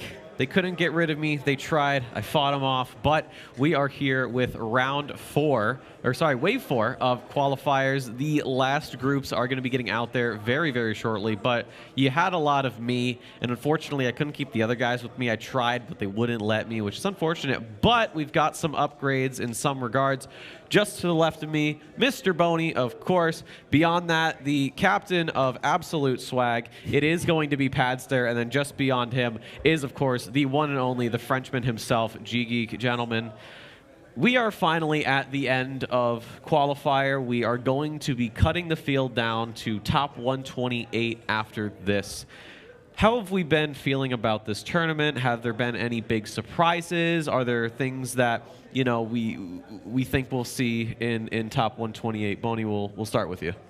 I think thus far, level of play has been quite high. Like, even in qualifiers, you will see players maybe taking a little bit easy, trying to coast by per se. But even then, a lot of players do still very much, you know, put in as much as they can. And while there are mistakes that we see happening during qualifiers, and obviously, you know, the occasional backwards driving, if you will. Of course. It does feel and seem like there is a lot of talent out there, and especially considering right now we're fighting for that 128 spot. I think even there, we're probably going to miss out on some players that have put in time, that have been able to, you know, find the time to get into these maps and get the work in, and maybe still miss out. Yeah, I mean, we've had some pretty close rounds in terms of points overall. I know in just wave 3 that we had, I mean, the discrepancy from first to fourth wasn't too bad, but then it just fell off a cliff at that point, and then there was huge gaps, and then immediately into the top 8, you were already looking at less than 600 points for those guys. So, I mean, that was just wave 3. You know, I didn't get a good look at wave 1 or 2, and we'll see how wave 4 goes. Pad, same question for you with what I asked with Boney in terms of the competition and this wave and obviously 128. I think based off what I've seen, I've been following the waves over on B-Stream, and I think something that has definitely surprised me is coming into this competition, there's been a lot of talk about the difficulty of maps. These are a definite step up from what we had last year. But the consistency of some of those players who maybe aren't the biggest names, maybe don't have a reputation of being the absolute top players in the game, but you see these players who have clearly put so much time into just getting these maps consistent and able to finish every round in a good pace. They're coming out of these seeding waves with massive points hauls. For example, ones I've seen on B-Stream recently were, I think, Yami ended up on 745 points from it. Ike Wolf and Pardon Vector both ended up with massive hauls from their match. So, yeah, these, like, almost top-level players have been doing really well on consistency, and I think that's going to be a massive factor on this map pack in particular. G-Geek, what do we got? Well, I've been mostly focusing on Wave 2, with just the one with Ike Wolf, Paardenwerter, and as well as Flonko, which was probably one of the best surprises that we've had in that particular wave as well. So I know that when you look at that match overall, the match that we covered on B-Stream for Wave 2, it was not exactly the strongest that we could have in terms of player lineup, but they still showed up in a very, very big way, and there are certain drivers that we were actually kind of talking about at the very end of that particular wave on the B-Stream, where we feel like they can make some pretty deep playoff runs. Like, for instance, Ike Wolf, I think, would be top 32 contender for sure. Top 24, it might be a little bit trickier, but in case there is something that goes awry for some of the top contenders, he could definitely be there. Paardenwerter, also one to watch out for. And as I said, Flonko, one of the best surprises that we had over on the B2 camp, looking to maybe spring a few surprises. I would be really, really chuffed to see him make a bit of a deeper player run than anticipated. Yeah, those B2 guys, there's a lot of them too. So having them all kind of slowly get chiseled away, it's almost like a Survivor thing. Like, who's going to be the last man standing in that group? We got the Purge and everything, apparently, so don't worry about that. We got the Ambit Purge. There's that to contend with. Yeah, the Ambit Purge. We got the B2 Purge. I'm sure there's a couple other teams here. But, you know, looking at Wave 4, we're going to be hopping into Match 8. So there's a couple of names that I think we should probably keep close eye on. Obviously, 2023's champion Otak is going to be here. We have Jadon, Piranha, Binks, and then Rotrex and Raceland. I know we had a bit of a meeting before everything started today, and we talked about it. We'll just start from the other end. G-Geek, out of those names, Otak, Jadon, Piranha, Binks, Rotrex, Raceland, Who do you think is going to come out of this the biggest winner?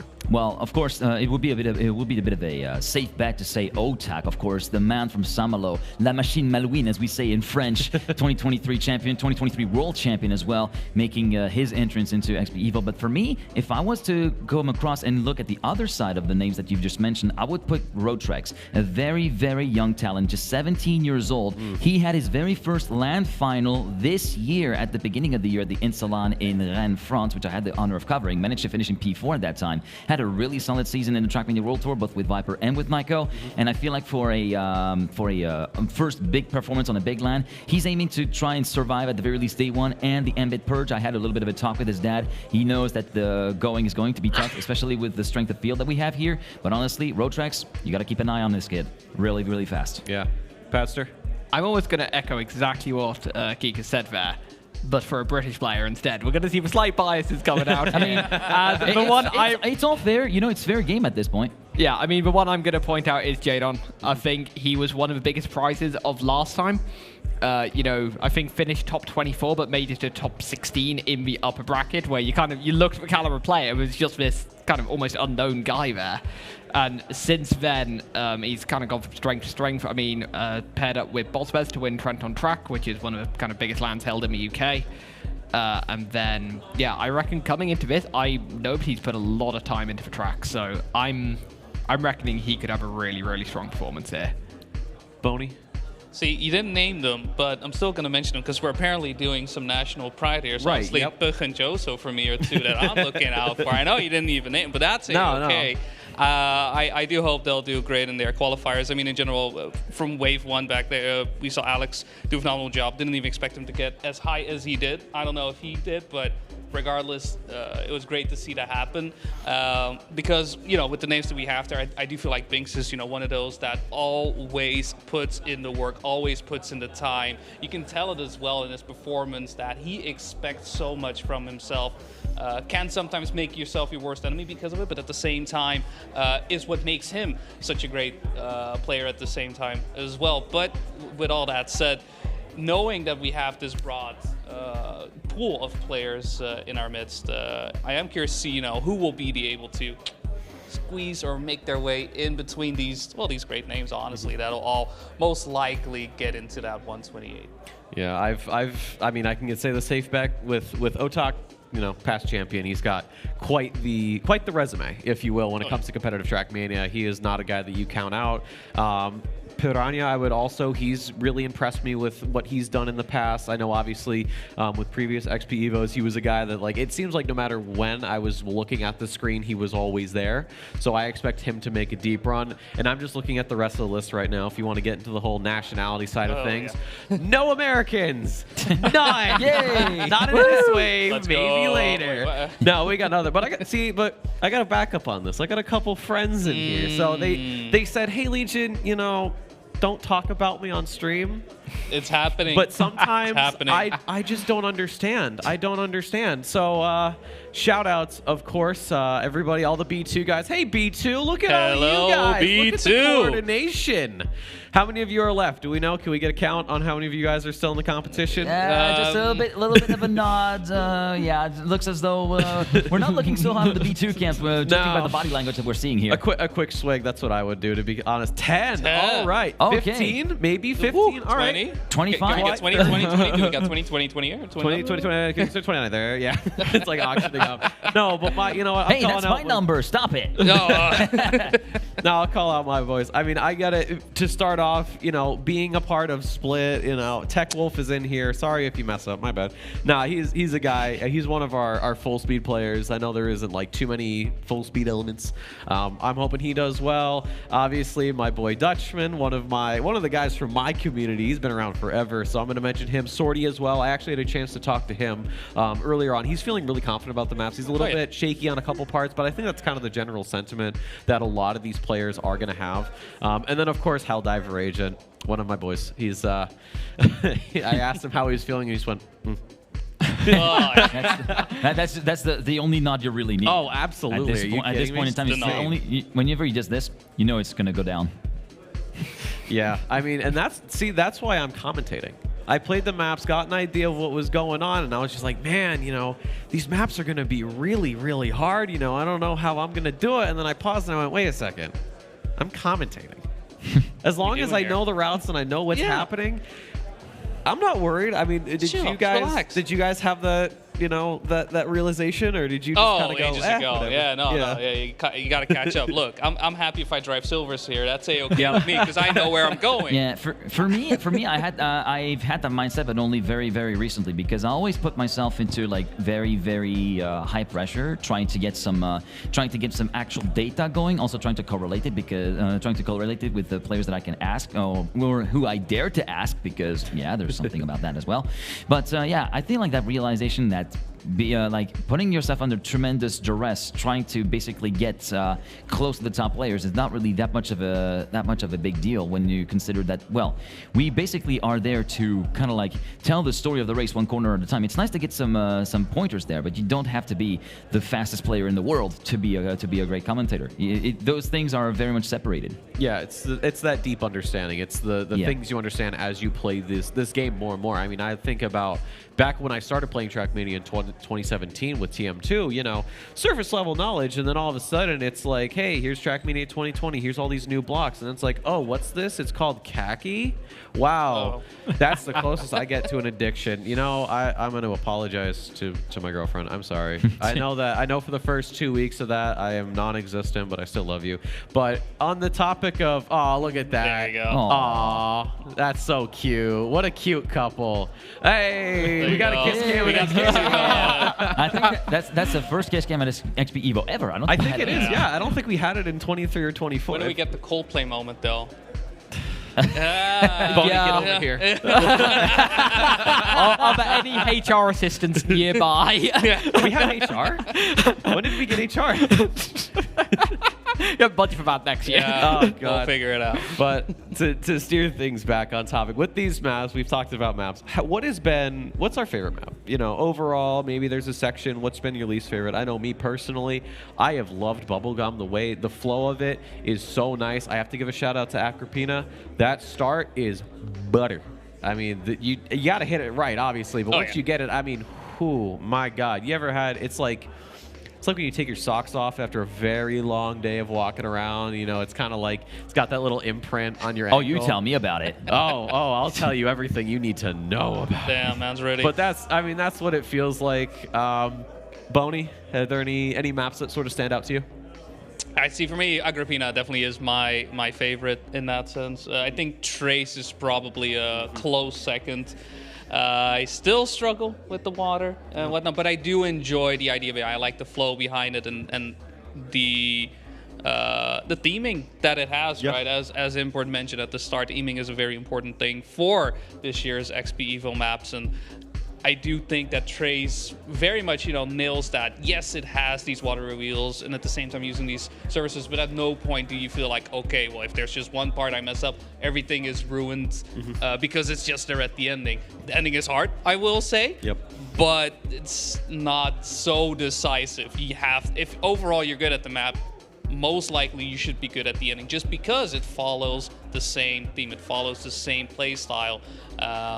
And that is, the beauty of the map pool in that sense as well, where Agrippina is that precision, follow the route. I would say Trace a bit more wishy-washy to call it that in terms of how you move and snake around in there. Pat? I'd have to go with Tears or Laughter. I was wondering when we'd hear that. Yeah, I mean, when I first got into Trackmania, I put a lot of hours into Ice. Obviously, Ice has changed so much since those hours I put it in, kind of early 2021. But I still really enjoyed. I love doing little snaps on the dirt, which does feature on the first of the ice slides there. I find it really satisfying. I think the NASCAR section is quite interesting as well. Obviously, there's so much time to gain there. Slow dirt bits, it's got a bit of that. It's got a whole host of elements that I really enjoy, and I think it's a really interesting map. But I will say, as a commentator, and from the point of view of watching the games, I have really enjoyed Trace as well. I think that's been really interesting to watch, because it is so impressive to watch people who are good at Trace, particularly through that final section. G-Geek?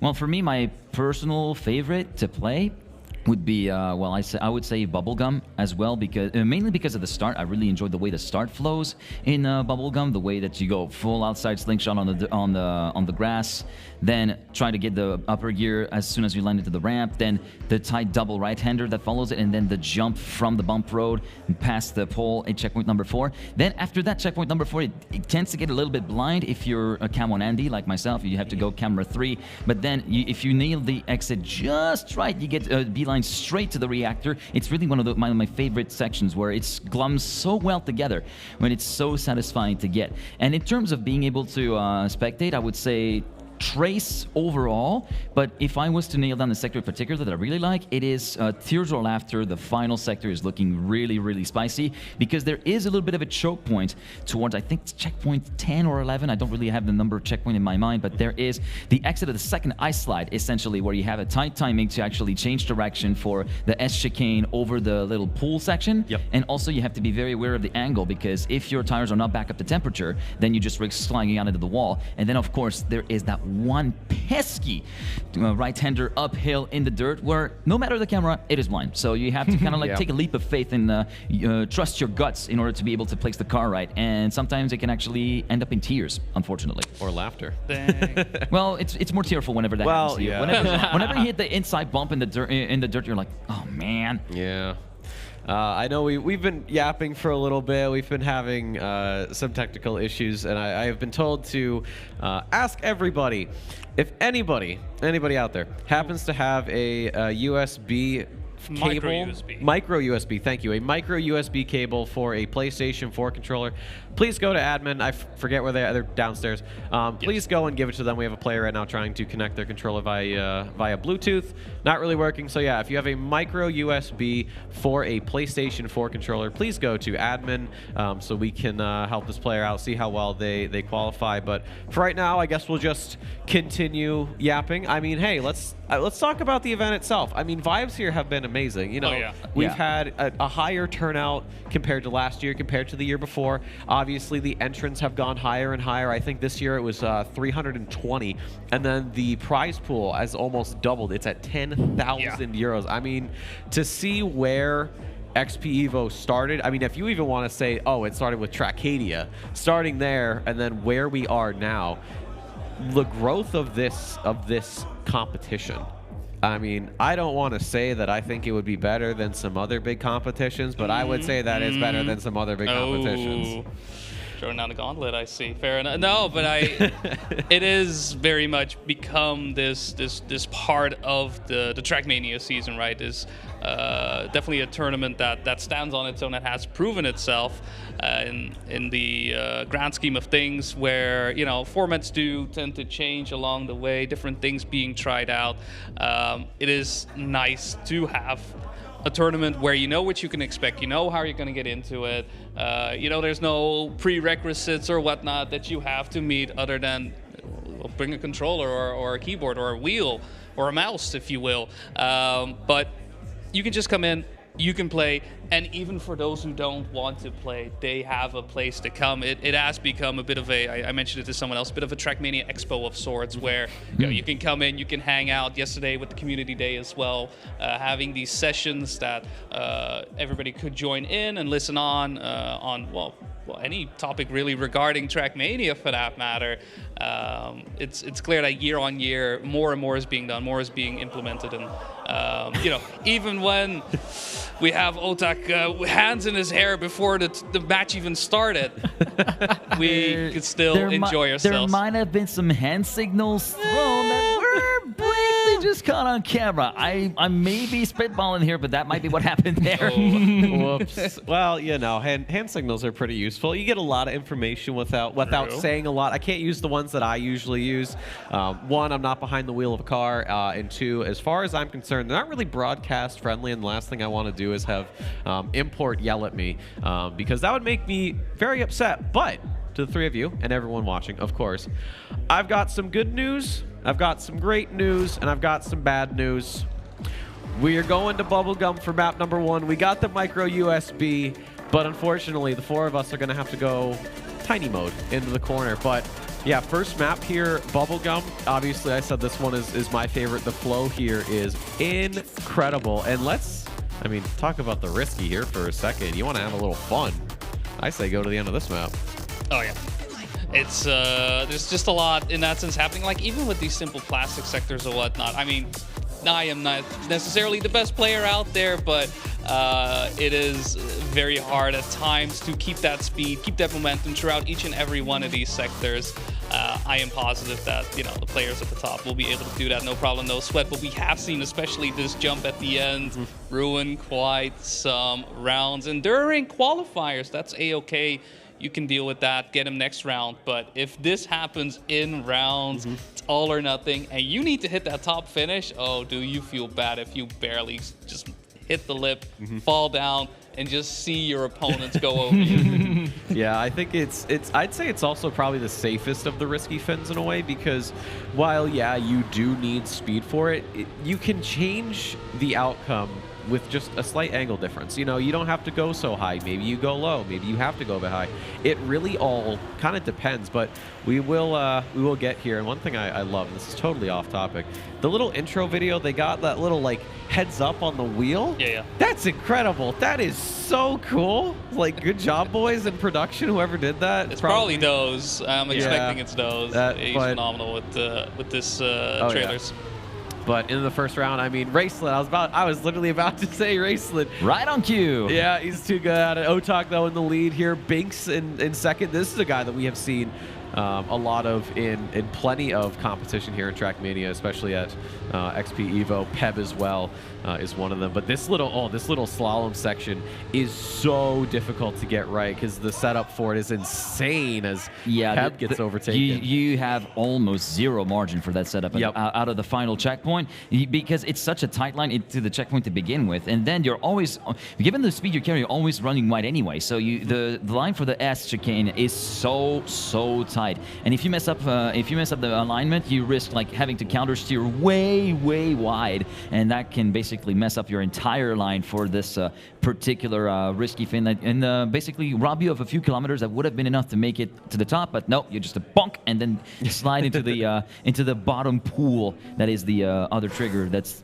safe finish, quote unquote. The spare finish. It's right there. That's the positive. You know, you're not. I mean, it's there. It's there as a safety net to catch you down. Yeah. But if you lose, then if you miss the net altogether, then what's the point? Style points, baby.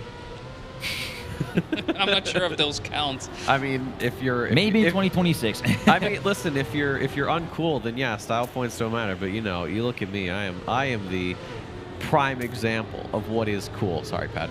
How can you say that to Pan when he is the Wizard of Oz over here? Come on. It's true. We were talking about it before we went on the broadcast here. I was like, you got to look at sort of the dynamic we have in the analyst booth. You got G Geek and Boney who look like, hey, you know, we just went out for the day. You know, it's regular clothes. I look like I competed, and then in the Padster, can we please get a shot of Padster production, who is like dripped out to the nines. Like, I think out of everybody here, you know, when we look at kind of the outfit choice, what we were told to wear, Padster was like, oh, casual? Cool, it's about as casual as I'm going to get. It is casual. I don't have a tie on today. I'll have a tie on tomorrow. So that's what makes it, okay, I like that. That's good. But, oh, God, 2 rounds of play already here on Bubblegum. Otak, of course, getting that first round win, but I think that was Jadon. Jadon taking the win with the one. No, first round win. First round win. The second round win was Jadon. Correct. Okay, I kind of blanked out for a second there, but yeah, Jadon trying to get some more points going after finishing P8 in the first round. Where will that send him? Third. Currently up to third place, just 3 points adrift from Vinch in second position. And that's actually another player that I want to point out. Vinch and Holo. Actually, there's a whole team from Frenchies called Team Listra that is just coming with Nico, with Holo, with Vinch. And Holo and Vinch are 2 players that you should never discount, because even in no matter whether the LAN is in France or if it's international, whenever these 2 guys come up, if they come good, they can really make some damage. Well, we'll see how much damage they can do here. We still have, of course, a few more rounds to play here on Bubblegum, and then we still have 4 more maps to play. You know, just based off of the current reaction, or the last few rounds, excuse me. You know, Pat, how have you been? Is there anybody right now that you're starting to feel maybe a little bit iffy about, or has the I guess have the fears been quelled per se? You know, the usual suspects up front.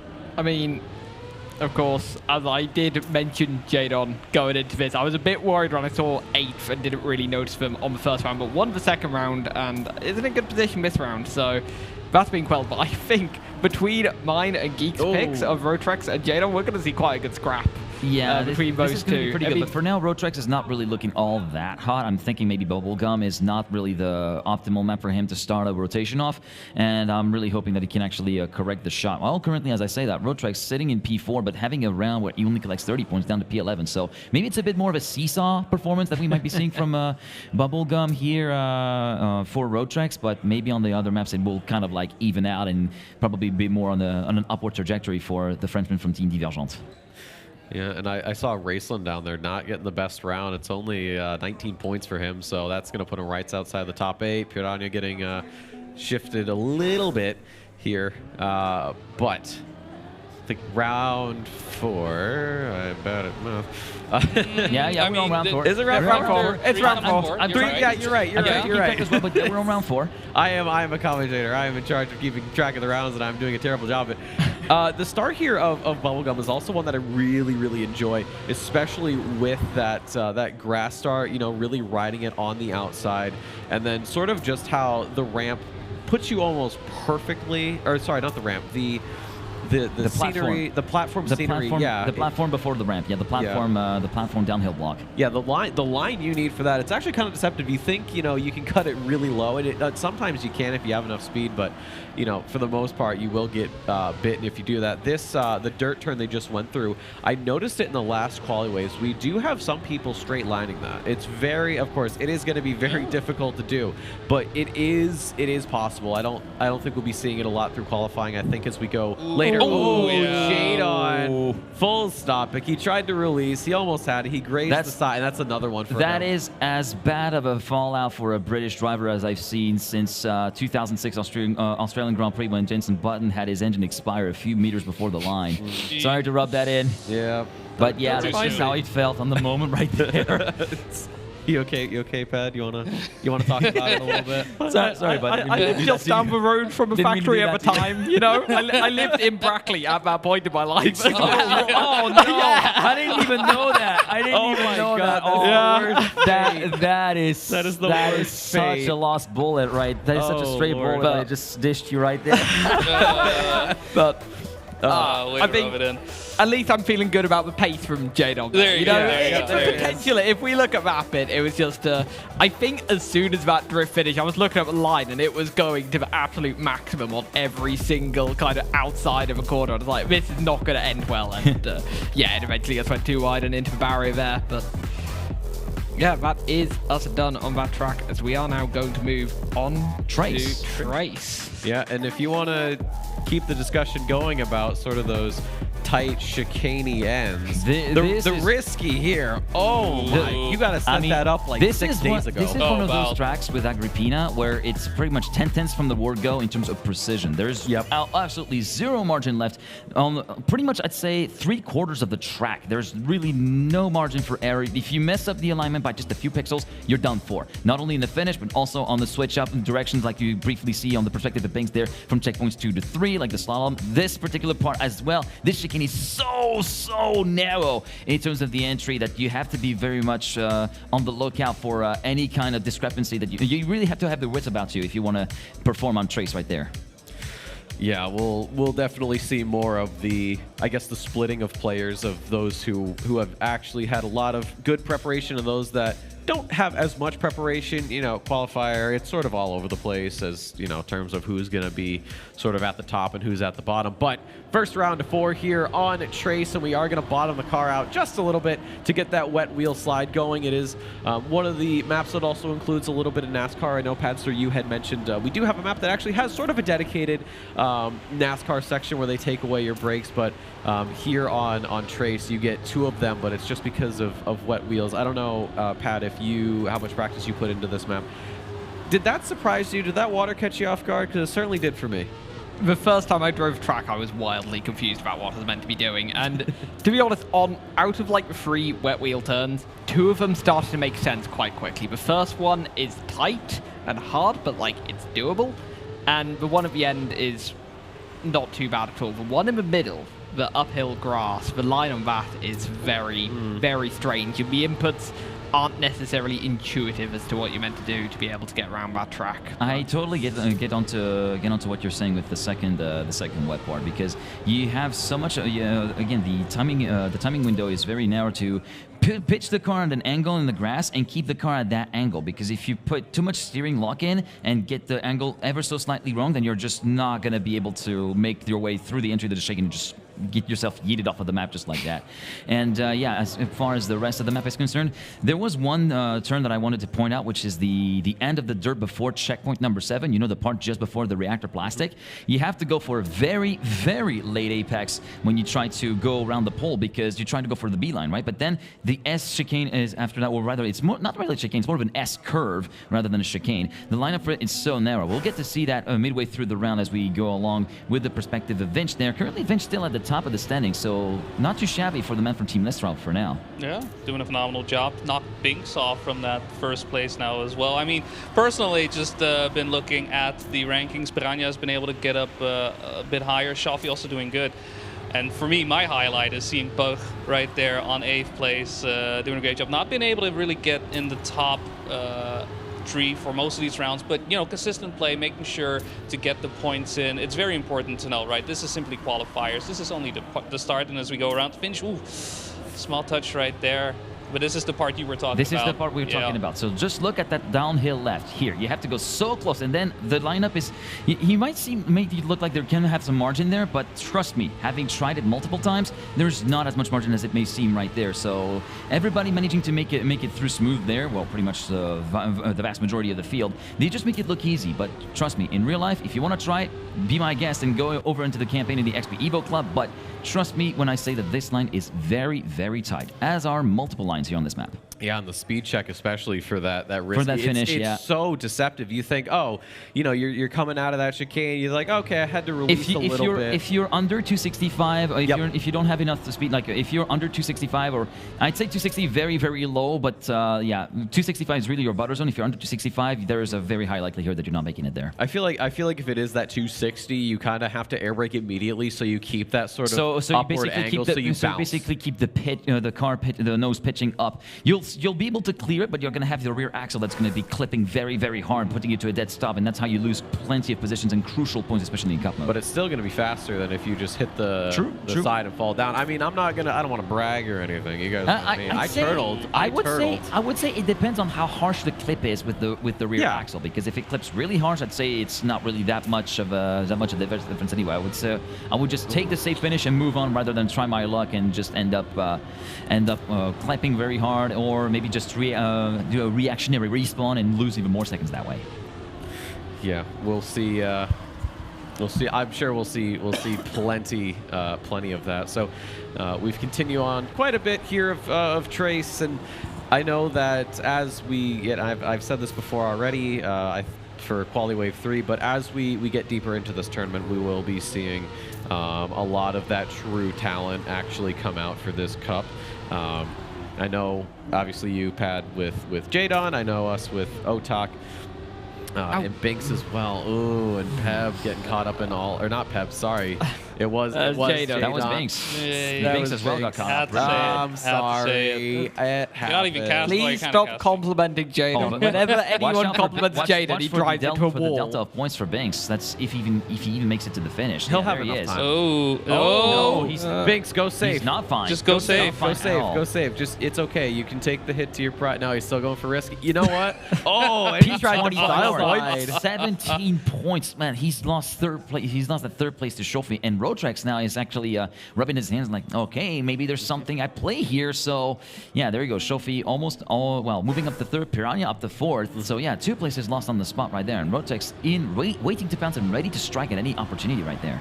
Yeah, look at the point spread so far. It's a little all over the place. I don't know about you guys, Boney. I mean, do you see a lot of 200s, if we're talking visually, from where I stand, it's pretty tiny because I can barely see it. But see, for some reason, from where you're sitting, I do understand what Randomize was saying. Yeah. From where you're sitting, it is not that easy to read. Yeah. Here, totally see? fine. Oh, yeah.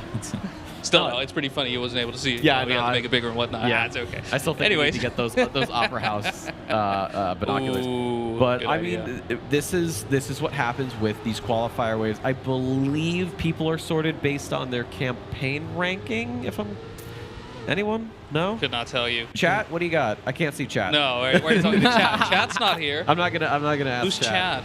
I don't know. I think I meant Chad. Mm. No, but you do see even in your qualifier waves, you might have some, you might have the Binkses, the Otox. Production's telling me they can relay Hey. chat messages. That's terrifying. That's really not. But no. when you to get back on topic here, when you have, you might look at your quali wave and go, wow, I have like Otak and Carl and Biggs and Piranha and all these big names, and you think, oh my God, that's it. But then you see that the majority of the points are kind of just concentrated in there, and then everyone's kind of fighting for themselves.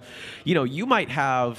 I know we can say generally, the cutoff for, the next round for top 128 is going to be, 1st through 16th, and you kind of hope you're close to that. But, there might be matches where you finish, say, 18, 19, 20th, but because of how another map went for another group, that still might be enough to go through to the next wave. So we'll see how all that goes as we do head on to Agripina. Again, a map, a start that I have also loved, and I'm still unsure. I don't believe the glass gives you 0 acceleration, because that is something from Trackmania 2 Stadium, which was a custom block. So we're going way back with that one. But yeah, this sort of slide here through the snow bridge section, that is such a difficult drift to get right, because you come into it at such a narrow angle, and you have only so much room to actually get the car sideways before you go into the drift. And you can't even hold the drift that long as with the brake button, because if you hold it too long, you're going into the outside, and obviously if you don't hold enough, you're going into the inside. So that's going to be a sector that I want to kind of keep an eye on, because I think that is where we will be seeing a lot of those point losses that we have been talking about. Yeah. One thing, though, I will say when it comes to this division and the spread of points itself, obviously they are currently in a match, in a lobby together, getting these points, but it's about everyone else around it. And this is where, top 10, oh, you're fine. Yeah. Is top 10 really fine? Are you really that okay? We are getting to that point of tabulation, that point where you don't necessarily have to worry about, okay, what is the mark that I need to beat? What is the bar to cross?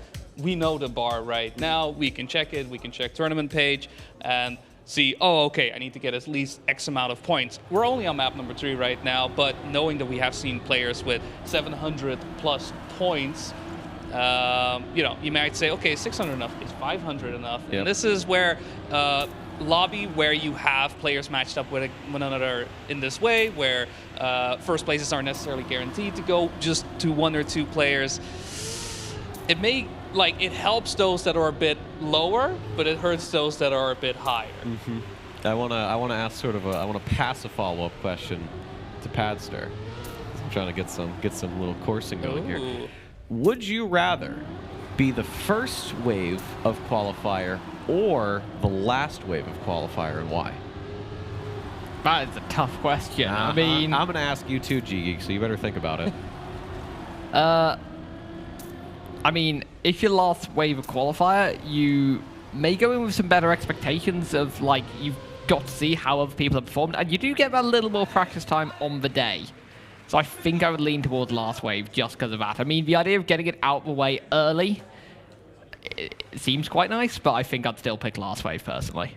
G-Geek? For me, I would go the opposite. I will go wave 1, because the thing is, going on wave 4, yeah, you can set yourself better expectations by looking at your opposition, what they're able to do, but it's also adds a double-edged sword, because it puts much more pressure on you if you got certain names that you're actually looking out for, and you're like, oh crap, they're actually performing much better than I expected. So, in my opinion, I would definitely go for wave 1. Just, I'm here, I better get this over with, and maybe just drive my own race, be proud of what I've done, no matter what happens.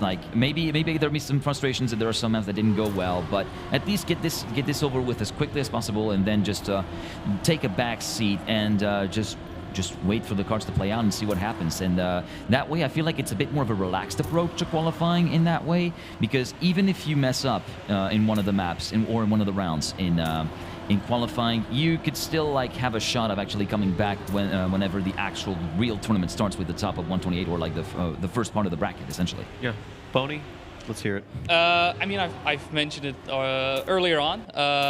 For me last, quite simply because a goal helps me out a ton. Whenever I do anything in any regard, if I know what the goal is, then it's a lot easier for me to say, okay, I need to do this, this, and this, work towards this. So I know what to worry about and what not to sweat, per se, right? If I know, okay, a certain margin has been built up, it's a lot easier to quantify. But I do see the appeal of, going in, getting out of the way, just playing your own game and not worry too much about, okay, where am I heading towards? Still, I would take the pressure over the knowing, okay, this is what my performance is. It definitely depends on the mental approach that you want to take into these things. Yeah. If you're someone like me who tends to have a pressure debuff as time goes on, who hasn't played, like who gets the even bigger heebie-jeebies by the time that he has to play, it's better to get it out of the way quickly and still like just kick back and just say, yeah, it's not in my control now, but I've done the best I could, and we're just gonna roll with it. Yeah, I think if I had to choose, I would. Oh God! Yeah, now it's not funny when I'm answering. Why don't we put the host on the spot? Eh? Oh, I don't know. Like on one hand, it's like the idea, oh, I'm going first. I kind of get it out of the way, and then I relax. But like then the thing is, if you're able to keep track of that point, you kind of see yourself like slowly dip down. The downside, though, of Wave 4 is you almost say, okay, if I can finish with X amount of points, then I'm good. But if you start making mistakes, then you might start getting in your own head a little bit. You might get tilted, and then you start playing worse. And then it's like, wow, if I had gone first, this wouldn't have happened or something. So, oh God, I think I would just subject myself. You can say 3 or 2. It's no, fine. no, I said 1 or 2. I said the first to the last. I don't care about the middle one. That's irrelevant. That's like that'd be obvious pick. That's the value of qualifying. That's a boring pick. Come on. Right, that's why I said first or last, because that's more pressure. I think ultimately I would probably go for last because one, I can have a little bit more time. Also because realistically, if I'm going into a competition that might be a bit big, I might want to bank on maybe having a little extra time to sleep because the nerves might keep you up, and it'll be interesting to see who of these players in this lobby and as well as the other ones, how much sleep they've gotten. And of course, the deeper you go, it's only a 3-day tournament, but how many hours of sleep might get lost. Very, very true. I mean, because obviously with the focus on the tournament, it's very easy to just look at that. But saying that, like, how much time do you sleep? Because there are things happening here all the time. People meeting up, whether it's with their team, whether it's with fellow countrymen, just people you've met here, and you're like, oh wait, you're that person? Oh, I remember playing that one map or playing against you at that point, and that's how you end up in a bar somewhere in Cologne, having a great time. Losing track of time and realizing, oh no, I actually need to play my first match at 11 and it's 4 right now. What do I do? Power nap. Sleep upside down like a bat. That's what I do. Ooh. Good for blood flow? I mean, more blood to my brain. No. Legion, you know what you do in this situation? You do cardio and you sprint down the main hallway. You're right. This is You're true. Right. Yeah, you exactly. do. I get dressed in 15 seconds. I sprint down from the top floor and I sprint basically start to finish. You basically do like a tarmac rally stage, but on foot. In terms of speed, you're just like Sebastian Ogier, and you're just full send it. I mean, you want to talk full send? Look at Otak right now, and the gap that he has built 3.5 tenths and almost 4 as we go through the last set of checkpoints. So the one right before the risky fin might, bring the field together. Ooh, Vinch not having enough speed either, but Otak another big first place for him. That's actually 2 setbacks in a row for Vinch. Sorry to interrupt you there, but there was 2 top 15, like 1 top 15 and then maybe 1 just outside the top 15. So he's lost points. He's bled points at this point to Otak, who has taken the opportunity to move back up into the lead. And now Jadon might have an opportunity with that, with a plus 10 delta compared to what Vinch just earned. And also Rotrex not doing too shabby. Will be get pulled away from Jadon thanks to the performance from the Brit from Team Shift. You can see 10 points between between Vinch and Jadon, and then Roadtrex just passed the 400-point threshold. And honestly, he's been doing very, very well. We've had a couple of shots of him completely in the zone, stone cold face. This is the mark of someone who's really, really dedicated to S-Craft and who really wants to progress up in the field in Trackmania as we make our way to the funny purple map from Intax. I like a little bit of RPG in my diet. What about you guys? You like a little bit of RPG elements? Pretty good. Oh, yeah. You know, from time to time. Yeah, a little bit of a backflip keeps it interesting. Yeah, this is a map that I have. It's one of those where it's like I like some parts, I don't like the others. This is probably the middle for me in terms of the entire map pack. I will not tell anybody what my least favorite is because I don't want to start a flame war. But yeah, this is a map that I think if you had to say which map takes the most time to get, I guess, good at or at least get down, I would have to give it to Funny Purple Map. That's just me. I don't know, Padster, you shot me a look immediately. I want to know what your thoughts are. I mean, Trace is right there. It is. For me, Trace, I find so much more difficult personally, but you know, your mileage will vary based off what kind of styles you have more experience on, and for me, Trace did not click at all. I really struggle with like precise plastic sections, so that ending is just an absolute nightmare personally. But, you know, for me, I didn't find Funny Purple Map too bad to kind of wrap my head around, to at least get some okay runs on, but I think there is a middle section which is quite fast, a lot of tight twists and turns, and it was rare that I would have a clip and I'd lose 0.3. Yeah. You know, I would have a clip and my car would be upside down. That's not ideal. You're not Mutta. No, only meant to have the car upside down. Yeah, surprisingly, that's not Mutta. I know, they look so similar. What tells you it's not Mutta is it's the hair. It's the hair. That's how you know. Thanks, appreciate it. Oh. Yeah. Boney, do you have any thoughts on which map you think takes the most time to get correct? Or I guess understand for. I mean, understand. Yeah, that's the tricky part. I mean, I do want to agree with Trace on that. I do think Trace very much is especially because of those water blocks. You do notice that just getting that down, understanding that, knowing how much is possible with that will take some time. It is in that sense somewhat learning a new block. Yes, it's watery wheels, sure, but it's placed in a way that you're gonna have to deal with it, and with the upside of you don't have some random water pushing you out into the stratosphere because you decided to enter into it just a little bit off. And that's I'm very happy we don't have any type of that water, because I know that has been a bit of an issue in the past. So it's nice to still have the mechanic in without it. Necessarily being maybe a bit of an RNG check from time to time, where whether or not you're gonna bounce your way out of it. Because regardless, I would say myself with Funny Purple Map, and that's more personal. I think the one thing that I find is quite difficult, but at the same time seemingly easy enough for these players here, is after the backflip, you've got the downhill, and then you need to make that right-hand turn onto the purple ramp. And it's from that point on that I have issues really hitting that purple ramp. It is quite narrow. You need to hit it right. You need to make sure that your car nose doesn't angle down, so you end up crashing, just to make sure you get that brake check. To then get that left-hander across. There's just so much happening in all of that. I get this right like 50% of the time if I'm lucky. But yeah, you can see it happening right here, making its way across that little gap right there, and there's just so much speed to be gained into the chicane as well. There's just so much confidence that you need to have going into all of this.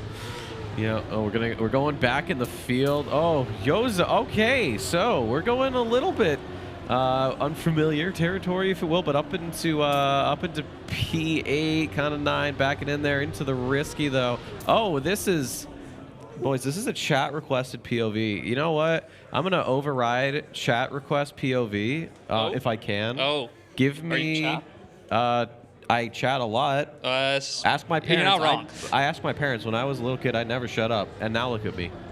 Look at me. That never changed. It just continued. Exactly. You and I both, man. We just gave you a stage. You did. You gave me a stage. You handed me a mic, and then you're like, oh no. Just let him off. What have we done? All right. Can I get a POV, if possible, of give me Tech Wolf. Give me Tech Wolf, because he's my boy, and I want to see if I can. He is on split. if we can't. Oh, I see how it is. You're not going to go with under your NA brethren, race them? No. You know what? Screw it. Helldiver's right there. Go for Helldiver agent. There he is. Yeah. There he is. This is all right. You know what? There you go. I like this actually No, because this you is get pod a really. racing. This is pod racing, but I actually like this because it kind of gives you a good overview of everything. I think I actually made a joke to him earlier. It was one of my buddies was talking in a group is. Oh, I'm going to be back in like P20 or whatever. It's like, cool. It's actually a really good thing because you actually do get to see just how close some of these players are. You might be, oh, I'm in P17, but I'm only a second off of P1. That goes to show you that, yeah, there might be overall skill differences between, the best players and maybe more of the midfield, as it were. But when you actually get into something like XPEvo, when you get into these competitive maps, how punishing they can be for just about everybody. There you go. Helldiver gains another few positions at the end. So even though, yeah, he was 2 seconds off, he still finished pretty high. So I'm going to say that's a mission accomplished chat, or not chat request, a POV request. I don't know. Do you guys want to see any other POVs while we're here? I know what Padster wants. I'm not going to say the name because I know better. I'm going to say something a bit different. Oh. I think while we've been chatting about various things, there is one player who slid down the scoreboard a bit, and that's Binks. Oh, yeah, you're right. He's had a pretty bad mid-rotation of the map, so I think it should be good to see how he gets on because, yeah, he's definitely not up to what we were expecting him to be. I would expect him to be more top 2, top 3, but here, yeah, ever since first map, even the first map, he had some pretty difficult runs, but here it seems like he's kind of stuck in a rut, which he doesn't seem to be able to get out of for now, so we're going to be following along with him for now. The end of sector number 1, so that's checkpoint 4 right there. Get the line set up there before checkpoint 5, and then the backflip that you were talking about, and the start of the section, which is very, very difficult over there to get the line very, very tricky. I think that's what it is. I think it's these little small That is graces. such That's a small what's doing wall him brush. in. Such a small wall brush as well. Yeah. Oh, Jadon's actually got a little bit of speed on Otak comparatively. He's shrunk that gap right down to less than a tenth. He's actually starting to fight for that first spot here as we are getting into the end. Otak has given himself a little bit of a cushion. He's actually doubled it. I don't think Jadon has a shout. No, he will not, but he will finish right behind him. That was a good little battle right at the end. I'm glad we are seeing this start to come out. Yeah, and also, whilst we're talking about it, Road Track's continuing to slowly build up. He knows that the top 3 might be locked out, but he continues to basically pull away from both Trophy and from Binks, and now he has a 10-point delta compared to the Austrian driver from Team B2 Esports, and tries to consolidate his 4th place as, unfortunately for Illuminatu, there's going to be a non-finish, so no points there for him. Otak very much solidly clocked into 1st place, and then 4th place, as I said. The 10-point delta that just arrived for Road Track's giving him a little bit of room to breathe, but we're heading into our next map. But I wonder if the outcome will be tearful or joyful for any of these drivers out there. Well, how do you feel about ice? I think that will kind of dictate what your side of the title is. I know I've had a little bit of trouble with the ice, which is weird because normally I don't have a problem, but I think it's I'm gonna blame the icy wheel gate. I think that's why, because it kind of, when you hit that reset the first time, it actually snaps you a little bit. It's not like the dirt turn. I know, Pat, you talked about dirt snaps, but it's a little bit of a direction change when you hit the reset, and that always throws me off because then you end up hitting the dirt block right after, and that sort of drives the wheels. And this finish, oh boy, we're gonna have a lot of tears there, or laughter, depending on who you are. I mean, it's a matter of perspective, right? Like, if you're playing there and it goes wrong, oh no. You're watching it and you see it happen, oh yeah. It's definitely a bit of a roller coaster in that sense, especially towards that end as well, right? It seemingly is pretty simple. Just hit the 2 ramps and you'll be fine.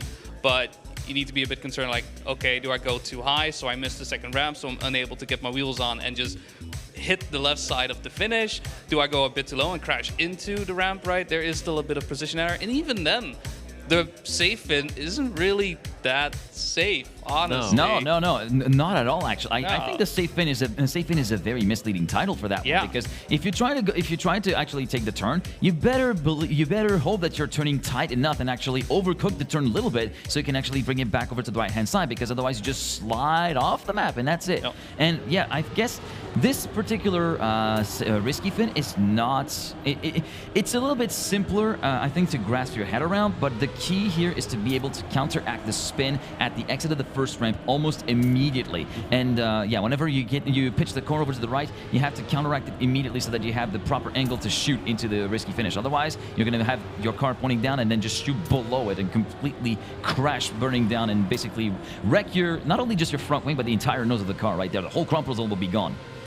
That's why I just do a little Tony Hawk's Pro Skater on that second ramp. Listen, as long as you hit the risky finish, I think it's fine. Well, okay, when I say hit, when I say hit, hold on. When I say hit, I mean, you know, you go through it, not like, you know what? I'm gonna say right now, Otok's gonna miss it. Damn. Okay, I thought I nice try. You nice know what? Try. You know what? Hey, sometimes I call things. You know, I was playing on a brain rot server, and I called out my own finish. So yeah, you manifested it. We were. Yeah, I was there. You were there. I was there when he manifested that cocky finish. I was like, yeah, okay, so fair play, dude. You can fair verify. Play. You can verify that. But this map, I feel like Tears or Laughter has been also a map that seems to split the community a little bit. I don't know. I mean, with you guys, how have you felt, G-Geek? For me, like, the main problem that I have, well, I say main problem, it's more of a very personal opinion, but yeah, that start right there. This is probably one of the more brutal starts of the entire map pack. Very tight dirt right-hander, then the switch of direction with the camber also looking in. Then you got into checkpoint number 2. You got to do semi-slingshot, but not quite. It's very much a tricky sequence of corners there, and then that ice slide that culminates the end of sector number 1. The exit is also very, very pivotal, because you need to be able to get the car back into shape and back into the right direction very early to pass through that checkpoint. And if you enter the checkpoint a little bit too wide, you risk falling off the map by the time you reach the top of the platform. So, Pastor, how do you also agree in the sentiment of, or how do you feel about this map? You know, again, like I said, it's been a little bit of a divide between the community. Are there any parts of the map that you find a little bit shaky? Yeah, I think this ice exit actually coming up here is one of the biggest bits. As we do see everyone navigating correctly, but if you get like the tiniest slide, you do not have time to fix it before you go into the wall. And at that point, it's just kind of, you know, you've lost a lot of time there, and it's not even nice to recover after you've hit the wall. So I think it does a really punishing section there, but I don't know. I personally really like the slow dirt start. I think it's quite tricky, but I find it fun. But equally, I kind of play the maps to learn them and to have fun. If I had to compete against really good players on that dirt at the start, in rounds where if I get a bad gear, I can't just press the respawn button, I think my opinion on the dirt would change very quickly. I think you'd be with me down the gutter, man. Yeah. I genuinely think so, because we're both. I mean, I'd say we're both kind of. I don't know about you, but I find myself to be a bit more of a diesel when it comes to actually playing. It takes me a long time to really get into the groove of it. Oh yeah. That's why I'm so not a qualifying ND when it comes to COTD. I can never get a representative time within 15 minutes. So for those of you who can qualify to Div 1, respect to you, because I can't do that for nothing, really.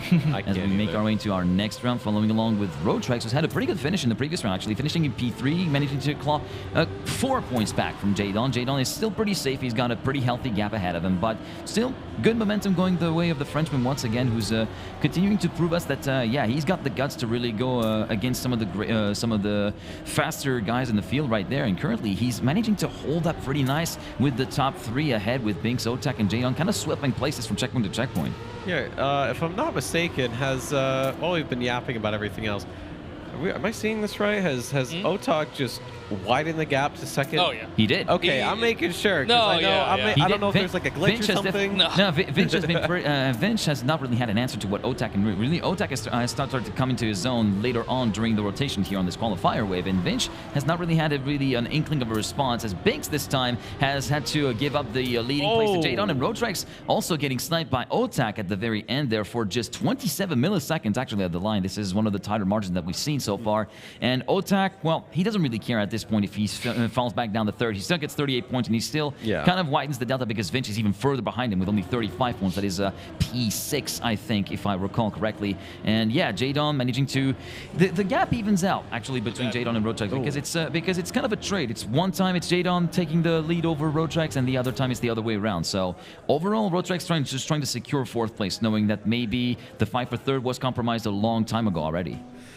Yeah, and well, it just continues to get piled on here for Otak. Oh, Roto, there it is. We saw him. I don't know if you guys were paying attention. He tried to like cheese the risky fin. He got punished, didn't get points, so he's already starting this round off on less than ideal terms. But you know, there's at this point kind of just stop the bleeding as much as you can. We are closing in on the end of qualify. We will allow the smarter people to actually figure out where that 128th position cutoff is, and then from there we will actually end the day by cutting that 128 in half, so that way we can start Saturday with top 64, and I'd say that's when the real fun starts. But before top 64, there is something else. A little bit of field waiting out still on Saturday morning, which is Binks. the Ambit Purge, of course. We did see Binks having a little bit of a bonk on the inside of a corner, but Jadon has completely checked out up front. Look at the gap, over half a second compared to Pur in second place, then Jobzo in third, and Shofi getting a move on for Otak for P4. Jadon taking the win with the 112.142. Otak plus 30. It doesn't really change the standings in the grand scheme of things, but still, Jadon with the plus 40, that is going to be a good boost to your morale. He's going to be moving up to second place ahead of Vinch, who has completely fallen off the cliff in these last few maps. Roadtrex will be able to guarantee himself that fourth spot. Binks currently sitting in P5. We have to wait for the tabulations and calculations to be done, of course, once everybody reaches the finish. But yeah, Binks, Shofi, Piranha, and Pur, your provisional top 8. I guess we say that, but actually Pur is going to gain a position. Pur is going to be passing ahead of Piranha. Look at this. Pur up to P7, Shofi 6, Binks in 5th, so there you go. I was pretty much eyeballing it just right. 9th place for Pep, and P10 for Raceland, the only, one of the only NA players, if not the only NA player in this particular matchup, finishing in the top 10. Yeah, and Otak just putting on a clinic. Every took him a little driver. bit. Yeah, he was a little slow on the wind. Vinch was there to basically keep the seat warm in the first few first few rounds, and then after that, the machine from Samalo just decided to take off and like, okay, I'm taking off from there. Yeah, I didn't quite see how many points Otak ended up with, but was it over 765? 765 that is a very, very good haul. Only player on 700 plus for that one. Mm-hmm. Or I think a couple of or there might be another one, but he might be on the very low 700. Jadon got 730 actually. I think he won 3 of the last 4 rounds. Had a really good run in on Tears All After. So I think he'll be happy with that, and I'm fairly certain Vinci did cross the 700 mark as well. Well, we don't have to guess, because what we can actually do is we can actually take a look at the scoreboard itself, so we can confirm Padster is very excited to see the final. Otak 765, Jadon 729, 723 for Vinci, still third, but he wanted to get a bit more points, and then you go all the way down 40 plus to Roadtrex. Then it's Binks, who sort of survived there in 5th. 6th is Shofi, only back by 5, and then there's almost 40 points down to Pug, and then Piranha, Pep, and Raceland doing well. One of the another driver that Raceland crossing the 600-point threshold as well. Yeah, and then it's obviously Yapso there. 589, so pretty good split overall, I think, for these drivers compared to how the rest of the fields sort of played this map, or sorry, this wave. And then of course we also have to keep in mind this is just one half. This is one half of what we're doing. You look at the other, I think they had what? They had Coco, Joey, I saw Granati, I believe, or Marius. It's another really stout match. Oh they my have. god, yeah, that fourth place is absolutely bonkers when it comes to the player lineup. Yeah, I'd love to see how B-Stream handled that. Oh yeah, I mean B-Stream is it's a whole different cookie in that sense. Oh yeah.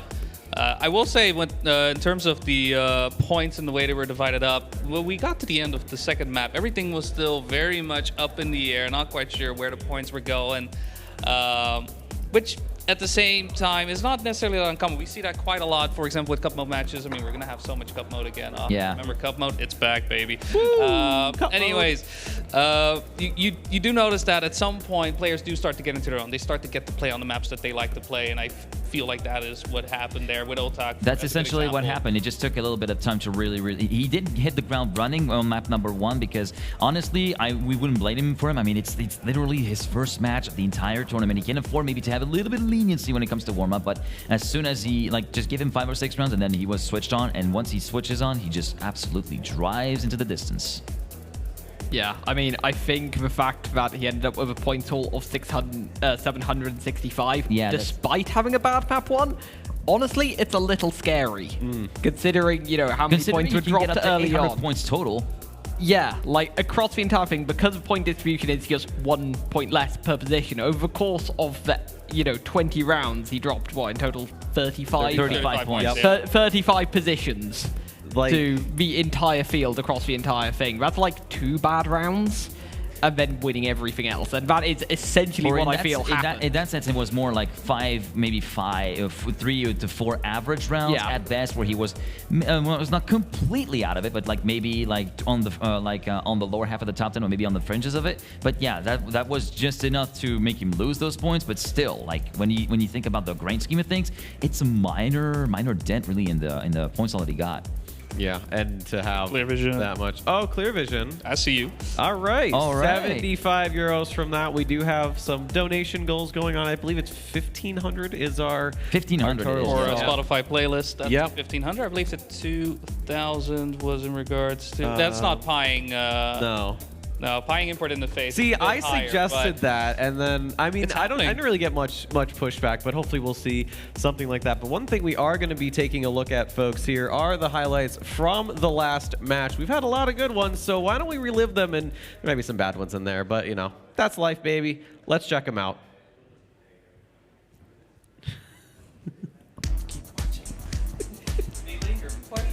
I know.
Welcome back to the main stage for XPEvo 2025. I am joined by Have for a quick interview. We're not going to take up too much of your very busy schedule this weekend. This is your 3rd time attending XPEvo. It is the first one you're not playing in. How are you finding the vibes being here as just an attendee and not a player? Well, I actually didn't play the first one. The first one I actually played the ice event, which I thought was quick learn, but then I realized afterwards that everybody has played like 60 hours on each map. Anyway, that was fun anyway. But and the second one I actually got 128th, so I got to day 2 on the second one around. But yeah, XPEvo is always a blast, and I'm just happy to be here, man. Especially now, my birthday weekend. It's actually the first time I celebrate my birthday outside of the country, so that's pretty cool. Yeah, that's really exciting. I mean, happy birthday in advance. Absolutely. Everyone has to buy Have a drink if they see him tomorrow. Any day. Buy Have a drink if you see him around the venue. Speaking of seeing people around the venue, is there anyone in particular you're really excited to see this event? And honestly, just the community in general. I'm not really looking forward to anyone specifically. Obviously, people that watch my stream for every now and then, I'm a little bit extra excited to meet and have met so far. So it's been a blast. Just meeting, because every single XPEvo, there's always new faces coming up. So it's always a blast. Speaking of your stream, you're hunting deep slip at the moment, is that right? Yeah, hunting the world record for that. How close are you? Well, I'm currently 170 hours in. I'm usually known as the guy who plays like 3 maps per year, so that's probably why I'm not competing, I'm sorry. But so far, the pace is looking good, but the consistency needs to be a bit improved, but we'll get there, So then, final question. Having seen the talent at this event, Carl Jr. attending for the first time, who do you think is going to win XPEvo 2025?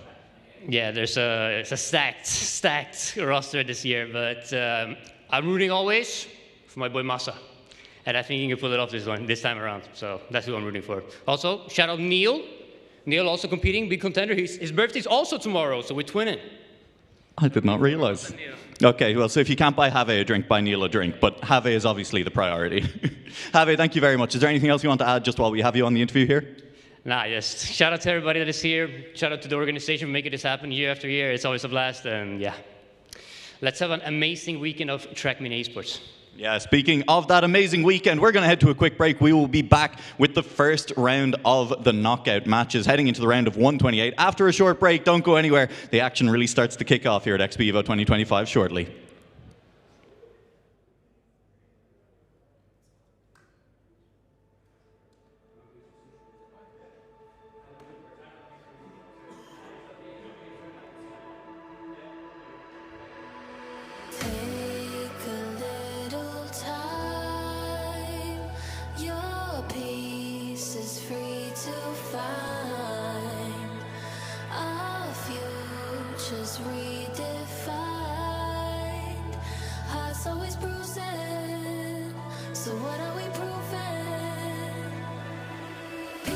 Chasing, feel the craving, never reaching expectations, losing sleep, never ending. So what are we proving? Souls are dimming, overfilling, lonely life so unforgiving. Roles we play, always victim. So what are we proving? Take a little time.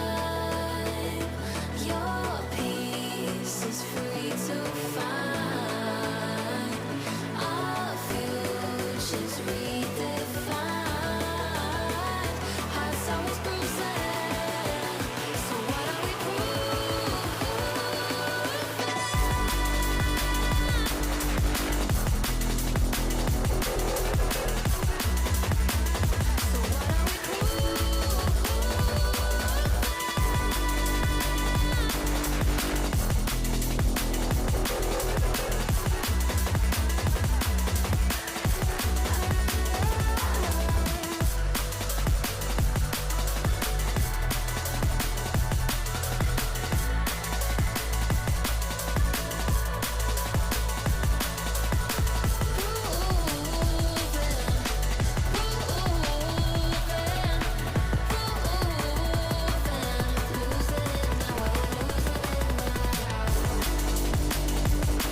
if you want that drum and bass on this one.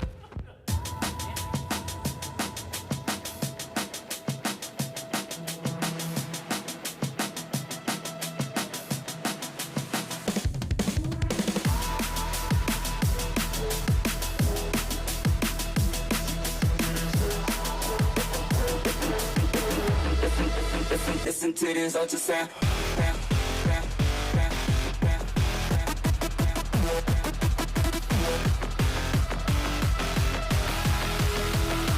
Listen to this.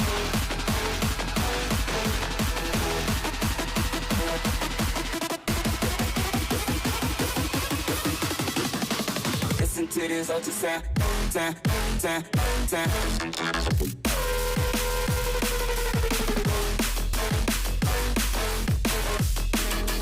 Listen to this ultrasound. Listen to this.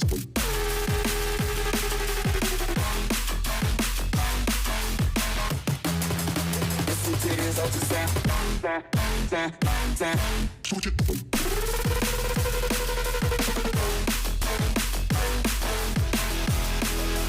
Listen to this ultrasound. Listen to this.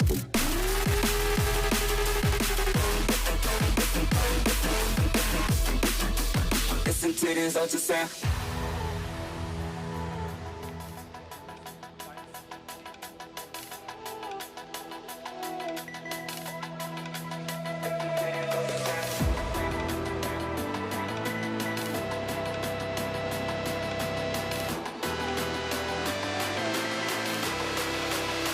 Listen to this.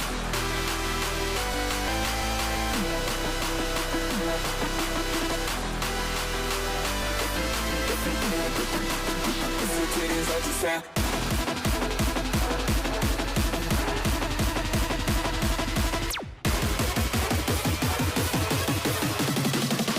Listen to this ultrasound.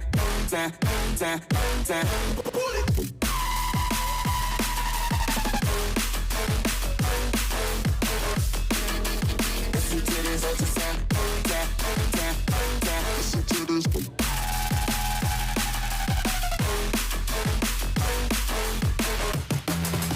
Listen to this ultrasound.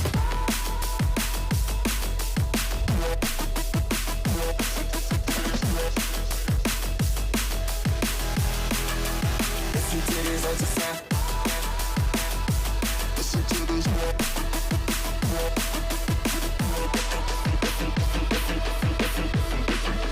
Listen to this ultrasound.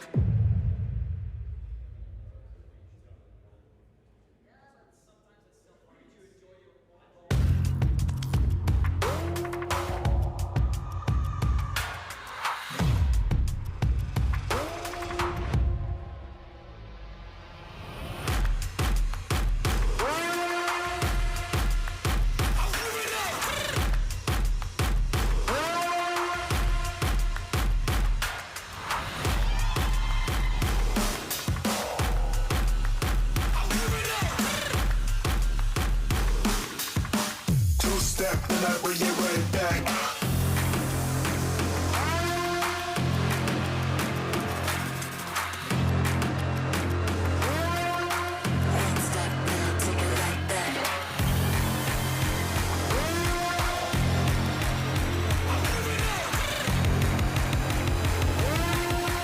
Two-step and I bring it right back.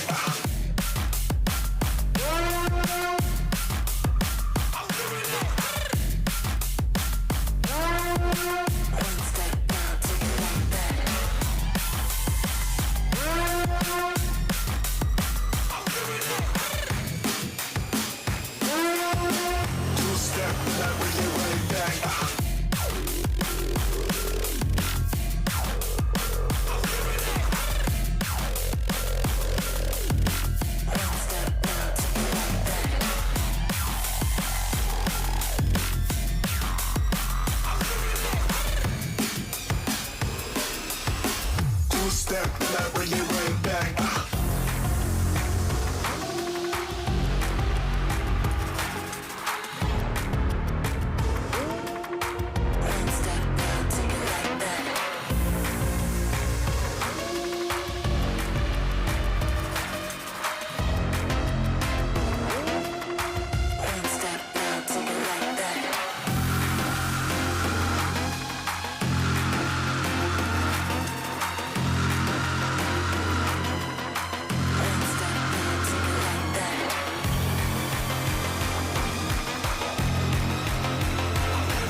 step, then I bring it right back.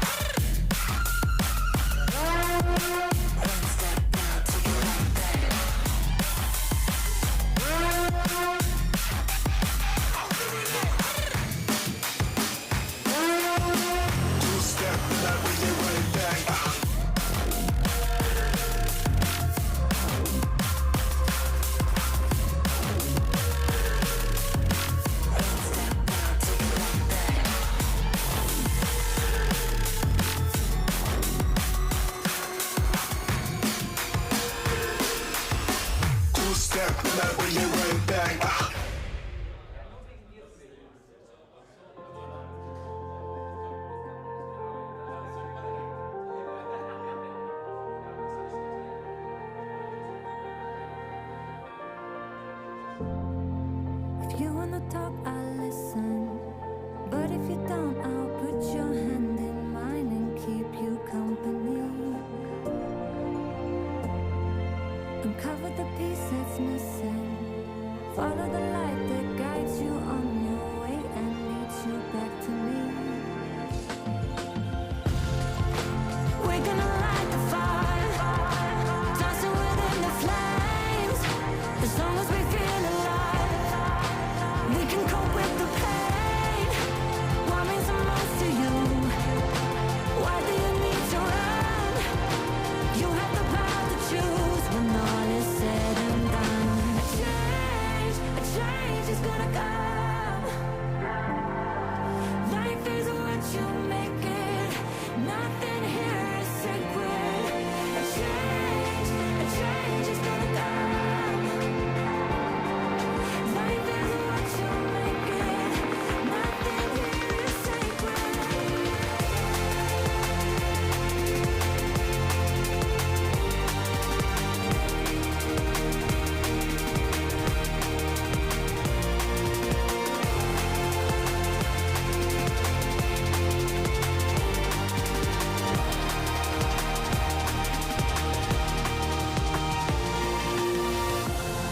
When the weight of the world is heavy, no, you're not the only one to ever see a darker place. I'll be there when you're ready to guide you through the storm and help you till you see a brighter day. We're gonna light the fire, dancing within the flames. As long as we feel alive, we can cope with the pain. What means the most to you? Why do you need to run?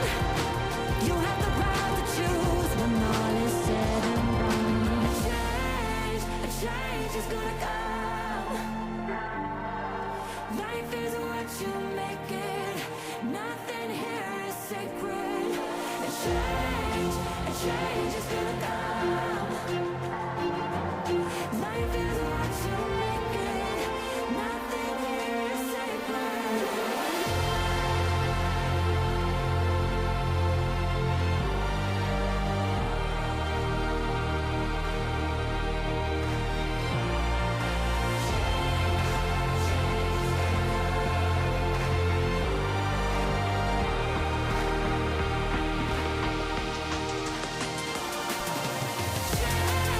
A change is gonna come.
Let me back up. Back to back, I'm back to back to back. You watch me back to back to back to back.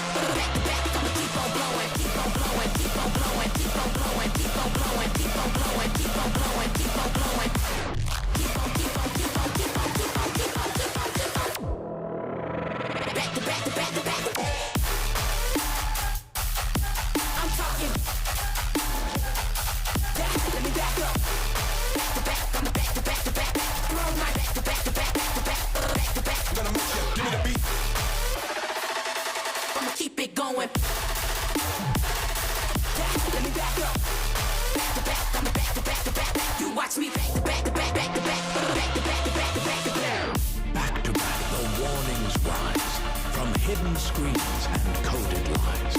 A dark shadow yet to be seen. We hear the sound of the machine. Reason de machine. Nous siamo la machine. Nous sommes la machine. La machine. La machine. We are the machine.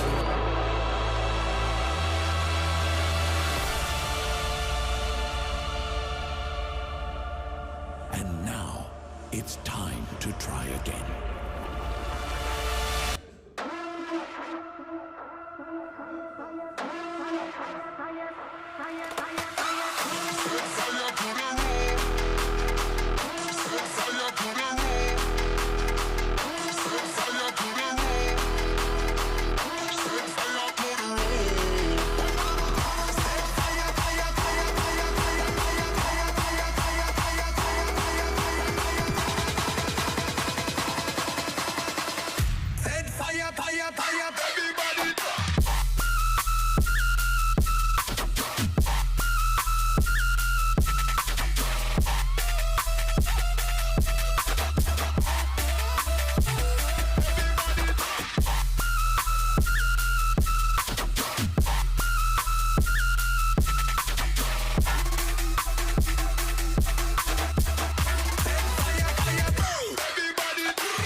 Kicking up in a brainstorm. Kicking up in a brainstorm. Kicking up in a brainstorm. Kicking up in a brainstorm. Brainstorm. Rap storm. Kicking up in a brainstorm. Kicking up in a brainstorm. Brainstorm. Rap storm. Rap war. Rap time. Rap grind. Rap class. I'm here to belt and pass to continue.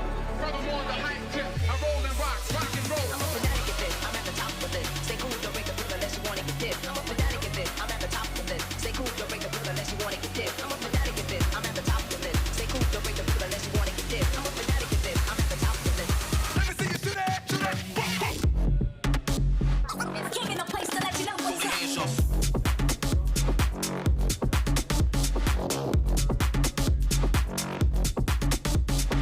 I'm at the top of this. Stay cool, don't break the rule unless you wanna get this.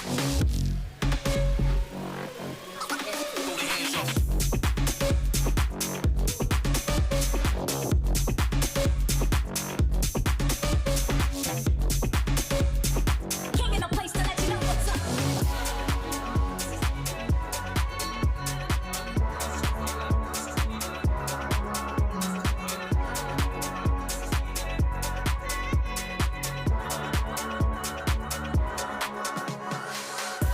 Kicking up in a brainstorm. Kicking up in a brainstorm. Brainstorm. Rap storm. Rap war. Rap time. Rap grind. Rap class. I'm here to belt and pass to continue.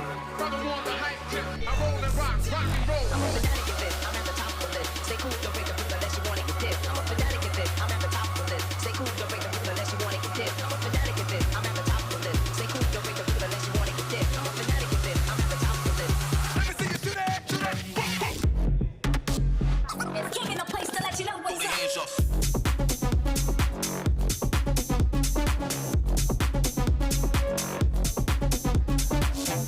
I'm at the top of this. Stay cool, don't break the rule unless you wanna get this.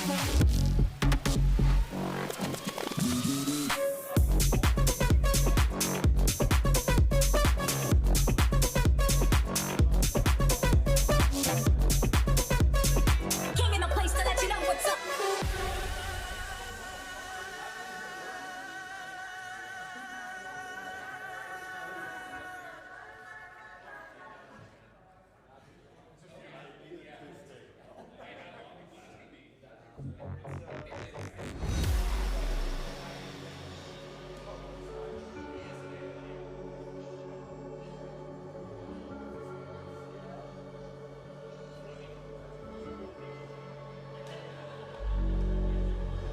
Look left, look right.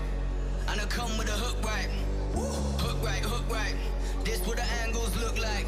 Way up, stood high. Taking the view when it look right. And oh, it's the good life. Whipping the sauce when I cook like. Look left, look right, yeah, yeah. Come with a hook right. Hook right, hook right, hook right. Make all the man them look twice. I'm way up, stood high. But I've been in the field like Suge Knight. And they know this took time. This what a legacy look like. This what a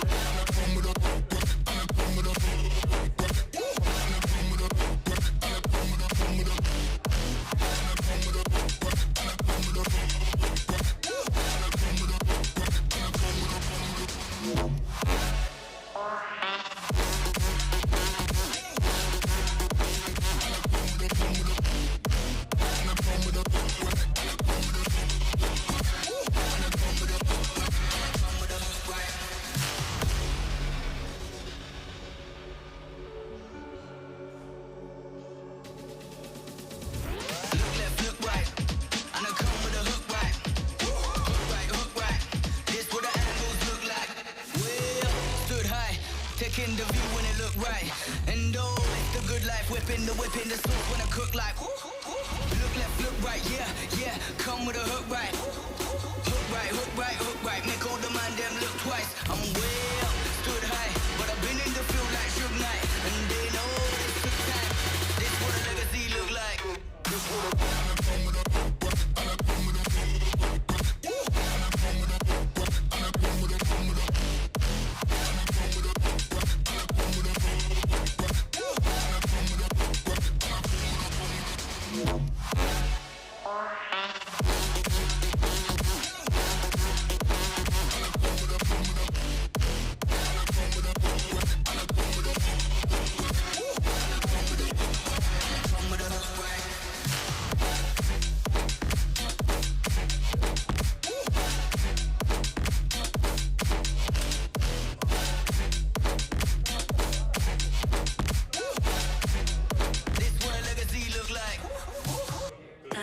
spacer, body river, elevator.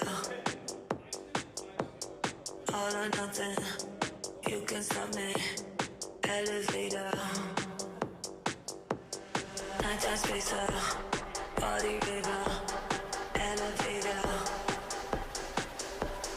All or nothing, you can stop me. Elevator. Elevator. Nighttime spacer, body river, elevator. All or nothing, you can stop me. Elevator. Nighttime spacer, body river, elevator. All or nothing, you can stop me. Elevator.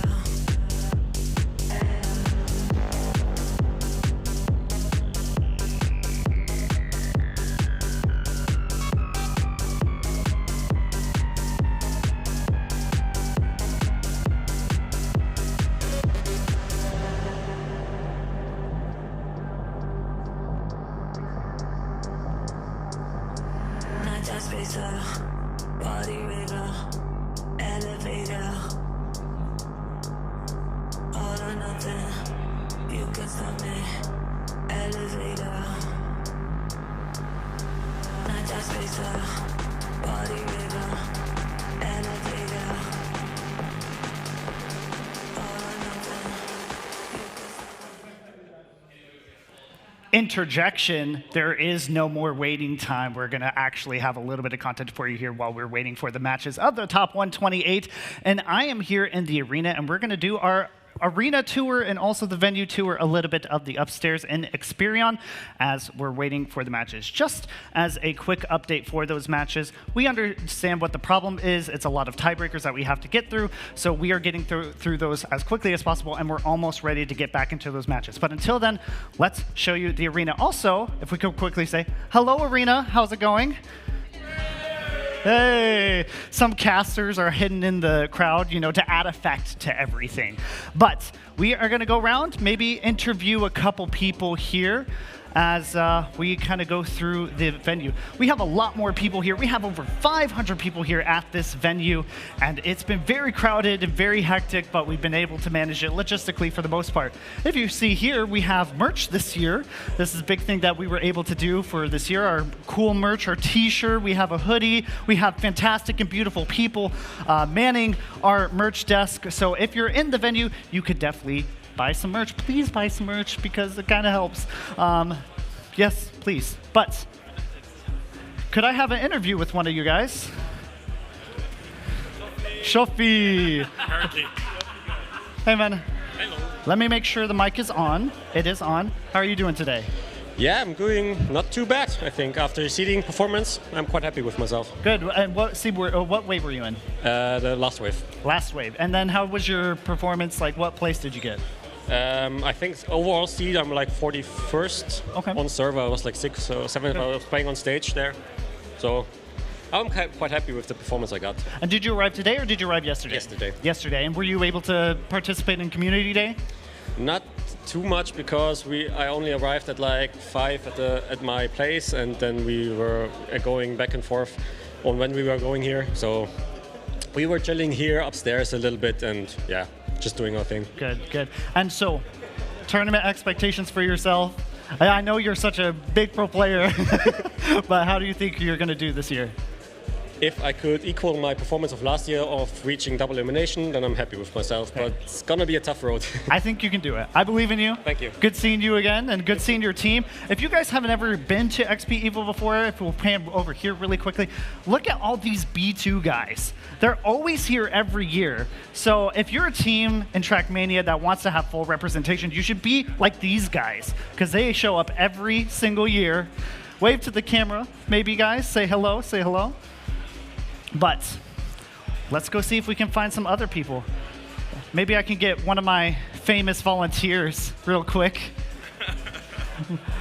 My good friend Scarzer over here helping us this year, coming back to a LAN after 3 years of hiatus. Welcome back. How are you doing? I'm doing great. It's nice to see everyone again. So yeah, I'm excited to be here. especially helping out. Yeah. It's pretty cool. What are you doing so far as volunteer work? Honestly, like I was just at the door, making sure that people get checked in, get the right access, making sure that we're at the escalator as well, checking people's access, letting the right people through. Yeah, just making sure that there's the right people in the right place as well, right? And it's a lot of work too, I'm sure of it. Yeah, absolutely. Yeah. And then for the events, like what's the biggest draw for you to the events for XPEvo? Just the community, honestly, just the community, mostly for friends, but seeing everyone again, the entire community, like it's such a close community, so it's really cool to see everyone again, and like everyone is just having fun together, drinking some beers as well. If you're up to that, it's kind of it's super cool to have some fun with friends and just the general community. So yeah. Well, I appreciate you. Thank you so much for helping out this year. You have no idea. I mean, we talk at Discord all the time, but it's good to have you here for sure. Yeah, I appreciate it. And Skarzer is one of many volunteers here at XPEvo that makes this event possible. It is a huge undertaking. We have over 50 staff, almost 75 staff that work for XPEvo to make this event good for you guys, not just here at the venue, but also around the world watching us for this event. I mean, 20 volunteers, and we have so many more volunteers that eventually come through throughout the day sometimes, so a big thank you to everybody who has helped out XPEvo. And if you want to support XPEvo and make sure that we are guaranteed for the future, maybe XPEvo 2026, how about you guys donate to us, because that portion of the donations, 50% goes to our prize pool for our players, and then 50% also goes to the staff. All of our staff work for free, including myself. We do this for the love of community and the passion, but anything helps, and it helps us continue to want to do more for the following years to come. Now, enough about that. Let's go ahead and check out some other things here. As my earpiece comes through, I mean, you're going to see him a lot, but just quick questions. What's the vibe like here? It's great. It's a bit overwhelming seeing so many people here. I mean, it's bigger than the year beforehand, but it's awesome. I love every second of it. After party? How's the after party going to happen? Yeah. Where are you going to? Today or tomorrow? Tomorrow. When it will end. Like, no. What are your plans for the after party? You just going to go hard, or? Yeah. I mean, I also have to cast some important matches on the day afterwards. But I think 1 or 2 beers, maybe a third or fourth one could be good. And I'm also hyped to see Amaterasu, who might be probably joining and closing the after party. So that would be great. Yeah, that's cool. Well, you'll see more of him throughout the weekend. So make sure to check in on the main stream and also on the B stream as well. We have a lot of people here. Rastats, can I interview you for a brief moment?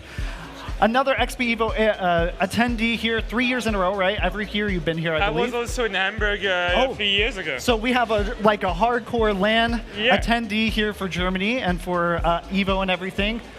I mean, I know you love coming to the event. That's why you would come here for 4 years. But just explain to everybody at home how great you've been enjoying this. Yeah, I came basically for the community. Like, I barely played the map, got silver on all of them. And during my match, I was not last. I beat Nebula. And I got some gold medals, so that's cool. But so this year, yeah, mostly for community. And on this PC right there, we're doing a side event where we have a fresh account with no medals. And we try to get as many TOTD medals. And the players who get the hardest 80 medals, I will give them some small prizes.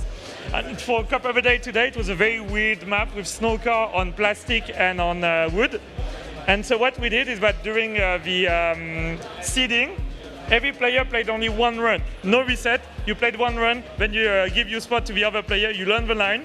We almost got gold medal, got a dividend 15. Nice. And then we played one round per person, and sadly SpeedServe got us out in 25th position. Wow. And now there's one guy that's trying to get the 80 on the medal, on the map. Let's wish him luck, and let's wish all the players luck. Thank you so much for the interview. And there's more cool community projects like this happening all around XPEvo, especially on Community Day. If you weren't there, we had multiple presentations and even some booths that we were able to have during Community Day, and we hope to do that in the future again going forward. Let's go over and check in on our ice friends. You know, there's a slippery surface in Trackmania that we are hosting again for the 3rd year in the row at XPEvo in a big competition. I'm going to see if we can't find some ice people.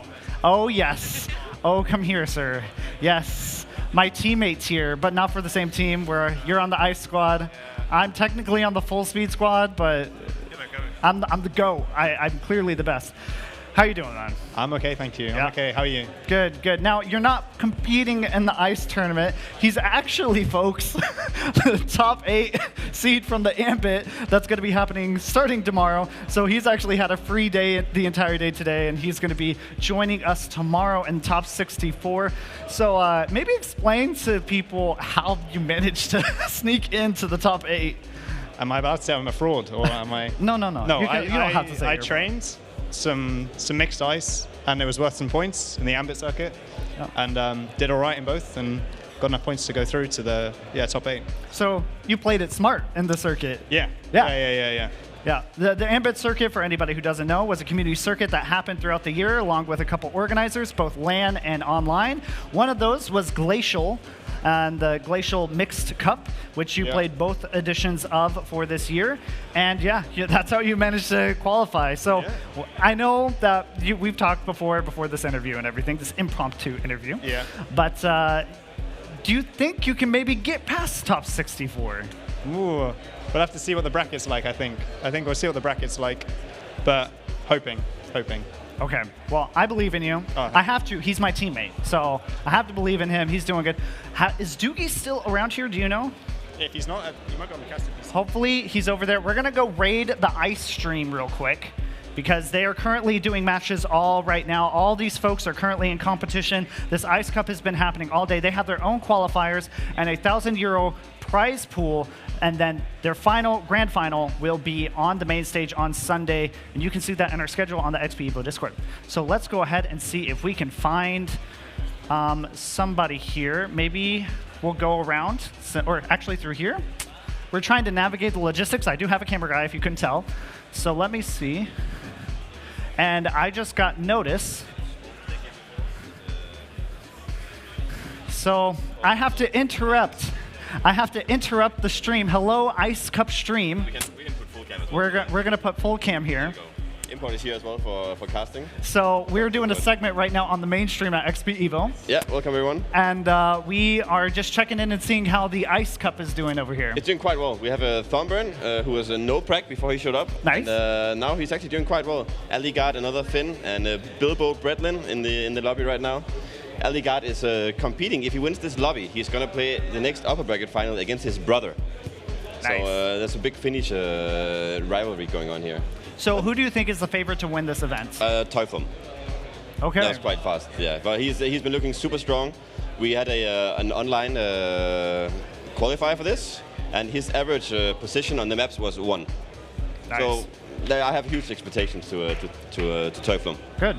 So, thank you, Doogie. Keep going at it. Enjoy everybody on Ice Stream as we get through the last matches, and I'll see you on Sunday for the grand final. Exactly. Yes, sir. All right. So we have our matches left here for the Ice Cup, and they will be shown on B-Stream tomorrow as a little side event showcase for the B-Stream, as well as mini RPG of the week. And we also have Khaki going around here. You might see some people playing Khaki, but not at the moment.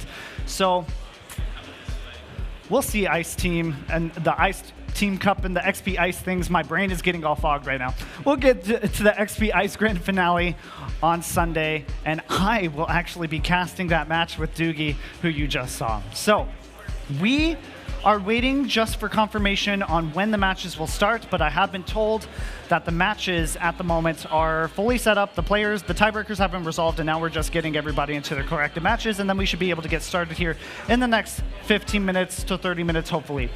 So, hello. I have the bone to pick with you. Yes, I know. So I am sorry. I have to apologize on this main stream for the hairy legs that you saw for the entire analyst portion of his. Yeah, I'm not sorry. You're not. Listen, hey. So before anybody gets on my case about this, we had an all-hands meeting of everybody who's going to be helping out here before we started. This was this morning.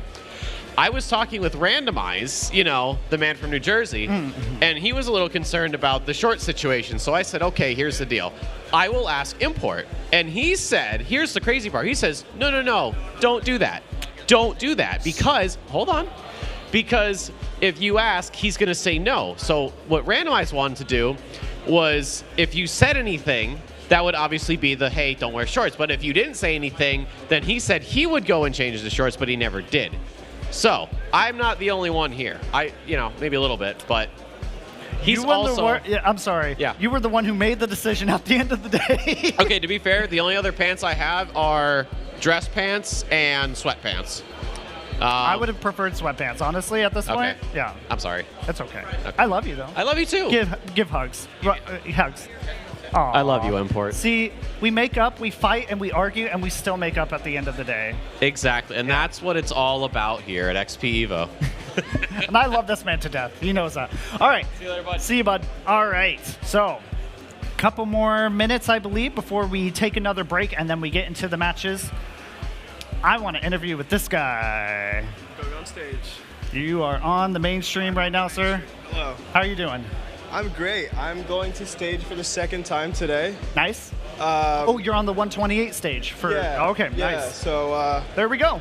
I'm excited. How's the jet lag going? You seem like. You're struggling through it. I think I need one more night to get through this. All right. So push through for this round. I'll do my best. Yes. Yeah. Yeah. What's your expectation for the tournament as a whole? Do you have a goal that you want to reach? No, not really. I'll be happy to make day 2. So. I think you can make it. I mean, just get second place at least, and then even if you're in the purge, like, you still are at day 2. I'm playing Jadon, Fegir, and Tarpor.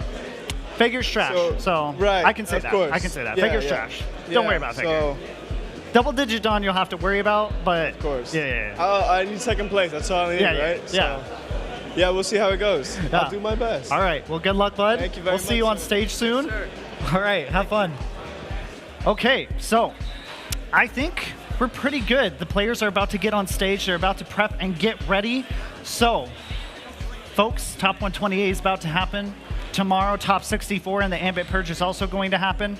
So, hope you have a good time watching the rest of the matches. Hope you've been enjoying the stream so far. Thank you for being patient while we go through the issues with tournaments and the tiebreakers and whatnot. But once we get to Top 64, let me tell you something. It's going to be smooth sailing. You're not going to have to worry about a thing. You just get to watch pure Trackmania action with the most stacked roster we've ever had this year. And I think you're going to enjoy it very much. And I'm going to enjoy watching it too, because I don't have to be in the analyst cube the entire time either this year. I actually get to watch for once. But make sure to enjoy. Make sure to stick around. And hello, Arena. How are we doing? Hold on. One second. Hello, Arena. How are we doing? That's what I like to hear. All right. That's it for me. That's our venue tour. I'll see you again tomorrow probably and do another one with you. So enjoy the rest of the matches. Top 128, let's get going.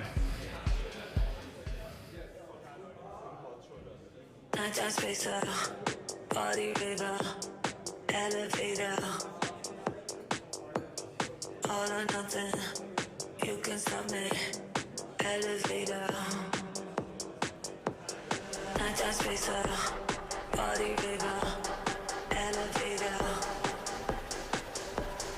all or nothing, you can stop me, elevator, not just spacer, body river.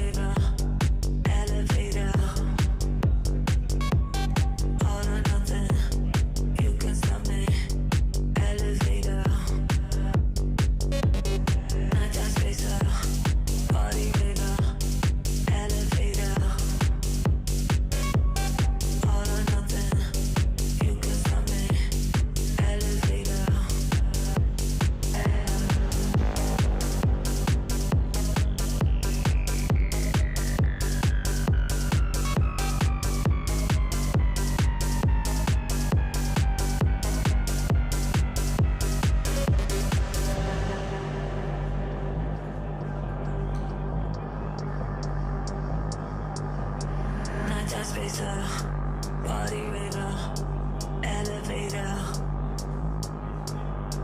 all or nothing, you can stop me, elevator, not just spacer, body river, elevator,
Bass got you talking. Talk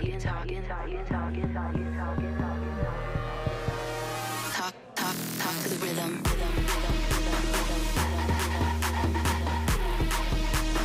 Bass got you talking.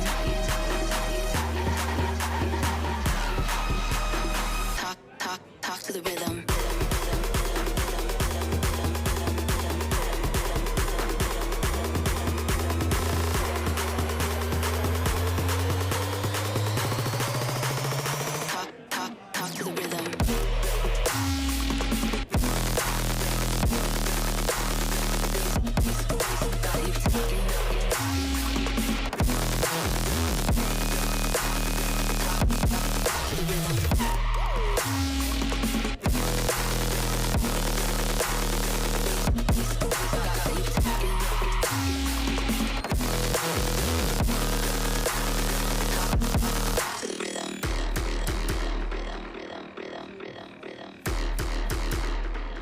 Bass.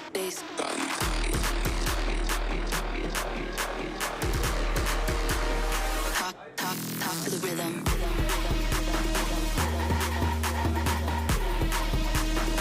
Bass got you talking.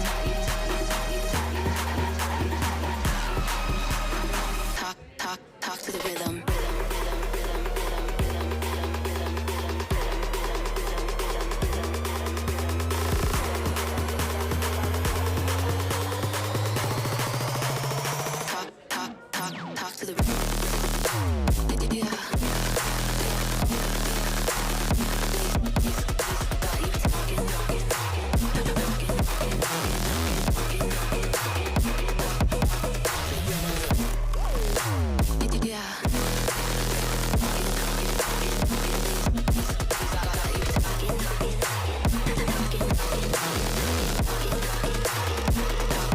Talk to the rhythm.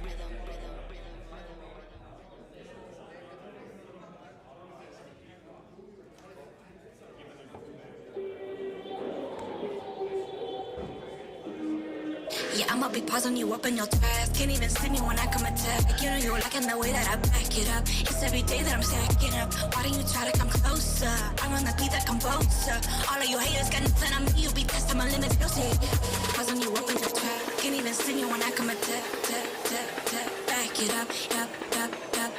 Why don't you try to come closer? I'm a big pause on you up in your can't even see me when I come attack. Get up. Why do you try to come closer? I'm on the beat that composer. That's my limits, that's my way. Can't even see me when I come attack. Get up. Why do you try to come closer?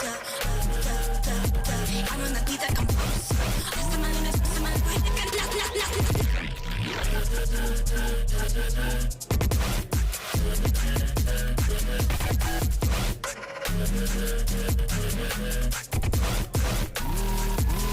be pausing you up in the past. Can't even see me when I come attack. You know you liking the way that I back it up. It's every day that I'm stacking up. Why don't you try to come closer? I run the beat that composer. All of you haters got nothing on me. You be testing my limits. You'll see. Pausing you up in the trap. Can't even see me when I come attack. Back it up. Why don't you try to come closer? I'ma be pausing you up. Can't even see me when I come attack. Back it up. Why don't you try to come closer? Run the beat that composer. Somebody met you, somebody go ahead.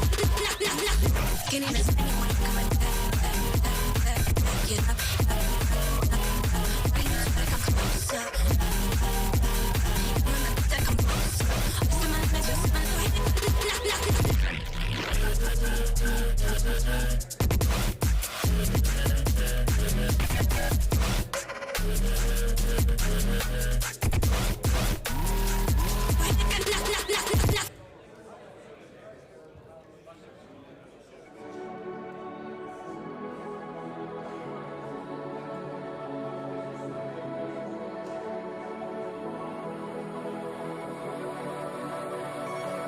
It only hurts when you're saying things I know you don't need. And I can make something work if you ain't working with me. I can't believe you would believe your own was not, baby, please. It only hurts. It only hurts. You play with my mind, then you think it's fine. You crossing the line. It only hurts me when you play with my mind. Don't even see that you've been crossing the line. So far so good as long as you think it's fine. You crossing the line. It only hurts when you're saying things I know you don't need. And I can make something work if you ain't working with me.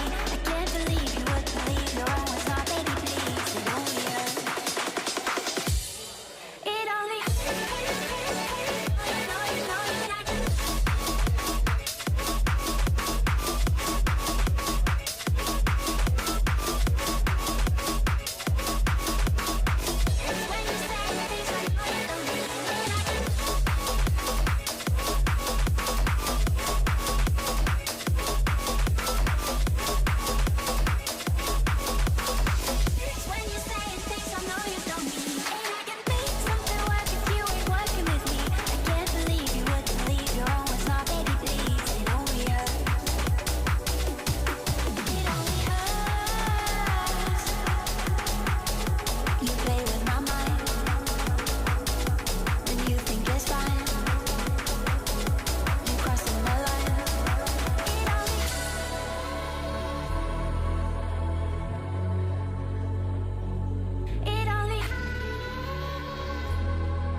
believe your own was not, baby, please. It only hurts.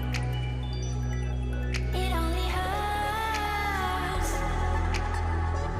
You play with my mind, then you think it's fine. You crossing the line. It only hurts me when you play with my mind. Don't even see that you've been crossing the line. So far so good as long as you think it's fine. You crossing the line. It only hurts when you're saying things I know you don't need. And I can make something work if you ain't working with me. I can't believe you would believe your own was not, baby, please. It only hurts. It only hurts. No, you know you know you I can no, you know you know you I can.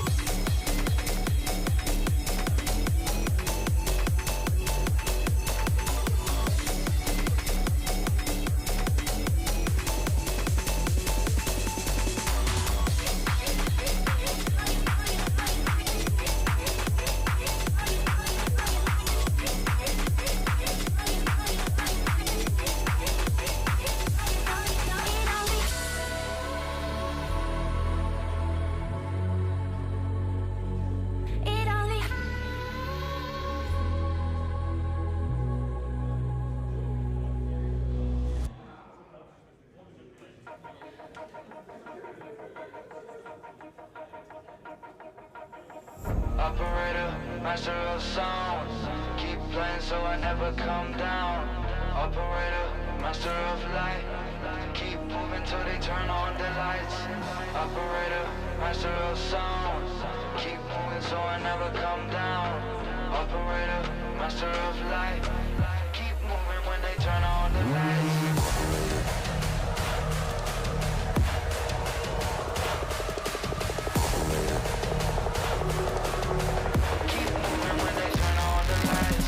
Operator, master of sound. Keep moving so I never come down. Come down, come down, come down, come down, come down, come down, come down. So I never come down.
Ladies and gentlemen, welcome back to XPEvo 2025. I am going to be your host for this one. I am Randomized.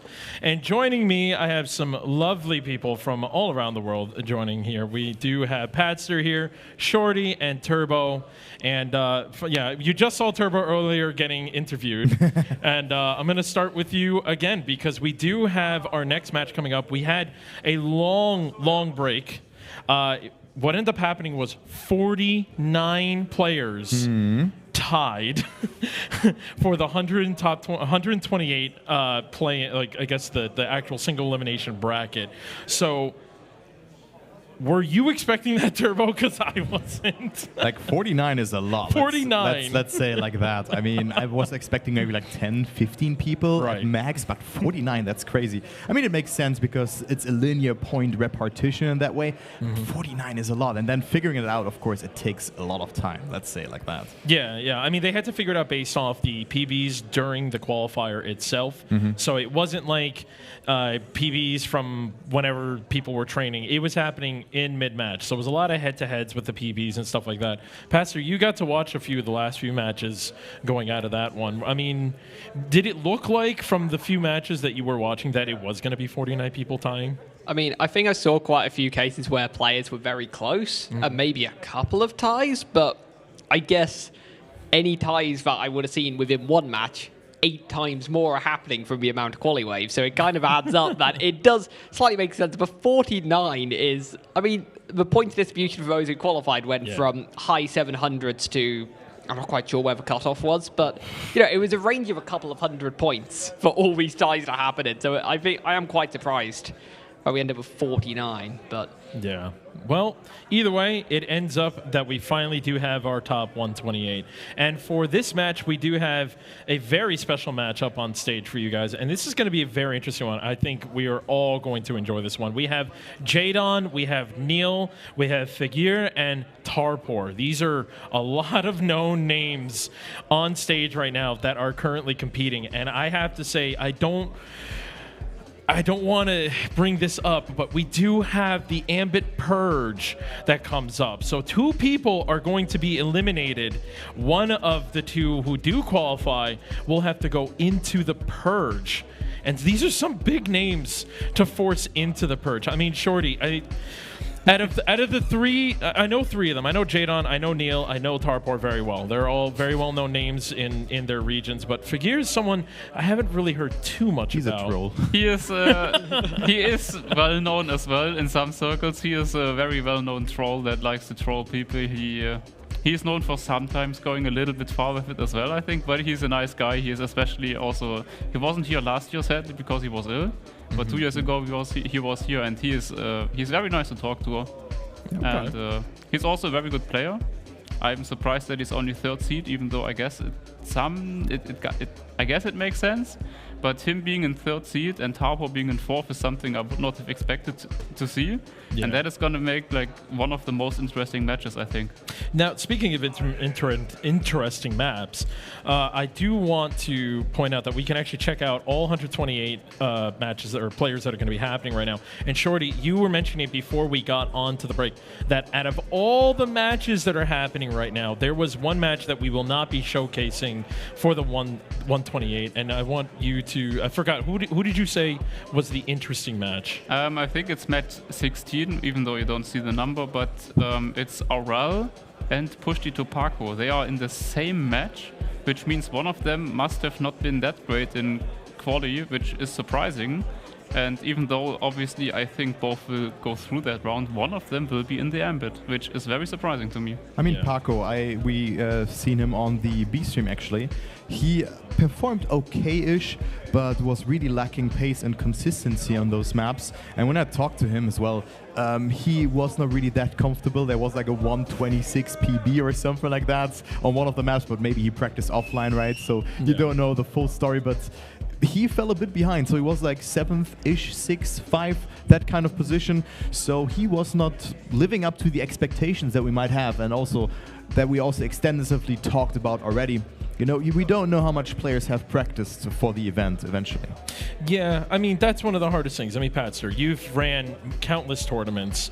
You definitely have seen the players that practice online, offline. I mean, so for someone that's been involved in so many tournaments, even like Beacon, for example, do you even know what's going to happen coming up to a match? Honestly, unless you've spoken to the players and you know a bit of kind of the insider information of what their PB or what their offline times are, how many hours they put in, it's really, really hard to judge. And I think the thing is, you bring Beacon as an example, there's 16 players in top division of Beacon.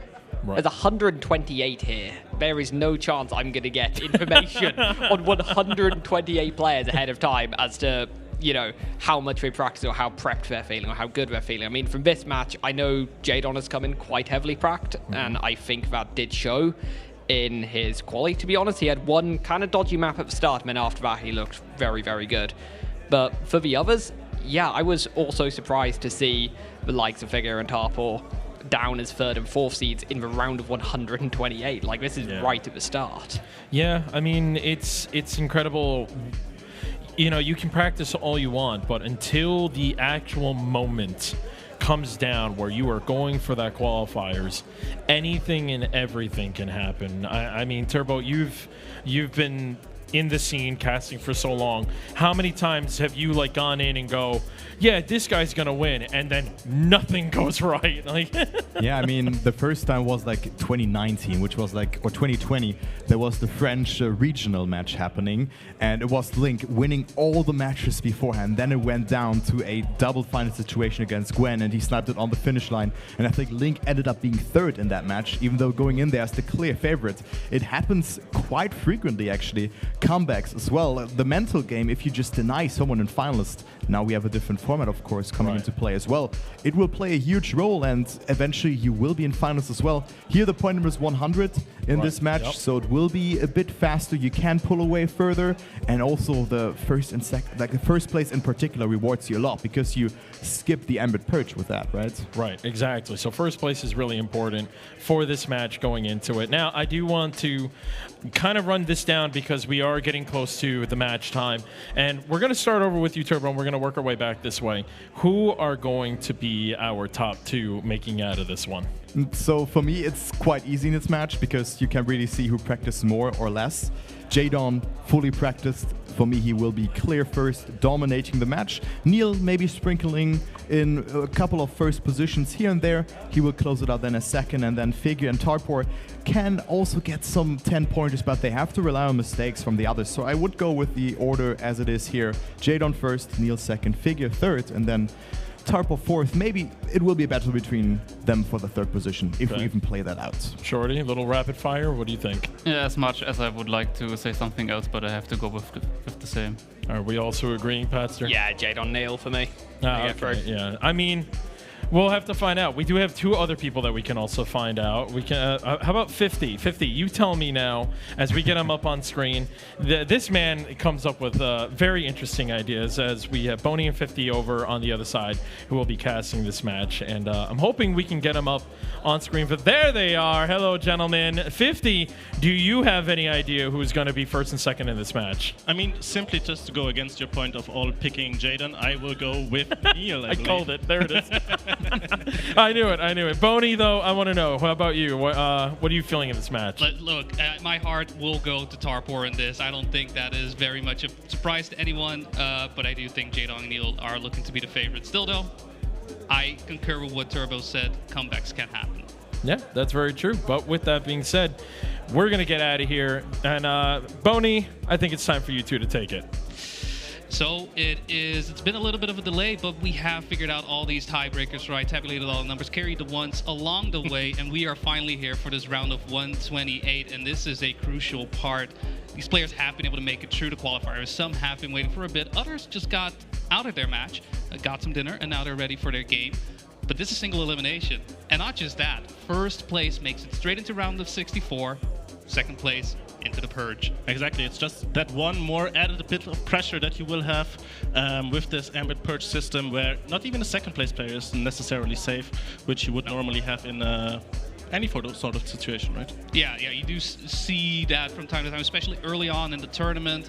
It is a bit of a strategy to not necessarily push too hard, to not show off your lines, not to, coast along the way. Make sure that you stay in second place. Obviously, winning is nice, but you got to conserve your energy. You got to make sure throughout the tournament itself, we're only on day one. We're at the end of day one-ish. We're getting there. Exactly. Last thing you want to do is drive as fast as you can all the time and then, meet yourself somewhere down the line.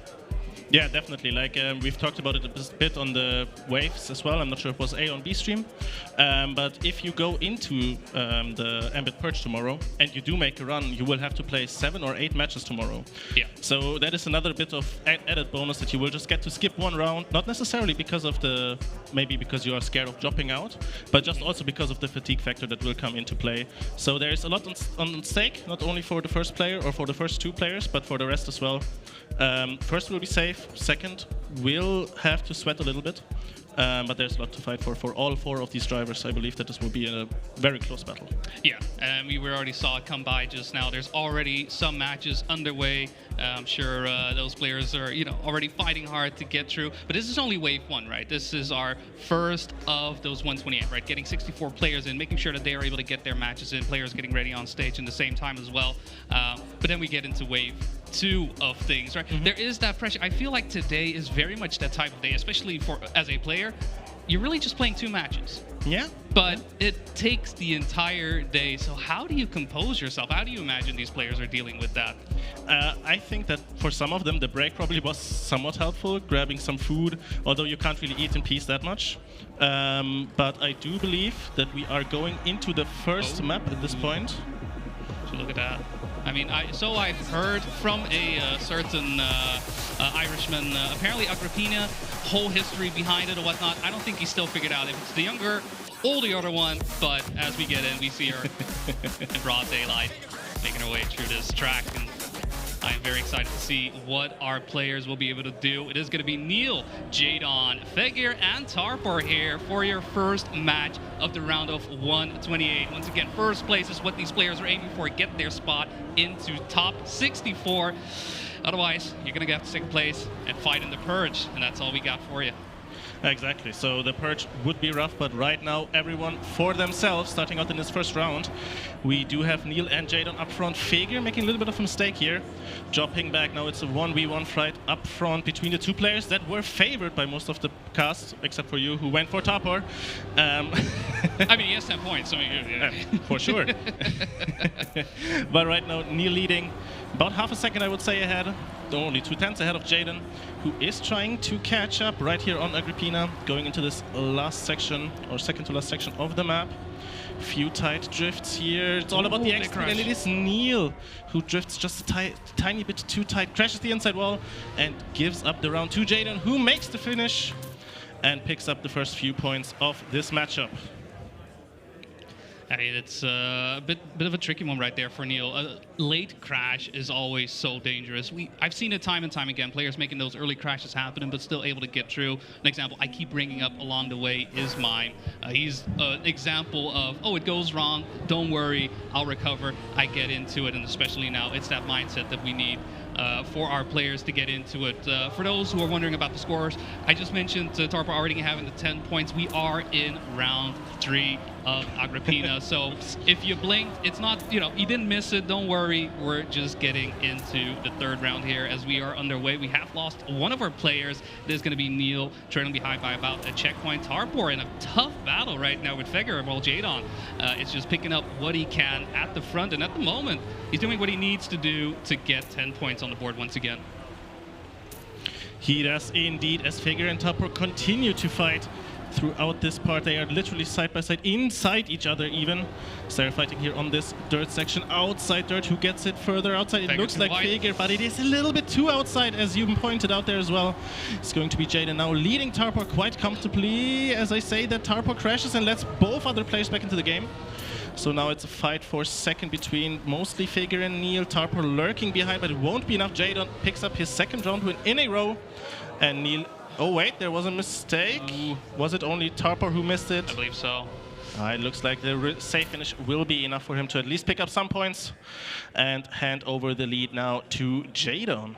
Yeah, tough mistake there on Tarpor's side. Like I said, an early mistake is something you recover from. A late mistake like that is brutal. Going from 6 points to 3 points, I mean, yeah, you're just picking up half. I don't think there was any way for him to really overtake Jadon on that round. But regardless, it's got to sting knowing that you were quite close and only a small error ends you up in 4th place. This time, though, not the strongest start, and instead the three-way fight is going to be between Jadon, Neil, and Figure. Figure barely making it past that wall. For a second there, I was sure he hit it, but the reactor carried him around that bend, and he was able to make it happen. But what a fight right now between Neil and Jadon. Jadon last round was able to get away with it scot-free, it seems, but now Neil says, no, sir, we are going to bring the fight to you. Coming in for this long drift, left-hander, making their way around, engine off, and Jadon carrying a lot more speed into the dirt, going up the hill, not a single wall in sight, despite him getting so close. And Neil hasn't really gotten an answer in from that point on, and we're already in those last couple of turns. Jadon making his way across the second to last checkpoint into the last checkpoint. Up and down we go. Get the jump in, and Jadon is gonna clean up with 3 first places in a row.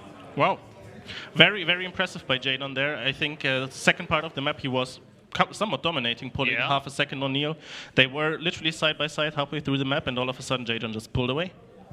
I mean, it's phenomenal play, right? And it's a beautiful way to start, knowing that out of the 40 points that you can get, you got 33. But map number 2, it is not Maharaga. It is Funny Purple map. We changed it from yellow to purple, and our players, well, I'm curious to see how their RPG skills are. I mean, we do have the mini RPG of the week competition happening this weekend as well, but that is not what our players care about right now. No. What they want is to move on to the round of 64. And Jadon is looking very strong. I mean, yeah, right now I think the analyst desk was onto something with their Jadon predictions. But I'm still hopeful for my Neil prediction to come in later on. How are you feeling about your Tapa prediction after the first map? I'm still with it. Look, the way I see it, you can't just step away from your team the moment they have a bit of a bad start of the season. We're only getting started. We only got map 1 out of the way. He's shown that he is able to get a win in. It's just a couple of little errors here or there. Clean those up. Man's like Bob Ross makes it happen. No problem, no sweat. Get those trees going. Only happy little accidents. Yeah, I think the second map is about to start in just a moment as we are getting some crowd shots in. Look at that. Everybody happy? Everyone excited? No? Maybe? Well, we never know. Oh, they're distracted. Yeah, we don't hear it, right? I caught him off guard. Yeah, unlucky. Well, there he is, the man himself. Fegir, as it was told, a little bit of a troll. I talked actually to him before this match. Oh. And he said he was quite confident, specifically considering that he used to beat Neil in a 1v1 battle before. Ooh, and so he said he has this mental game up on him. But right now, actually, not necessarily looking too great for him. Yeah, finding himself at the bottom in terms of point 16. Still needing to get something in, but with Tarpor out of the running for this one, it is looking a bit more positive. He's going to have some room to catch up. A player setting up for our backflip routine. Let's see the Cirque Soleil make their way across your screen, and so far all clean, jumping all the way up. And Jadon once again finding himself in first place, able to keep Neil and Fegir away at each and every one of these turns. And Fegir going a little bit too far on the inside, trying to make something happen, a bit more aggression, but doesn't really pay off as much. At the same time, though, look at Neil. Jadon. He's off, and Tarpor unable to control the speed from a comeback to an offset. It is a bit of an unfortunate round there for Tarpor, but Neil should be easily getting a 10-pointer right here. We'll be able to do so. Jadon in second place. We got Fegir in third, and Tarpor needing to make his way across the line in fourth place. Neil with the online PB there as well. Oh, nice. Yeah, it was actually a good round from Neil in general. I'm not sure what happened to Jadon. He lost a second. Did he touch a wall? We were focused on Tarpor in that moment, which made it difficult to follow. But anyways, it does look like Jadon is still leading overall, at least. So those 4 points shouldn't matter, at least in the short term, too much. And he is leading the next round as well already, followed by Neil quite closely as Fegir and Tarpor do hold hands further back. Once again, it's not only about getting into these top 2 positions, it's also about who will get first in the end. So that is also something that the players will be looking out for. Jadon and Neil through this tighter section into the flip. Looking decent. At first I thought it looked a bit off, but it looked decent in the end. And Jadon out and away, 4 tenths ahead of Neil. Fegir and Tarpor following behind, won't quite be able to catch up there with this mistake. And very much looks like another Jadon round. Neil now also clipping somewhere, losing a lot of speed, and it is Tarpor who is pushing as fast as he can, but will not be able to catch Jadon under any circumstance, as long as Jadon hits the finish, that is, which he does. And it is another new PB for both Jadon and Tarpor. Look at that. It was a bit of a low jump there for Tarpor as well. I for a second wasn't quite sure if he had the speed to clear the gap there, but able to get it in. See Neil not too happy with the play right there, needing to recover from that. It's a bit of an unfortunate mistake, right, happening as we were getting into that long left-hander turn. It is very much that point of no return if you do a mistake there. And unfortunately, not able to shake it out right there at the start. Early crash from Neil, full stop. You said you can come back from early mistakes, but that mistake is one that might be a little bit too big to come back from. Yeah. I mean, there's some, there is some leeway, right? A little touch here or there. We could definitely buff out, but a full-on crash, that is total loss declared. Fortunately, our insurance won't be able to restitute any cost made on that figure, though, at the same time, in a hard battle with Tarpor. And Tarpor trying to get the inside line, jumps a little bit too low. Not sure if it was the brake tap there that didn't quite pan out. But Figure, this is the spot where he's been having some issues. This slalom section makes his way around, but at the same time, there's not really anybody to shake off. But at the same time, it's Jadon ahead by 0.7 of a second. And I mean, Jadon is starting to run away with him. Big crash. That is painful. And Jadon, not even aware of something happening behind him, gets a nice 10-pointer to make it 59 as we get our second place. I believe Tarpor already getting second, Neil in third, and Fegir needing to cross to get those 3 points in.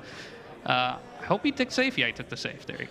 I was just about to say when we were talking about Fager that he is at least making up some points on Neil and Tarpor.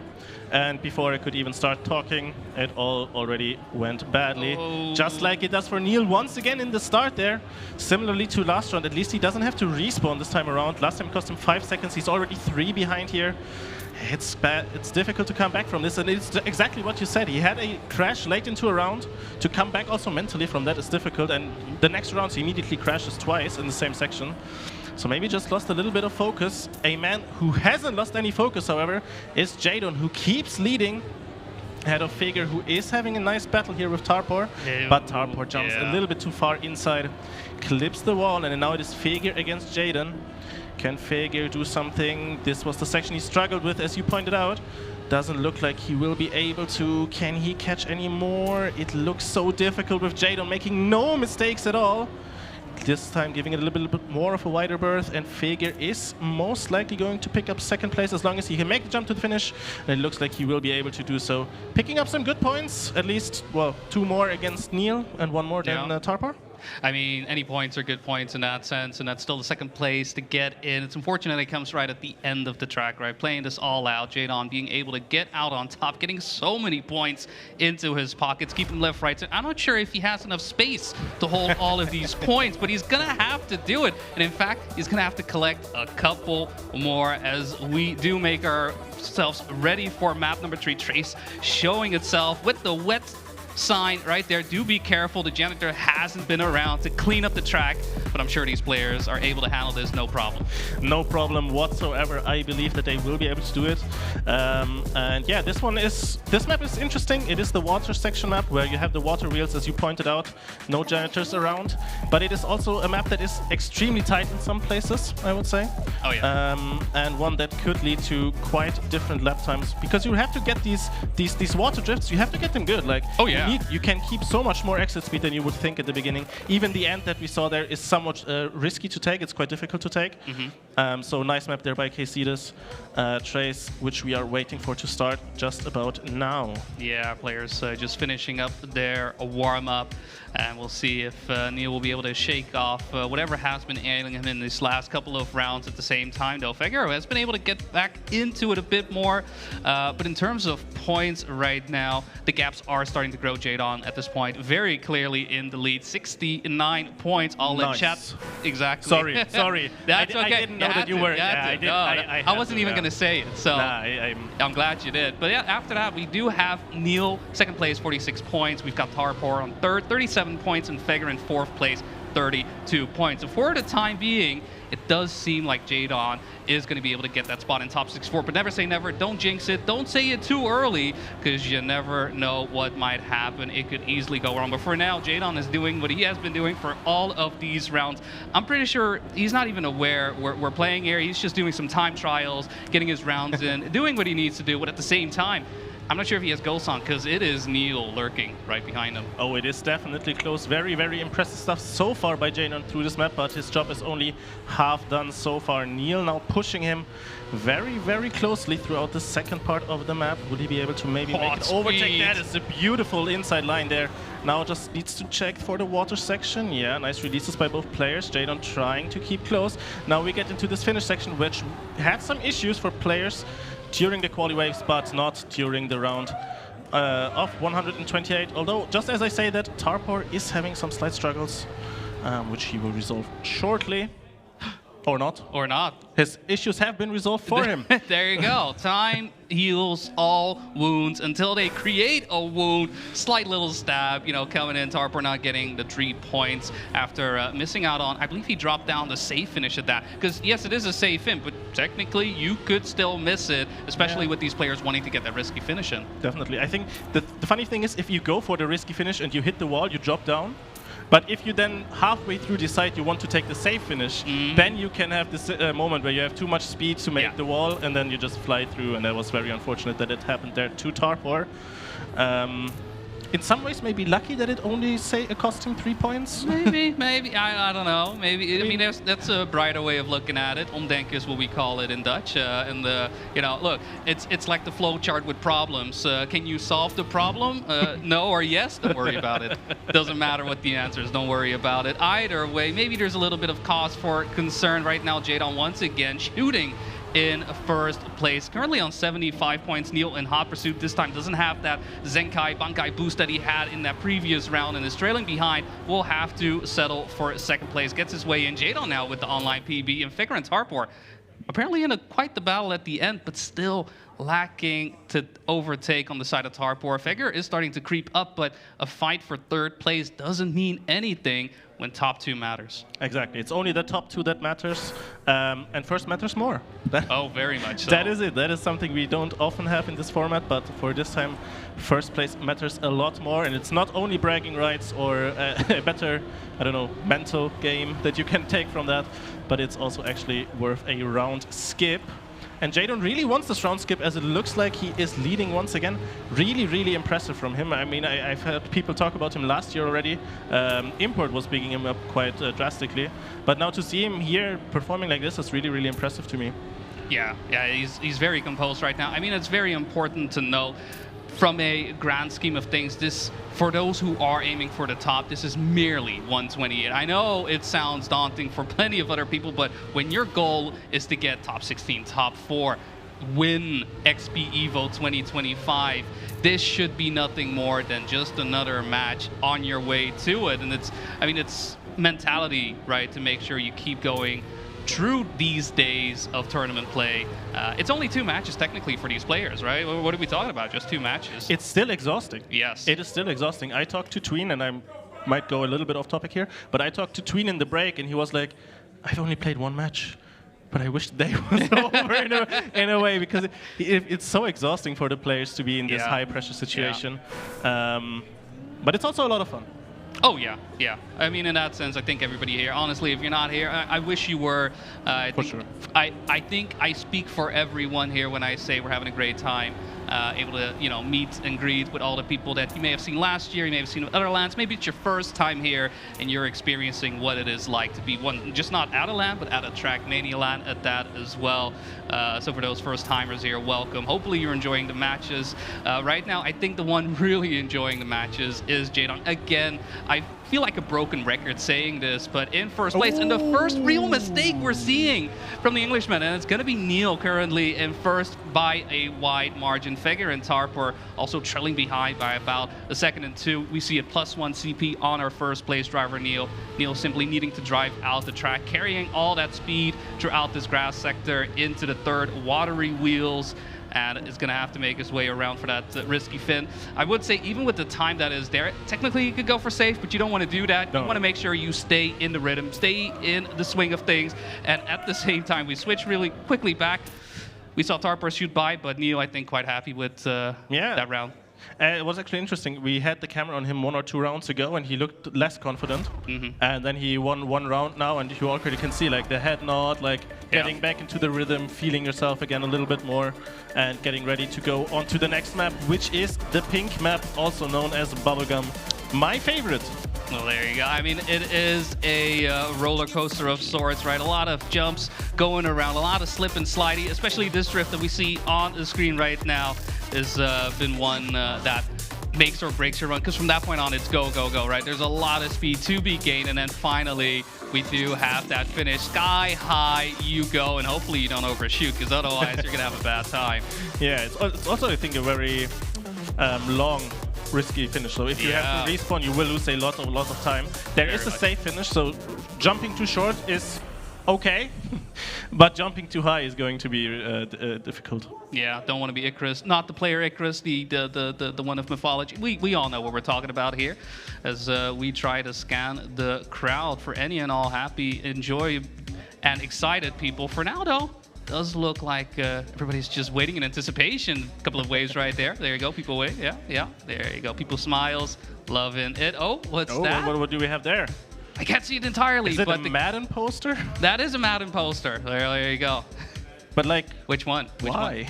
26. Well, there we so now, go. your Madden knowledge, who was that? I don't know. I don't know either. It was a guy in a helmet and a green suit. Yes. Eagle. Sure. Well, we have a lot of people in their suits ready to go racing here on a pink map, not a green one. And Jaden will be looking to get back into this to potentially extend his lead here. 97 points already, looking quite decently. Lost a few points, I feel, on the last map trace to Neil, catching up to just 15 points. And an early mistake there by Feger, who keeps having some small struggles early on in rounds. And it is Jaden and Neil fighting out front. First time up this jump. Then there's the left drift into this very slidey section that you talked about right after this transition. Yeah. And it is Neil who gets caught out by just going a little bit too inside and crashes into the hole, loses a bunch of time, and it is Jaden leading out in front, over 1 second lead. And his focus on the next turns. Just look at the camera, how focused this man is right now is incredible. Not a muscle moving except for his fingers. And last drift, well done. Now just the jump into the finish, we have talked about it, and Jaden will be able to finish it off quite beautifully. Oh, nothing but net. See, I know American sports. That's a thing, right? I think so.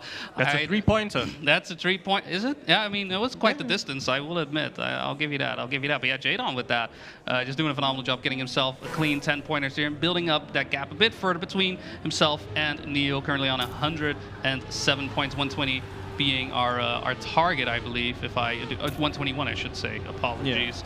Yeah. So we are getting closer and closer to the conclusion of the match. And for those who've never seen Cup mode, right? You may be new. These players have been gaining points. They've been driving pretty fast. Look, we all understand if you get over the line in first place, you're doing a good job. But what does it mean once you hit that point threshold? Winner is what you're looking for, and finalist is what you will get in between. The moment we see our players in finalist mode, they need to beat the track in first place for just one singular round. And we have seen that that can be harder than it sounds. All of a sudden, players who've done phenomenally throughout a match, once you get that finalist, once you get the red numbers on your card, all of a sudden pressure may build up. We'll see though if Jaden is going to be the victim of that pressure, but for the time being, doing a phenomenal job, driving the way he's needing to drive, and it's really only Neil who has been able to compete with him in these last couple of rounds. And when I say compete, really, he hasn't really been able to beat him. It's been that one round on our previous track, and right now Jaden seems to have taken back the reins in this match. Yeah, he looks decent on Bubblegum as Neil is vibing out. Damn, I need that playlist. Yeah, actually, we need that playlist. Yeah, but now Jaden is looking very, very strong. He needs 3 more points, I think. Yes, 3 more points in order to get the finalist mode that you have just mentioned, which means that as long as he finishes this round, he is finalist next round. Yes. It doesn't matter for him necessarily which just position. Cross it. Better position would mean that he keeps a bigger lead and will hold off others from getting finalist first for longer. And he is looking to take this advantage, at least early on here into the round. A few tenths lead, maybe a 10th lead over Neil, who is pushing hard in order to keep up. Figure and Top were struggling a little bit further behind. As Neil now, this was the section that cost him last round. Didn't cost him this round.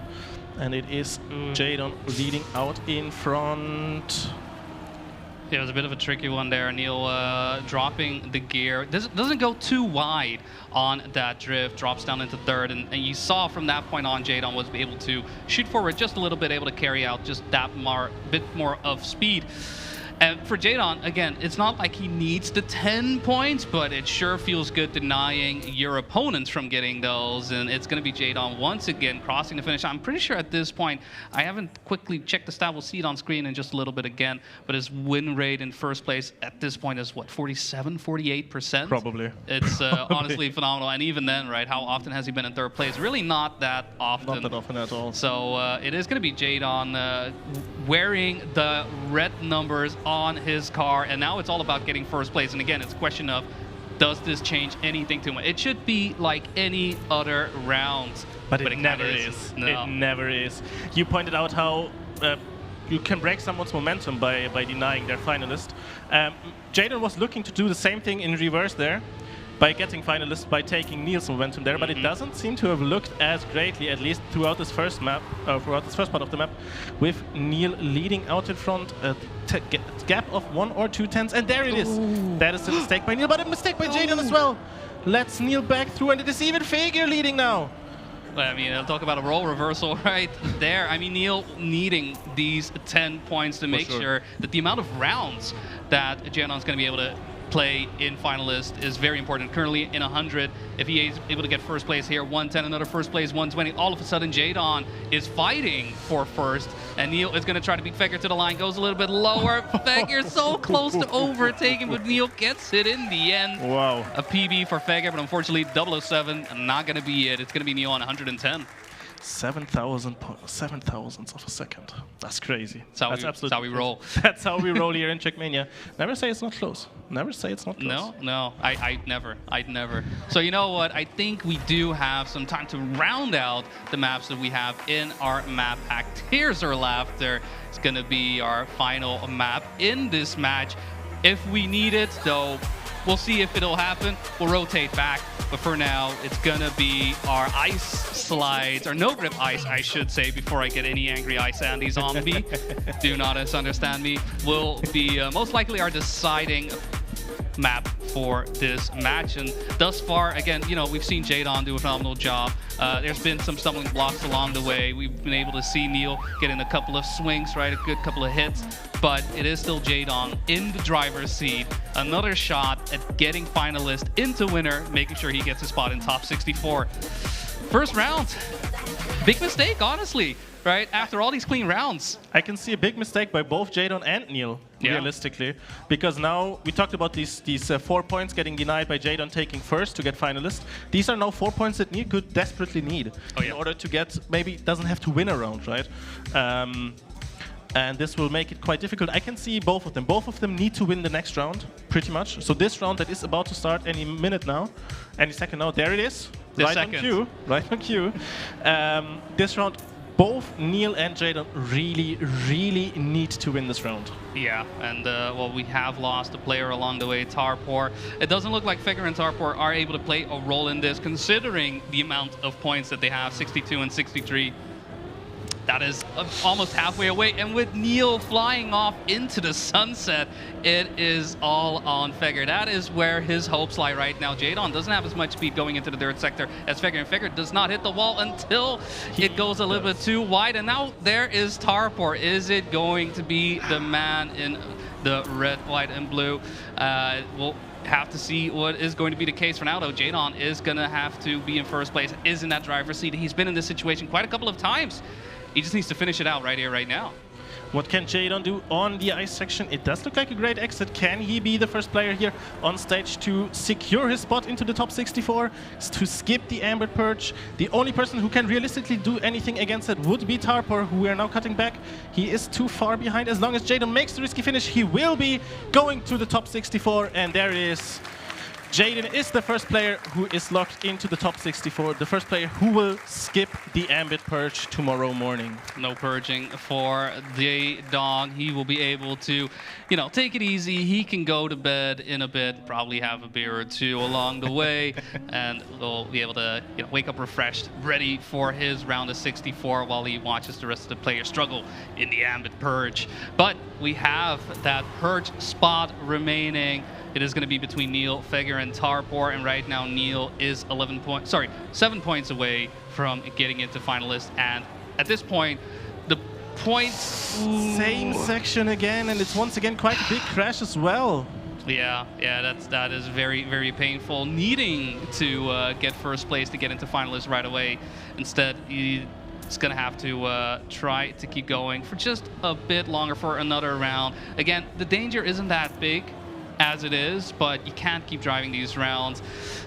You don't want to run out Tears of Laughter knowing that either Figure or Tarpor is able to get ahead, but I think that is the key part of it, because the one thing that Neil can hope for in these types of rounds is that Figure and Tarpor keep fighting between one another, and they divide up the points, because at that point, who's really catching up?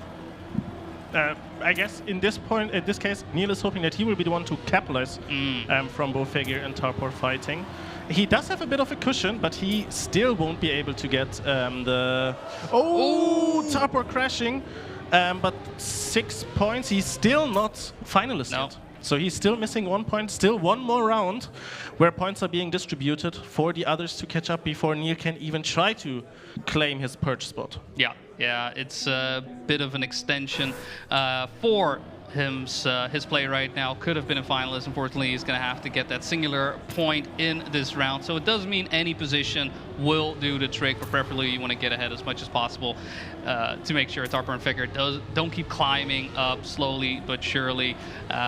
It is up to Neil to make sure he follows his ABCs, always be closing. And for this round in particular, he is able to get past that ice, get the booster in, and has his place in the first. In fact, Tarpor is looking for any and all space to get by, getting the outside third line. Both players very similar once again here across his no-break sector. No difference really occurring between the two. And Neil is looking quite comfortable heading into the second half of the track. This is about the gap we would have seen Jadon have at this point. Yes. And it doesn't look like Tarpor will be able to catch up. Even Figure now trying their best in order to claim a few more points off of Neil before he takes finalist. But it doesn't look too likely. Neil out in front just needs to hit the risky finish, I suppose. Safe finish would be a little bit too slow. Goes for the jump, goes for the second jump, and does indeed make it with a PB as well. Claims finalist. He looks happy about that. I mean, you can't blame him, right? He's able to get the full 10 points when he only needed the one, able to deny his opponents from trying to get a bit closer. Yes, the point gap is quite big. I have seen, in fact, I remember a situation in a previous XPEvo where there was a big gap, where there was a player in finalist mode, where there were players on 70, 80 points, and there was one player making his way across win after win after win after win. I think we are thinking of the same person. Yes. It was a glorious, glorious moment. So, never say never, but it's very much up to Neil, right? His fate is in his hands. Yes. It's really a question of will he be able to keep his composure along the way and knock it out in just one round. This was maybe also something that was playing on his mind, that he was not really in this position, that his was all in his hands before, when there were still Jadon running circles around the server. But now a little bit calmer. He knows that he should have the pace over Figure and Tarpor, who are still fighting quite closely here, to be honest. But this round is all about Neil and whether or not he will be able to secure his spot in the Purge and finish off our first match in the round of 128. It does look great. Tarpor is pushing, but it doesn't look like it will be enough. Last drift here for Neil. Can he secure his spot? Drift looks good, but the exit doesn't. And it is Tarpor who jumps past and claims the position. And we are indeed going back to the next map. Even Neil can only laugh about it. It's one of those moments, right? You're just looking at it like, well, what can you do? What it is, right? Exactly. Let me know when you got a time machine. We can fix it, but for now, hey, is the way it goes. So we will be heading back to our first map of this match. It is Agrippina making its return for our players to get the decider in. Who knows? Maybe we get another 4 rounds in. Technically, it is possible, but it would... I mean, honestly, I wouldn't have written the script. I would not have done it. This storyline is out of whack then. But listen, 40 points. He would have to do the same thing he just did at least 3 more times throughout the entirety of this map, which he did look good on at the beginning. Oh, yeah. So, I mean, it would be absolute cinema, but I don't think that will happen. Never say that. I cannot. I gotta get the copium in, all right? I am always for a close match. While I do think Neil right now, with the way he's been playing, should, looks to be the second place, but you gotta close it. You gotta close it. It doesn't matter how good your match was. If you cannot finish, then, well, you don't finish. Exactly. It's right there. Regardless, though, just a minute for our players to get that composure in. A couple more seconds before we get into, well, map 1. I was surprised because it said go, but they No, weren't they're not driving. going. Why are they not going? But now they are going for what could once again potentially be the last round of this first wave of round of 128 playoffs. It is Neil leading early on, just barely ahead of Feger and Tarpor. Everyone should now be very well in the flow of this map. This outside dirt into transition is so beautiful to drive. And the players are doing it incredibly well so far. It is Feger who's putting the pressure on Neil. I think Feger actually won the first round. No, Tarpor won the first round on first rotation.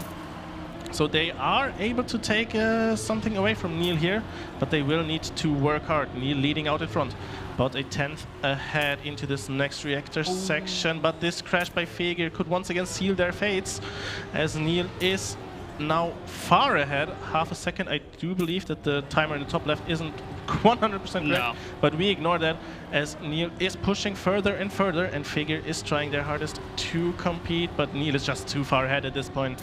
It is one more drift to go. I believe this would be the drift. Then we do have a little bit of a grass section into the final jump. The final jump can be tricky, but our players should be good enough at this stage already to nail it, and it is indeed Neil who picks up his spot in the purge.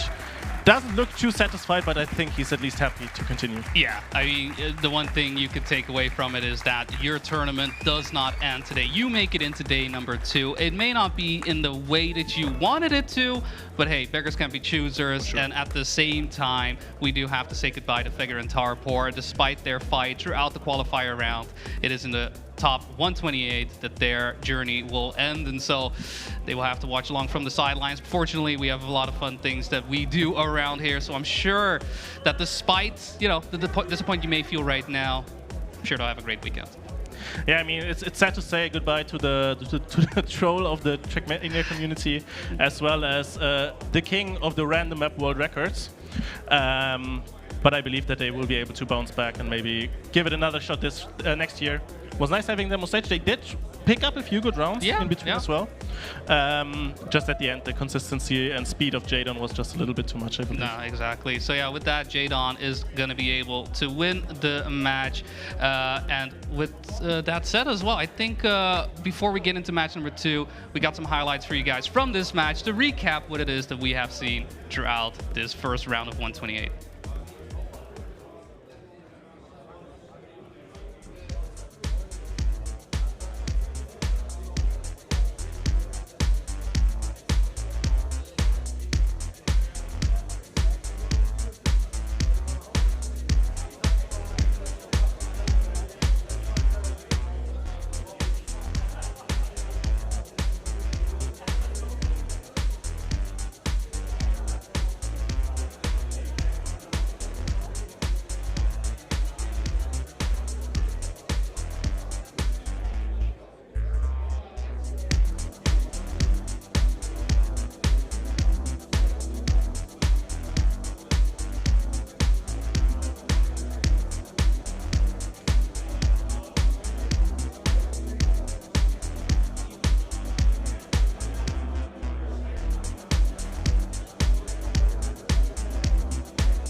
Wave 1 winner, and that is Jadon here. Jadon. Hello. I'm feeling quite pleased with my performance. You know, I started off a bit shaky, but I think I did end up getting into it, and yeah, I'm happy. I'm happy with the win. So with that win, you go automatically to double elimination tomorrow, top 64. What's your goal for this XPEvo? Oh, I think I want to get like top 16. Top 16, I think would be a good goal for me. You know, prize money. Apart from that, I don't know. I just want to do better than last year. So we'll see. I don't know. There's some talk about people calling you the underdog or the dark horse, you know, somebody to look out for this tournament. Do you feel that way as well? I don't know. I feel like since World Tour, people are starting to know my name a bit more. So I don't know, maybe to some people I still am, but I think I'm a little bit more known this year than last, at least. Okay, so. but are you still, the real important question is, are you still known as Double Digit Don?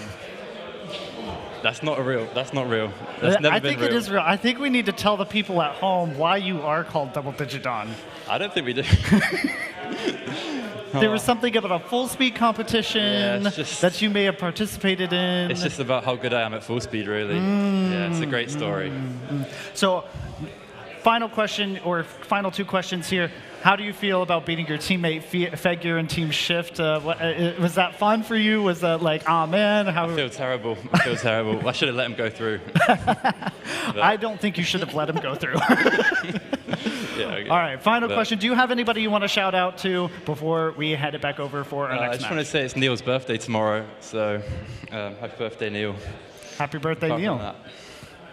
That's everything. All right, well, that is it for us here on the stage. Round 2 of Top 128 is about to start here really quickly. The players have already been here this entire time, so we're about to get into that match really quickly. Stay tuned. Yeah, so that was the first wave of the Top 128, as we do have the second wave coming up. I do want to talk about this ever so slightly bit. I have to say that match was as we expected, not surprised, but one thing I am surprised about is the player Neil himself hates ice, and yet he had the best time with a 112.34 out of everybody in that one. I know Jadon wasn't there for the whole time, but just have to point that out. But we do have our next coming up. Shorty, do you want to introduce our next 4 players? Do you know who they are or not yet? Well, I can introduce the next 4 players. So I remember we have Nixodica, we have Vinigumi, then we have Binks and Juicy, which is, I think it's an interesting matchup. I think obviously it has to be said, just like the match we just watched now, this is the first round after the seeding, so these matches are the most balanced or less balanced matchups. So it's expected to see seed 1 and seed 2 go through almost all of the time. And in fact, in those first 16 matches, only in 2 matches there was a slight upset. I think in one matchup, To-Do actually managed to get second place, even though he was seeded as 4th against Mobby, who was seeded as 2nd. I think it's a little bit interesting to say, but at the same time, looking at that matchup, I would also think the seeding looked a little bit weird. I don't know. Yeah. Not as I would have expected the seeding to go with that. Right. So, but yeah, it's expected in those first matchups. Yeah, and I just wanted to kind of give that as like a little teaser for our next matches that are coming up. But we do have some cool stats that we can show you from our previous match, as we see here. You get those lines are basically how many points everyone was getting throughout the match, throughout each map. So we can really get a good idea of how, unfortunately, Fagir and Tarpor were kind of coasting together, but then you see Neil and Jadon starting to take it away from Trace to Bubblegum to Tears of Laughter. I mean, we did do our predictions, Patster. Does it surprise you that it was like that kind of game? Or, I mean, you were getting a little worried about Jadon having some mistakes here and there. You were like, please don't make me cast him in the Ambit Purge. Unfortunately, I have to deal with Neil in the Ambit Purge, so it's 1 NCSA down. But what about you, man? Yeah, I mean, I think these kind of matches, it's less about the result and more trying to have a look at how the players actually look as they go further into the tournament. Like, based on that performance, how far do you reckon Jadon and Neil can get? I think both were perhaps a little crashier than I expected, but they weren't really under any threat from Tarpor and Fegir. So yeah, I think they did what they needed to. I think it's quite clear they weren't taking themselves super seriously in the match. Certainly Neil wasn't. Like, you know, he obviously played and he played enough to get for second place, but he was kind of laughing around when he lost rounds, which that attitude will not exist this time tomorrow. Yeah, hopefully not. But we do have our next match is going to be ready in just a momentary. Let's do a quick rapid fire because I'm pretty sure we know who it is. We'll start on this side, Patster. Between the 4 players, who are you expecting to walk out as number 1 and number 2? Well, number 1 will be Binks without the biggest upset possible in round 120. And it would be a shock if that didn't happen. Yossi is a really, really good player. Okay. But for him to have ended up as 3rd seed, I'm guessing that he isn't as cracked as he could have been. Yeah. I would have expected him to seed higher, but the fact he's down there makes me think that Nyx comes in a far better spot. I mean, I watched something of him in seeding, and I think Nyxotica probably looks good for 2nd. All right, and for you two guys, rapid fire, Shorty, who do you think 1-2? Nyxotica Binks. Nyxotica Binks. I want to see Okay. it. I want to see it. Okay, Turbo. Hard match, but I go Binks Nyxotica. Okay, all right, fair. I also am going to go Binks Nyxotica, even though I love Nyxotica. He is one of my friends, one of my first friends in Trackmania in general. But speaking of friends, we have some other friends who are getting ready to cast this match for you. We're going to go back with Boney and 50. Boney, 50, I mean, that was not a match we probably were expecting last time. Do you think this is pretty much going to be a little bit more of a straightforward match? You never say never. Never say never. Honestly, I think it's going to go wonky all the time. As you say, Nyxotica Binks probably are the 2 favorites in this, but I think with Josie and Finn, I think for Finn it's going to be a bit of a hard one, right? Bit of an underdog situation, if you will. But even then, right, you never know who comes out on top in these situations. For sure. I mean, none of you mentioned her, but I'm very, as you said, you're close to Nyxotica. I'm somewhat close to with Win. So it's nice to see her play on stage, and it's going to be interesting to see what she can do. Yeah, and we will be going into it somewhat shortly, I believe. Yeah, I mean, this match is going to be pretty much... I would love to see Vingumi. I would love to see her do some damage out there as well as Juicy. So with that, guys, take it away. Well, there we go. Another match, another round of 128. We are doing this in 2 waves. Simply too many players to get this show on the road, so we have to split it in half. Yeah, I mean, what better way to get all the action in? B-Stream as well, right? If you're wondering, like, oh, are there any other matches happening? Go to B-Stream. Check out B-Stream as well. Sure. In fact, keep both open.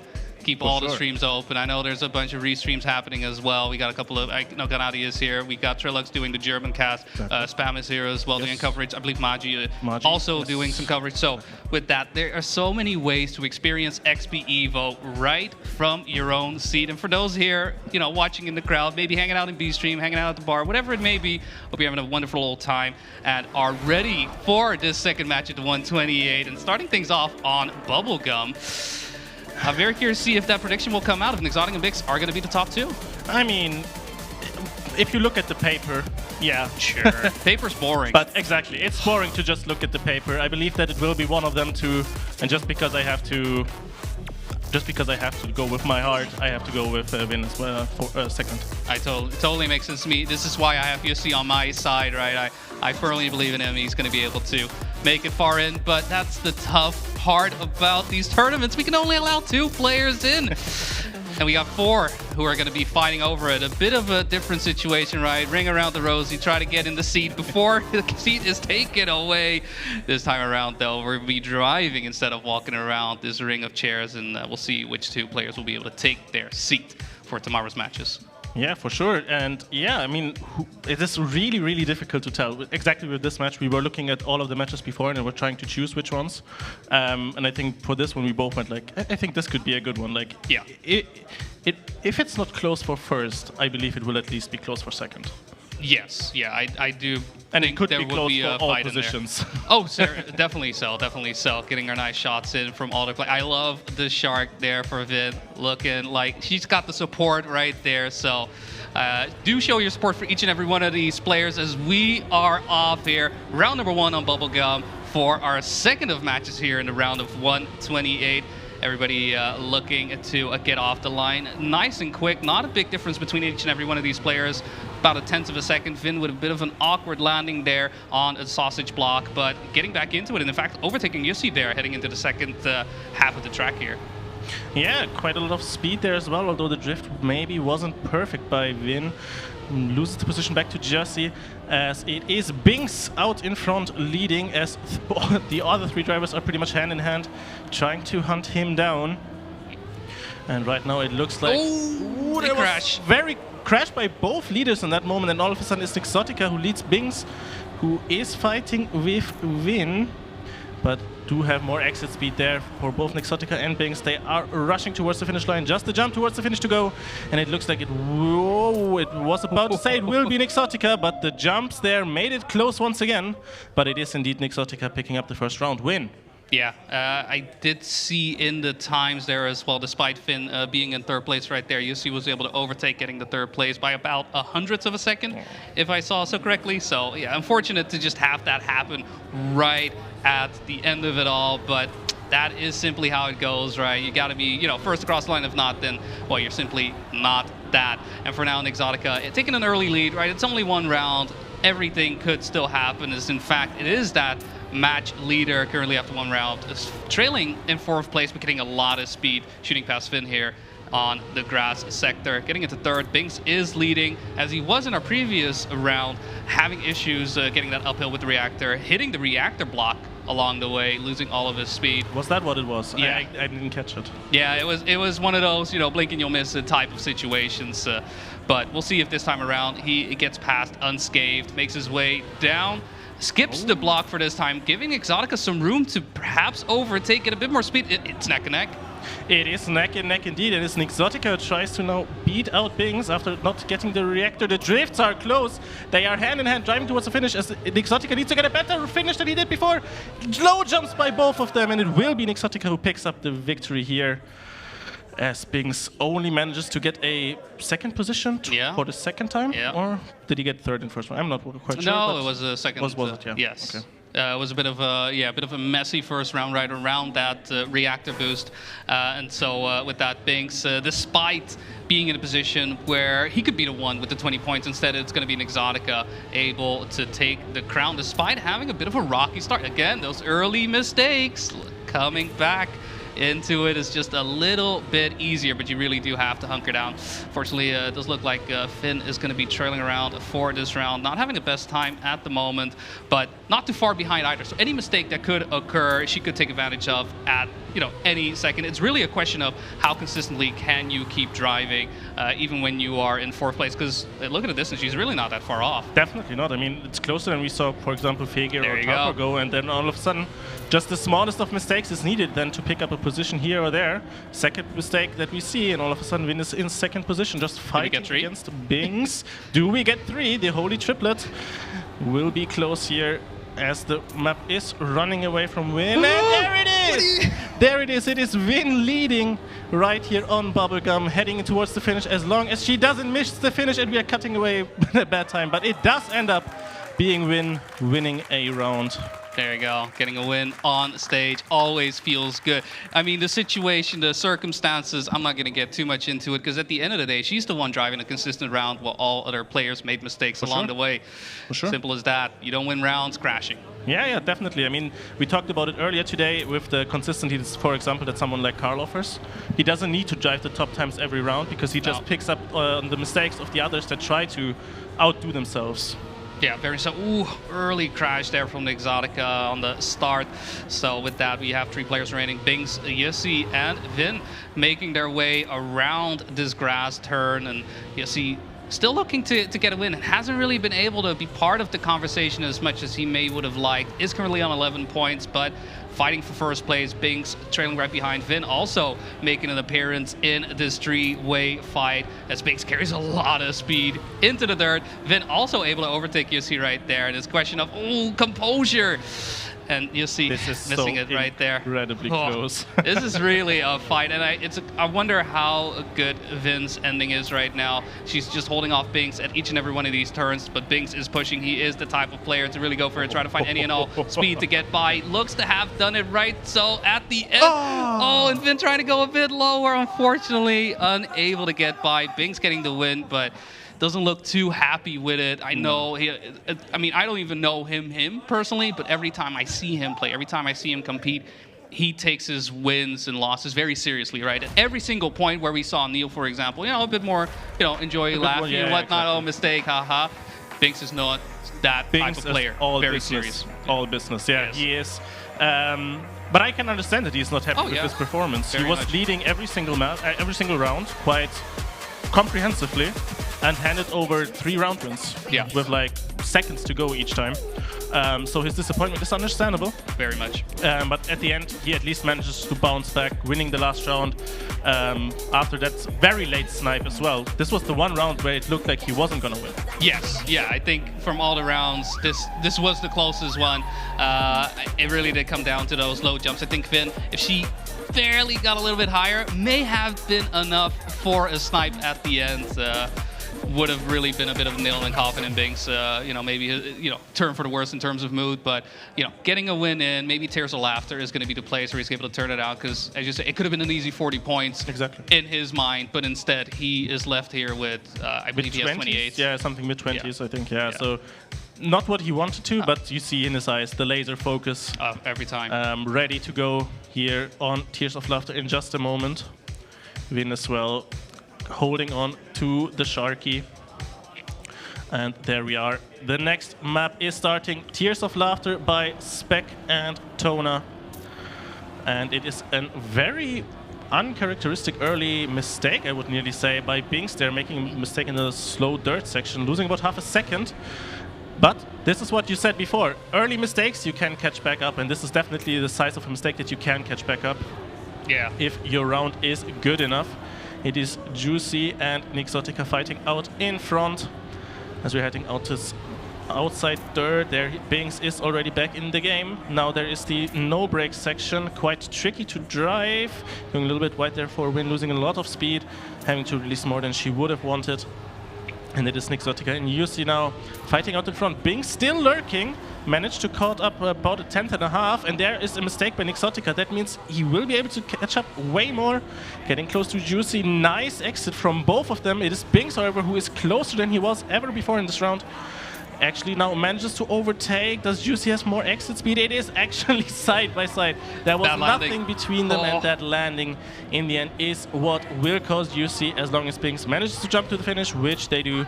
And it is all of them finishing in quite rapid succession. Yeah. Close one to start off. Definitely, and despite that early mistake from Binks, right, not having the best approach on those opening turns, he went off like a rocket. Each and every one of those turns afterwards was full risk. The way he handled that uphill dirt, I was baffled that he actually went as hard as that.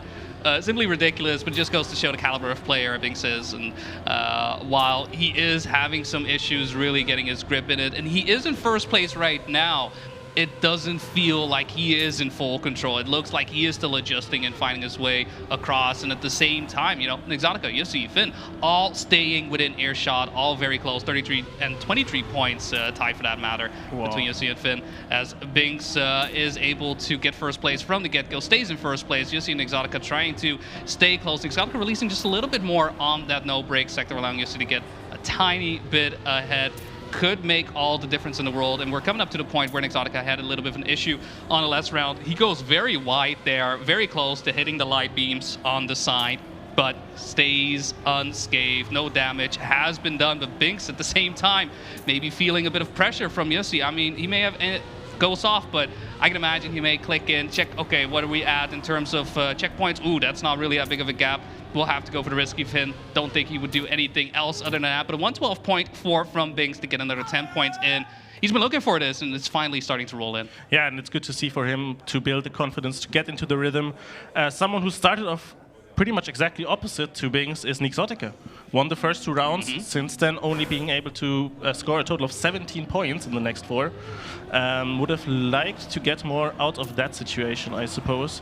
Having now also handed over the lead back to Binks as well in the last round, right? Yeah, and it's I think one of the things, I think the job for each and every one for these players in this match, I would not be surprised if we were to ask them, hey, who do you think is the most dangerous player in this lobby? They would say Binks. Yeah. Right, without a sweat, without a heartbeat, just instantly say Binks. Binks has always been making deep runs in these tournaments. He's proven to be formidable. And despite his crash right there, he is still able to get the points in when he needs to. For now, though, he's going to have to accept that it's between Juicy and Nixotica trying to get some points in. Finn with a bit of an awkward line there on the dirt. Don't think she's going to be able to recover from that 3rd place. And it's Juicy showing the ropes right now to Exotica as we are starting to make our way towards those final few turns. Exotica striking back across this third, gets the left, gets the right.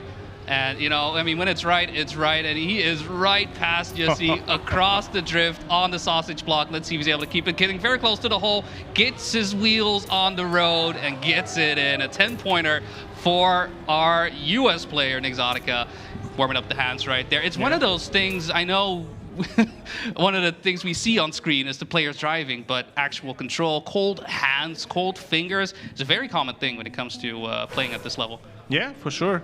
Not sure how much of a difference it makes. Maybe it's also like a mental thing as well. Like if you are always used to practice with cold hands, would you be slower with warm hands? Is it maybe something like that? But at the end of the day, Exotica tries to warm up his fingers, and it seemed to work at least last round, picking up the victory there. It was a beautiful line on the dirt uphill section. I will point it out when we are there again. 2.5 tenths, unlucky drift there for Vin, but 2.5 tenths on the uphill dirt. Pretty much driving the same line, but just going a little bit tighter on the first one, carrying a little bit more on the second one, as there is a big mistake there by Jussi that leaves Binks and Exotica out in front.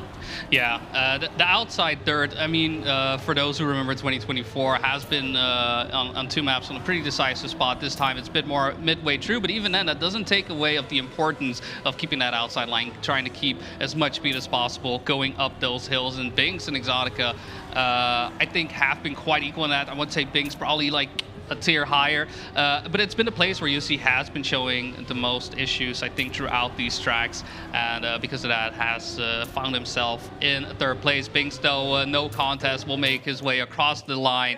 49 and 47 points was the point for Binks and Exotica, and with this, another 4-point gap has been built between the two players. It's very much a fight still for first place right now. Oh, for sure, for sure. I think 6 points are between them now after 2 maps. Yes. So very, very close. And there is a little bit of a gap, but the other twos, I think, are quite close together as well. As we are now heading towards the funny purple map by Intax. A map that could suit, I think, Binks quite well. Yeah, Binks definitely does enjoy these types of tracks. Has been quite inundated with the style of RPG, and especially, I mean, this is obviously not a full RPG track, but a lot of the tricks that you may expect are occurring in here. And at the same time, it does seem like Binks has been able to get into the groove of things. Bit of a rocky start, unable to really get these, these licks in, get these first places every single time something small happening. And this, I think, if he does well here, mental will be completely turned around. I think he'll be in the driver's seat, and whatever map 4 is, I don't think he cares at that point. He just goes. Yeah, for sure. It could also just be that it was Bubblegum was the first one that might have not been his favorite. Maybe something like this coming into play, and then it's your first game on stage as well. I mean, talk about a wealth of experience, but still, that first time you will still always get a little bit of adrenaline rush. Getting into the rhythm again will take a little bit longer. But I do believe that you're correct. Binks has recovered quite well. And I do believe that he will be performing quite well on this map as well. Yeah, because, I mean, what you say, especially for a seasoned player like Binks, you would say at some point you're used to getting on stage. And I don't think that is wrong, but I do think at some point there is something, inside each and every one of us where, you get a little bit of jitters and whatnot. It's really a matter of that's where the experience comes in, especially with these offline tournaments. You just learn to deal with it. Exactly. You give it a place, you accept it for what it is, and you simply move on, do what needs doing. And that is what very much makes the difference between an online and an offline great player, right? Knowing how to compartmentalize that pressure. Oof, and a bit of an awkward transition there from that purple ramp. In my opinion, one of the hardest sectors to get into, because from that point on, you got to get into the slalom and make your way towards that finish line. There's so much speed in each and every one of these turns, and Binks is showing off how it's done. Gets the inside line there beautifully, makes his way down to set up for the finish line, jump his way up and down across the finish line. Exotica in second place. You'll see, I believe, third. I'm not sure if he did. Vince car says 4. Oh, there you go. Behind us. There you go. I didn't quite catch it. So I do believe that it might have been 4th place there for Vin in the end, with Jussi now even starting to build a small gap ahead of her. And then, yeah, Binks now having a 10-point gap, definitely having recovered from his early struggles. How much points did he have after 2 rounds? 12? Was 8 behind, now he's already 10 ahead. Yeah, it's very much an upswing of things. I mean, right now, middle of the round. I'm sure later on we'll be able to see the graph to really give us an idea of where our players were in each and every one of these maps at the start and end.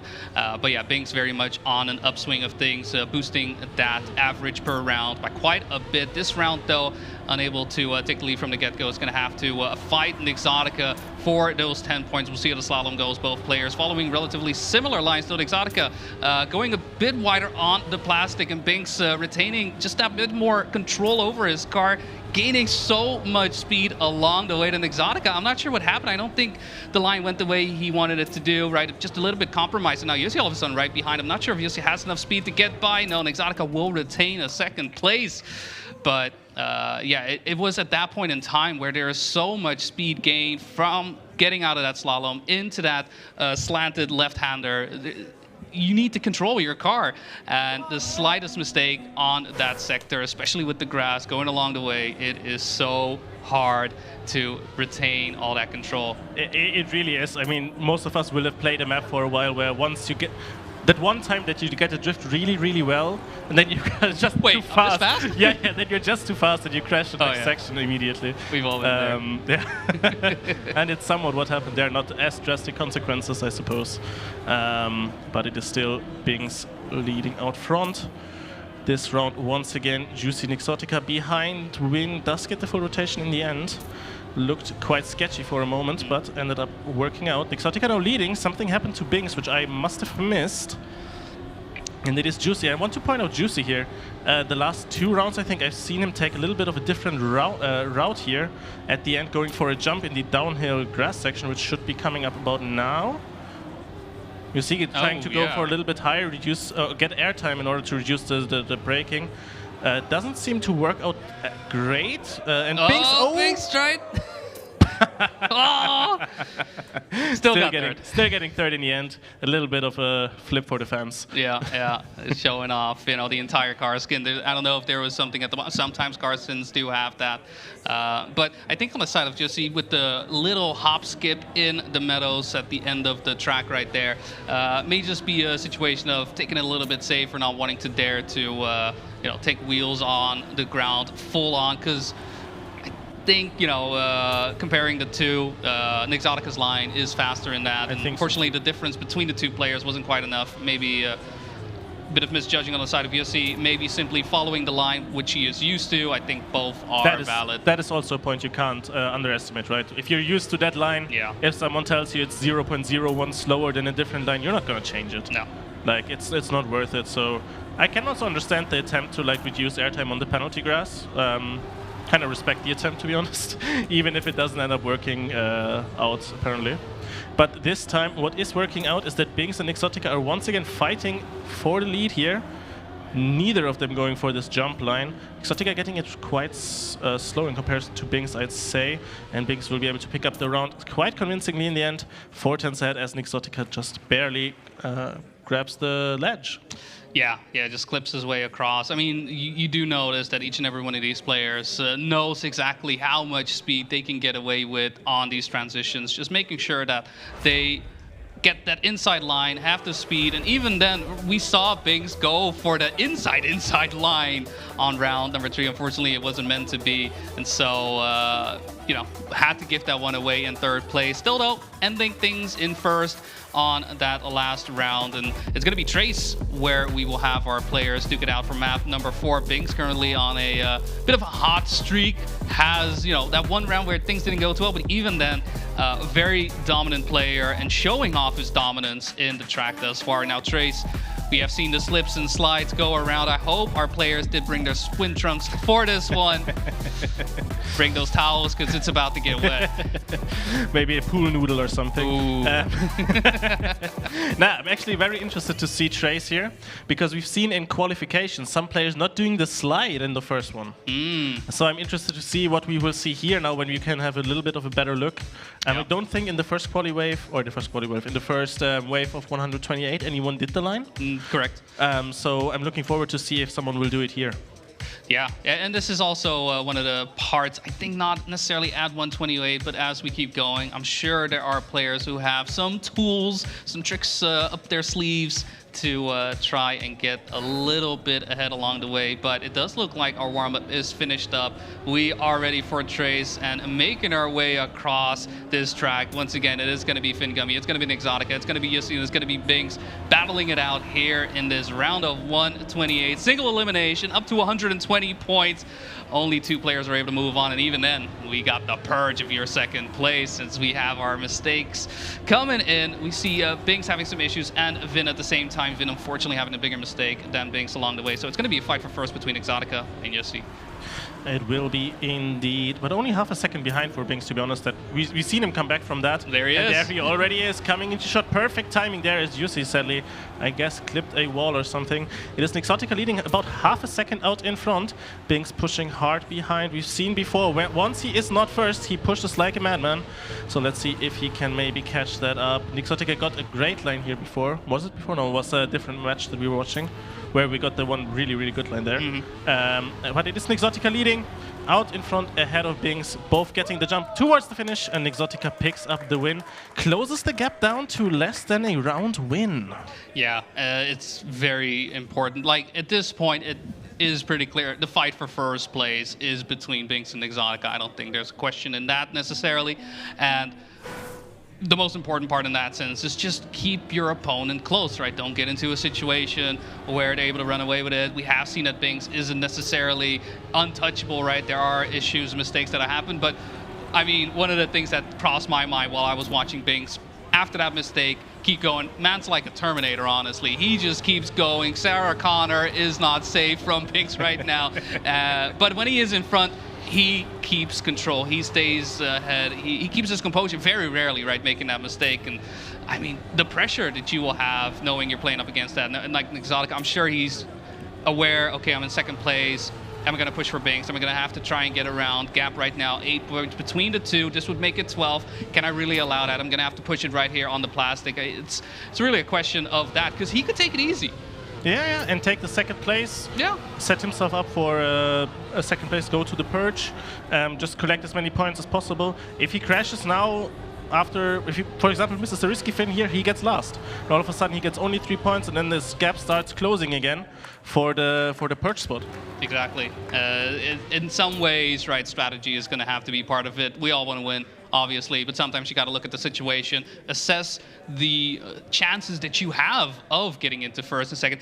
Obviously, you want to bring the fight. Obviously, you want to, keep going. I'm not saying slow down. I'm saying, think about the weekend. Think about where you want to end up and how you're going to do it. What's the most feasible way of doing so? Because the last thing you want to do is get too risky, push too hard, and allow either Yussi or Finn to overtake. Yeah, exactly.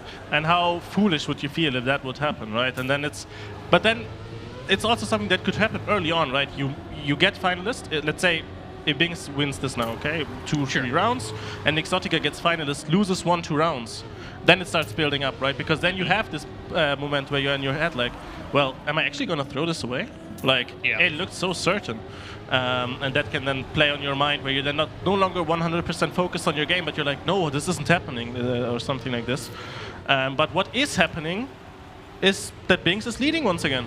I mean, tell us all this time. I don't know how often I get to say this, but Binks is leading quite comfortably, 3-4 tenths ahead. Although Exotica getting a better line there, maybe a little bit more exit speed towards the finish now. It is just the jump towards the finish left. It won't be enough on Exotica. Even has to go for the safe finish, and nearly showing us how you can miss the safe finish as well. Yeah, you've spoken about it, right? If you somehow decide, well, you know what, risky ain't quite it, let's just go safe, and that's the situation in which you could miss it. So we're very close to it. Did lose his second place because of that. Yussi able to get past, getting the 69 points to his name, as Binks is just a singular one away from finalist. Any position will do. I think the type of player that he is, only first matters. Only first is enough, yeah, definitely. It's a mindset of someone who is as good and as fast as Binks is. But Exotica giving him a run for his money. I don't think Exotica will have that much of a different mindset, because he knows he now needs to win in order to get the top 64 spot, right? To not have to go into the purge, to be able to skip an entire round tomorrow. something that he is able of doing, I believe, from the pace that we have seen from Nixotica today. Yeah, I think honestly, because Nixotica right now is on a back foot, right? He is behind by 18 points. That difference between the two has been growing substantially as we have been going through each and every one of these rounds. I do believe that both players, either one of them making it into the purge, has a very good shot of making it through. But a mistake from Nixotica, these are the types of things that allow your opponents to get back into it. Binks will be able to get finalists regardless of whatever may happen, but Nixotica, just getting 4 instead of the 6, again, allowing your opponents to get closer and closer. Yes, the gap is quite large. What are we at, like 30 points between the two? Yeah, I think so. Still. You don't want to do it. It's also, okay, he had to fight for first in order to maybe be able to get finalists next round. Yep. But now he dropped down and won't be able to get finalists like the round after. Exactly. So now he is 2 rounds away from even being able to maybe take this first position. And that means that it will be... I just heard the guy scream in my head. That's part of the trailer. Yeah, it's part of the trailer, but I was a bit confused at the moment. I lost my train of thought. I was talking about Nixotica needing an extra round now to get to finals. Basically, yeah. I mean, it just makes the journey that much longer, and at the same time, the fight for first place somewhat slipping away further and further. We already saw it happening slowly but surely. But right now, Binks will be able to have, well, at least 2 rounds of free play. Right? Exactly. He's got his credits in. He was able to get a couple of double downs in, a couple of 321s, and now he's ready to close it out. Make sure he ends his day number 1 in first place and secures a spot in round of 64. Agrippina is going to be the venue, this battlefield between all these Titans, these 4 players who have proven to be good enough to get into the top 128. We only got room for 2 in the top 64, and that's just how it's going to keep going. I mean, today we're already lost quite a lot of players. What is it, 235 players coming in? 232 coming in. We're down to 128, so we already lost 104. There you go. Count another 64 off. Yeah, exactly. Talk about the end of day 1. Talk about the end of day 1, and then we'll send 64 players into the purge. 56 will come out. We will give the 8 players that are... And we also have our qualified players, our X8 players. Exactly, the 8 Ambit players. Oh no, now I'm going to put you on the spot. No, I'm not going to do it. Let's focus on the match. It is Nixotica who is leading out in front, followed by Binks, who is looking to close out his this match and make his way into the round of 64, but that won't be happening after this crash. So it means Nixotica has this round pretty much locked down.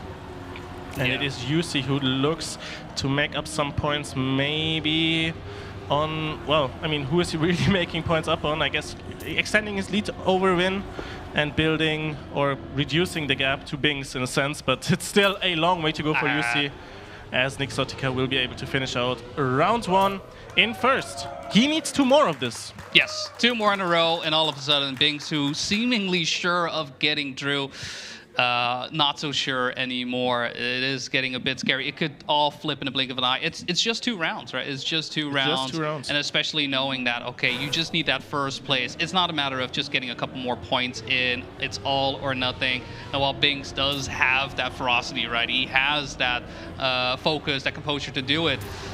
It could all come down to a simple, small mistake. He has the pace, but at the same time, I can imagine that Exotica right now, he is also close, right? The light is shining through the corner of the door. He just needs to get his foot in.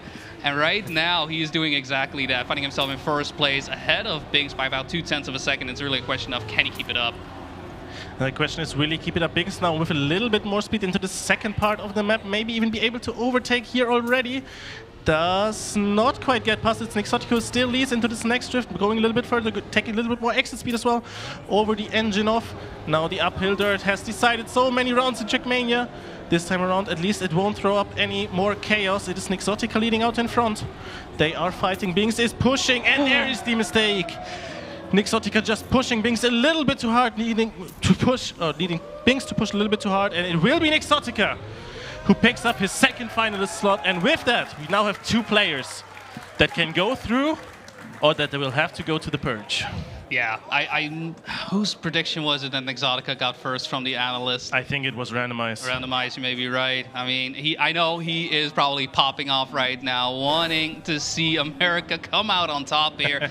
And this is, one of those first couple of moments in this tournament. Exotica and Binks currently in finalists, both players finding themselves duking it out in first and second, and the difference between the two is honestly negligible. They can hear their radio commentators like just over the line, yeah, no boxer, please keep going, yeah, push, and like they can steal tactics from one another, but Exotica has been able to get away from Binks heading into the second half here. It is really a question of can he keep it up, because Jussi is not going to play a role in this factor. We're going to have our first place right here, right now. Oh, we do, and it looks like Exotica has the advantage heading into the second part. 3/10 ahead of Binks.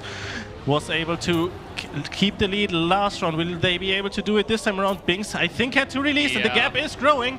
The gap is growing. 7/10. Binks crashes the outside third. Vingumi goes through, and it looks like it will be Exotica who takes the place in the top 64 as long as they don't mess up this final drift and the way towards the finish. It was quite close there on the inside line.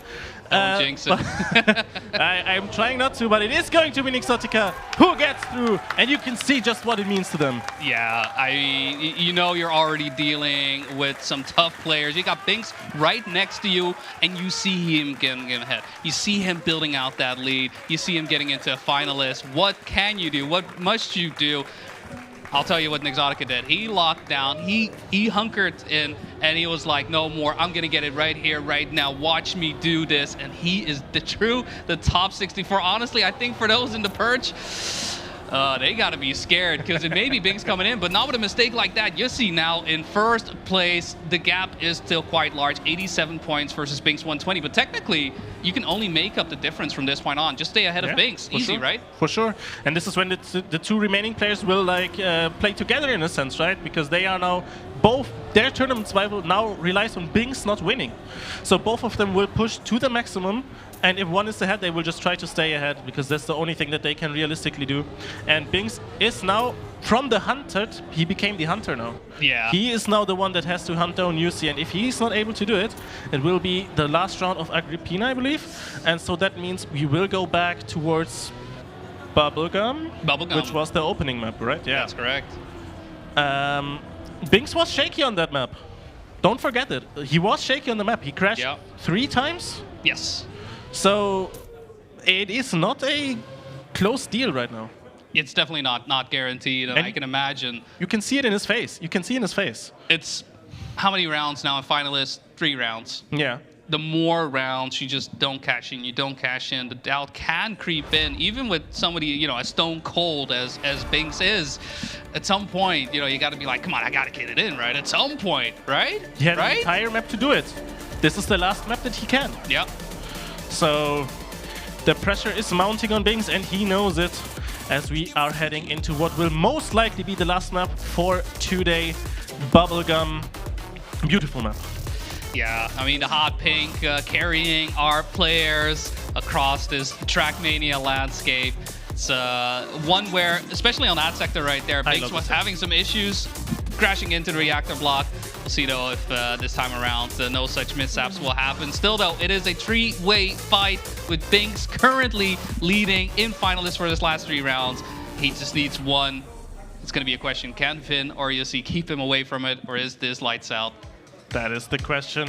I mean, okay, what's your prediction? Will Binks close it out? And if so, in how many rounds? Ooh, because that's, yeah. That is... I do still think that it is his to take, right? The gap simply is too large from a realistic point of view. Doesn't mean that I don't want it to get very close, but at the same time, I think we have 13 minutes. We have to call. That's a whole nother thing. Don't worry about it, guys. Just sit tight, relax. Yeah, exactly. No, I do think that Binks may, depending on how he comes from the warm-up, I think he may need 2 rounds, honestly. I do think he will do it, but I don't think right away is going to be it. Maybe he needs to get a little bit out of it. The only thing that could probably stop that from happening is both Jussi and Finn crashing. Yeah, I believe so. And we are going into the first round. Back on Bubblegum, Jussi and Binks in the early stages, leading out front, just barely ahead of Vin.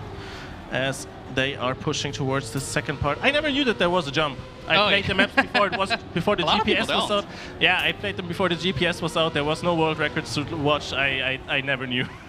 Initially, I also missed it. This is true.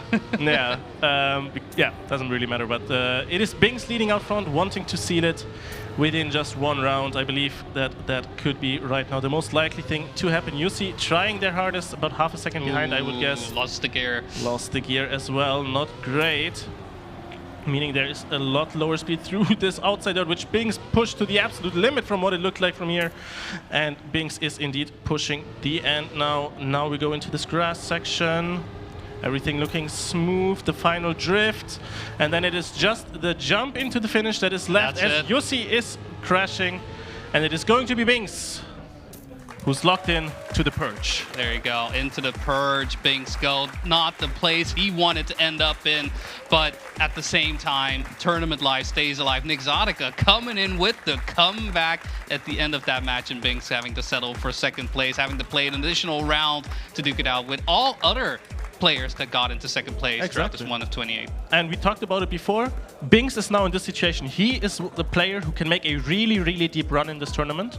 And he will now need to play an extra round, which it's not dangerous because he might get eliminated, but the fatigue factor will be huge tomorrow for him. There you go. I mean, it's a bit of a question how far these players will make it. Nixotica showing off he has that comeback potential, which is so important. You can sometimes have a bit of an off game if you know how to come back, if you know how to rally yourself back into it. It is just one of the most important factors. We're all practiced here, right? All these players that'll come in round 64, they've all played these tracks many times. It's not about that anymore. It's all about how far can you push yourself? How far can you keep yourself in the game? Yeah, exactly. And then how long can you do it as well? Except for a day like tomorrow, Bings is going to be exhausted. I just think how exhausted Tween was when I talked to him. Yeah. And now thinking that Bings has to do like 6 or 7 times that amount tomorrow.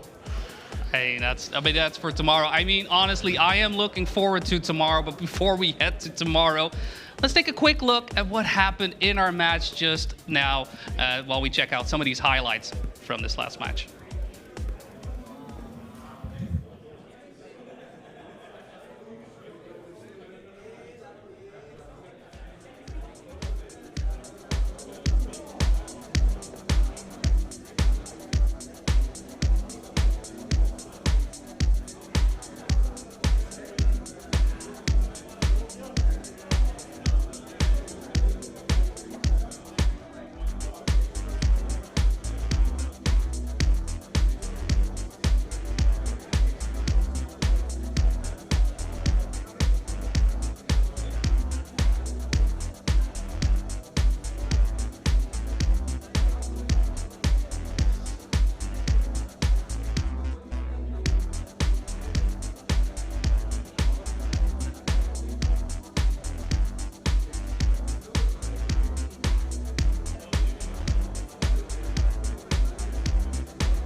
Ladies and gentlemen, I am here with Nixotica, one of NA's finest. After quite the tough match early on, you were a little slow to get things going. How did that affect you, and how did you sort of lock in there towards the end? I don't know. I mean, I knew a lot of people were watching, and I didn't want to have a boring match for myself and for other people. So I don't know. I guess like I do better under pressure sometimes, and that was one of those times. So. Yeah, it was tough. You know, that first map, it was kind of back and forth, but then the next 3, it was Binks winning everything, but then you managed to win one round in between. You got to Agrippina. What changed there? That seemed like was that your map that you really had practiced the most? Yeah, I mean, the second we went on to, I think, Trace's map 4, I like knew that my best map was going to be the one we were going to end it on. So I figured like may as well push as hard as I could and see if I could deny a few rounds. I mean, it worked out. Binks was prepped to get through in first. You denied him 3 times in a row. If we look back to last year's XPEvo, you went out in top 64, which, obviously is unfortunate. Looking at this year's competition, looking at the maps and all the people who you potentially play with, how do you feel about your chances of meeting top 64? Do you think that you will exceed those expectations? Yeah, I mean, last year, I think it was just a lot of choking under pressure. I wish I could have made top 48. I think that's my main goal this year, is to make it into top 48 and see what I can do from there. I mean, I got faith. I'm not going to say that as an American, but of course I am. Speaking of which, is there anything you'd like to say to the American fans, both here and at home, after such a match? I better not be the one standing up here next time. There better be someone better than me next year at XPEvo, okay? So motivation for all of you to beat me next year. Well, there's still, we could have Neil maybe, but other than that, Nick Exotica through to tomorrow. We will see him there carrying the torch for North America. Folks, that's going to do it for us here tonight. We are going to head off, take a little break, but we are going to be back here tomorrow, and that is when the real fun begins. So make sure you guys get some sleep. It's going to get messy tomorrow. We'll see you there. Well, I'm a happy camper. As a representative of North America, I'm very happy to see that Nick Exotica will not have to fight his way through the purge. He will automatically qualify to the top 64. I know there's also another happy camper because his predictions were a little bit of a throw in the air. But Shorty, you were the only person who said Nick Exotica first. I mean, there got to be some reason for him to be first seed and not second seed, right? I mean, the qualification also can be a little bit skewed sometimes. But Binks didn't look as impressive as he could be, I think. I don't know if it's due to a lack of training or if he just couldn't find his rhythm this match. We will see tomorrow in the Purge, I would say. But Nick Exotica was a nice match. He struggled a little bit in the middle. You could see his hand shaking in the camera. But understandable, but very well played, and GG to him. Yeah, I mean, I have to say, though, the last 2 maps, Trace and Agrippina, they definitely looked like they were Nick Exotica maps. Like, he was looking so good. He was locked in. Yeah, I don't know what happened to Binks. Binks just looked like he wasn't really, like, he had the best time and the better median, but like it just seemed a little bit shaky for I guess the other rounds or something like that. But you know what? It happens. But I have to say, though, there was one thing that was scaring me. I was a little scared that we were having a repeat of last year when I was casting with Import for the Losers Finals, and Gwen, who hit finalist first, didn't make it. And I got a little scared. I was like, no way are we seeing this again, but with Binks and 2 players that we weren't sure about. So I was a little scared. But let's take a little recap. Let's look at some of the stats as we go through basically what was almost their fear factor. As you can see, Nick Exotica was actually doing pretty good at the beginning and then trailed a little bit under Binks. And then all of a sudden, out of nowhere, even though it doesn't look like it, Nick Exotica did hit finalists and take that one away. I mean, Patster, like, we were not expecting it. But, you did have some hope and love for the other 2 players. Do you think they played as well as they could have, or do you think maybe a little bit more could have came out? I think they both could have done it a little bit more. I think particularly Yossi is a really good player. And I reckon this would be a close match. I just got the people it would be close between completely incorrect. I think I overestimated Yossi a bit and massively underestimating Nick Exotica. And I might be asking Shorty for the lottery numbers after this with that prediction going against the grain and predicting that. But yeah, I mean, it is like a major quirk of the format we use, that the match really, really isn't over just because you hit finalists first. Even if you have a decent margin, I believe Binks spent the entirety of Agrippina on finalist. Yeah. And didn't win a single round of the map until they got off it onto the next one. I can actually give you the exact stats right now. I think he was on finalist for 5 rounds straight. 1, 2, 3, 4, 5 rounds. Yeah. 5 rounds. That's rough. I mean, even for someone like Vin, she tried her best, and you know what? There were some highlight moments. Vin was actually doing pretty well, so can't get mad at that. And speaking of highlights, we do have all the matches that happened. We do have their scores, and we could pull that one up as well. Shorty, you had your eye on a few matches. The one in particular that I know you were really watching, if you want to talk about that real quick. Well, I didn't watch the match, obviously. I just looked. I mean, you were watching the scores. I was yeah. watching the scores, which gladly get updated every single round they finish. Yep. I was watching Otak and SpeedSelf because they were battling basically throughout the full match, I think. I mean, I only saw it when they were at like 70 points, but they were having a very close battle, and Otak only barely managed to inch ahead, which I think is very surprising, considering he won 2 years ago. Yeah. And SpeedSelf, I mean, he's a good player, but you would not think to that extent. You know, it's not someone you have on your radar, but maybe he's prepared. Yeah, I mean, maybe he was prepared. Speaking of prepared, we do actually have one match on your screen there where we see Yami is the winner, but Prime is having a little bit of problems. We're starting.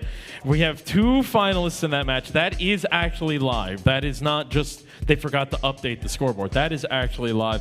But I do kind of want to run down the rest of these matches and see if there's anyone that we are surprised about. I mean, for me personally, I'm happy to see not just one, but a few NCSA representatives make it through. Of course, I have to be a little biased about that. Seeing Charles, Carl Jr., 2 players easily, you know, not having to deal with the gambit. Is there anyone else you guys are happy about? Or even Cackney? Excuse me, Cackney was freaking out on me earlier, and I just saw his name coming in first. I believe it's top down, first and second place. So it should be, yeah. Yeah, so Cackney also. Oh, man, this is a good day for NA. I could sit back and enjoy the rest of this one. But is there anyone you guys are surprised about in these matches? Anyone that you were like, oh, maybe second place, but they didn't get it? I think one name that does stand out a little is I'm surprised Hollow is out. A little bit, yeah. I mean, strong player. I mean, it looked like it got to double finalist. Yeah. Yeah, so that's a bit tough. Personally, I'm gutted to see Babs out. I was really hoping for an upset against Sebi, but that is a really rough first draw to get EPOS, which is a guaranteed loss against, and then Sebi and Nats as well as a decent player too. Do you so understand how terrible that match was for me? Because I was watching the score. You have to understand, Epos and I, great friends, both beatboxers. I'm not going to beatbox, but he's a much better beatboxer than me. That's why he competes and I do it for fun. Sebi, my teammate for World Tour this season. Yeah, Babs, who was my boss for Beacon. And then you have Nats, who was my co-manager for Air when I was on Air. Do you understand how much emotion went into that match on who should have won? I didn't know who I wanted to see win, but you know. And Patster, you and I, we were sitting here, and you were keeping an eye on a couple of the other matches as well, and you were like, "Please don't make me have to cast some of these people. Please don't make me go through that." And so I unfortunately have to go through it a little bit. You don't seem to have to go through it as much, especially with the BITM guys. I do have one, and that is Jordy. Oh, I didn't see Jordy over there. Yeah, oh, no. I think lost out to Milme. Oh. So, I mean, I think Jordy had a surprisingly good tournament last time round. I think people were surprised how far he got. I can't quite remember where he got to. But yeah, Jordy is going to have to go through the Ambit Purge, and I reckon that could be a tricky match. I mean, it depends so heavily on who you're going to get. As we do see iPrime go out, actually. iPrime went out. That is a bit of a shock to me. I mean, iPrime is a seriously good player. So I mean, Shorty. Yeah. You're the one who's making these weird calls. Were you expecting that to happen? Well, I didn't look at all the matches and made calls for them, but no, I don't think so. I don't think I would have called that, but that's very interesting to see. It's also in one way nice to see, in the other way obviously very unfortunate for iPrime. I think it's also interesting to highlight someone like Key going out, like in the match that you mentioned, like Hackney being first, Korko being second. Yeah. But that means that Key is going to be out. Salmon, I would say, against Rufus, I think it's hard to call, but Salmon is also a name that I would maybe have expected in the top 64 potentially. Other than that, Horus is out too. Horus, yeah. I'm actually surprised about that. That's a big one. I didn't even see that. Yeah, I mean, I know Timmy's has been training his butt off for this event, and you saw it in the qualifiers. He looked pretty good, but yeah, to see Boris go out too, that's actually very surprising. I'm actually checking that match that just finished. It was a triple finalist. Oh, like all the pressure kicked in. How do you have a triple finalist in the first match? Like that's not supposed to happen. Yeah, no. I mean, Woofley was the last person that got it on the second round as they came back to Agrippina for a second time. And then it 0.5 of a difference for iPrime to get eliminated. 0.5 of a difference. Wow. That's a hard pill to swallow in 128. It's like, you know, you gave it your all, but round of 128 to get to the finalist already with no double elimination at this point. That only kicks in after the purge. That is very unfortunate. That's the thing. We still have a kind of, sort of, basically one more single elimination. Kind of. Because the purge is going to come up. Now, mind you, you have a little bit more wiggle room. You know, you just can't be the last person in your group. It's still terrifying to know that you were the only person to get eliminated in the purge match. So that's going to be a rough one. That's even a harder pill to swallow. Oh, absolutely. Especially at the very earliest in the morning, you know. Oh yeah, that's the thing. You're waking up. They gotta be here earlier than the other players, even. No. Well, that's why it's good especially for NCSA players. Unfortunately, Neil has to play in the purge, so he's got to wake up. He's got to get himself going. At least for you guys in EU, you're like, oh yeah, it's in the morning. Okay, let's play. For us, technically, that's around like 2, 3, 4 o'clock in the morning. So if you think about it, so. There are a couple of people that would their circuit even in EU, like Last, for example. True. Would be fine for him, I think. Yeah, that's very true. But, you know, I guess we'll have to wait and see, because this was only day 1, folks. And we've already had some really good matches coming up here. And we have 2 more days of XPEvo 2025 to come up. Ambit Purge will be the first thing that we will see tomorrow. But before we close it out, do you guys have anything to say? Patster, do you have any last remarks? I'm quite excited for Ambit Purge. It's like it's an extra bit of a tournament we don't usually get. I'm looking forward to having to explain what it actually is about 100 times on cast tomorrow. That is definitely going to be part of what goes on. But yeah, I think it's gonna be spicy seeing like one of these second place players have it go down, because if you look at the list of second place players, there's some really strong names in there, including Binks. Yeah. I don't like. We just watched the match and it didn't click in my head. That Binks is gonna be in there. Shorty, you got anything? I definitely have something that we didn't mention. I want to say huge thank you both to eCircuit Mania and to the production for having this very nice graphic at the end and with the statistics. I think that's really great to have. I think both for us, for the casters, for everyone here in the venue that want to check out like more than a couple of matches, everyone at home, with eCircuit Mania being able to like have a live ticker of every single match of every round. I think that's really cool to have, and I'm very happy about it. Yeah, no, for real. I mean, eCircuit Mania, probably one of the best things. That's literally who I have here, and I can see every single round, every single time, every single point, all thanks to eCircuit Mania. And it's updated live. And it's updated live. Like, thing. I'm literally watching it live. I love eCircuit Mania for that. I've always talked to them. I always work with them. But yeah, that is going to be it for day number 1. We still have 2 more days, as I said earlier, to go through it. We are going to be starting with the Ambit Purge tomorrow, bright and early. I believe we start at 11 a.m. I don't have my badge on. We do have one badge in here. Schedules everywhere. What time are we starting tomorrow morning? 11 a.m. So yeah, NCSA, stay up. Go to bed now, stay up later. But that's going to be it for us here at XPEvo 2025. Thank you very much, everyone, for watching. Make sure to follow if you haven't, because we're going to be here bright and early to eliminate some more players. See you then.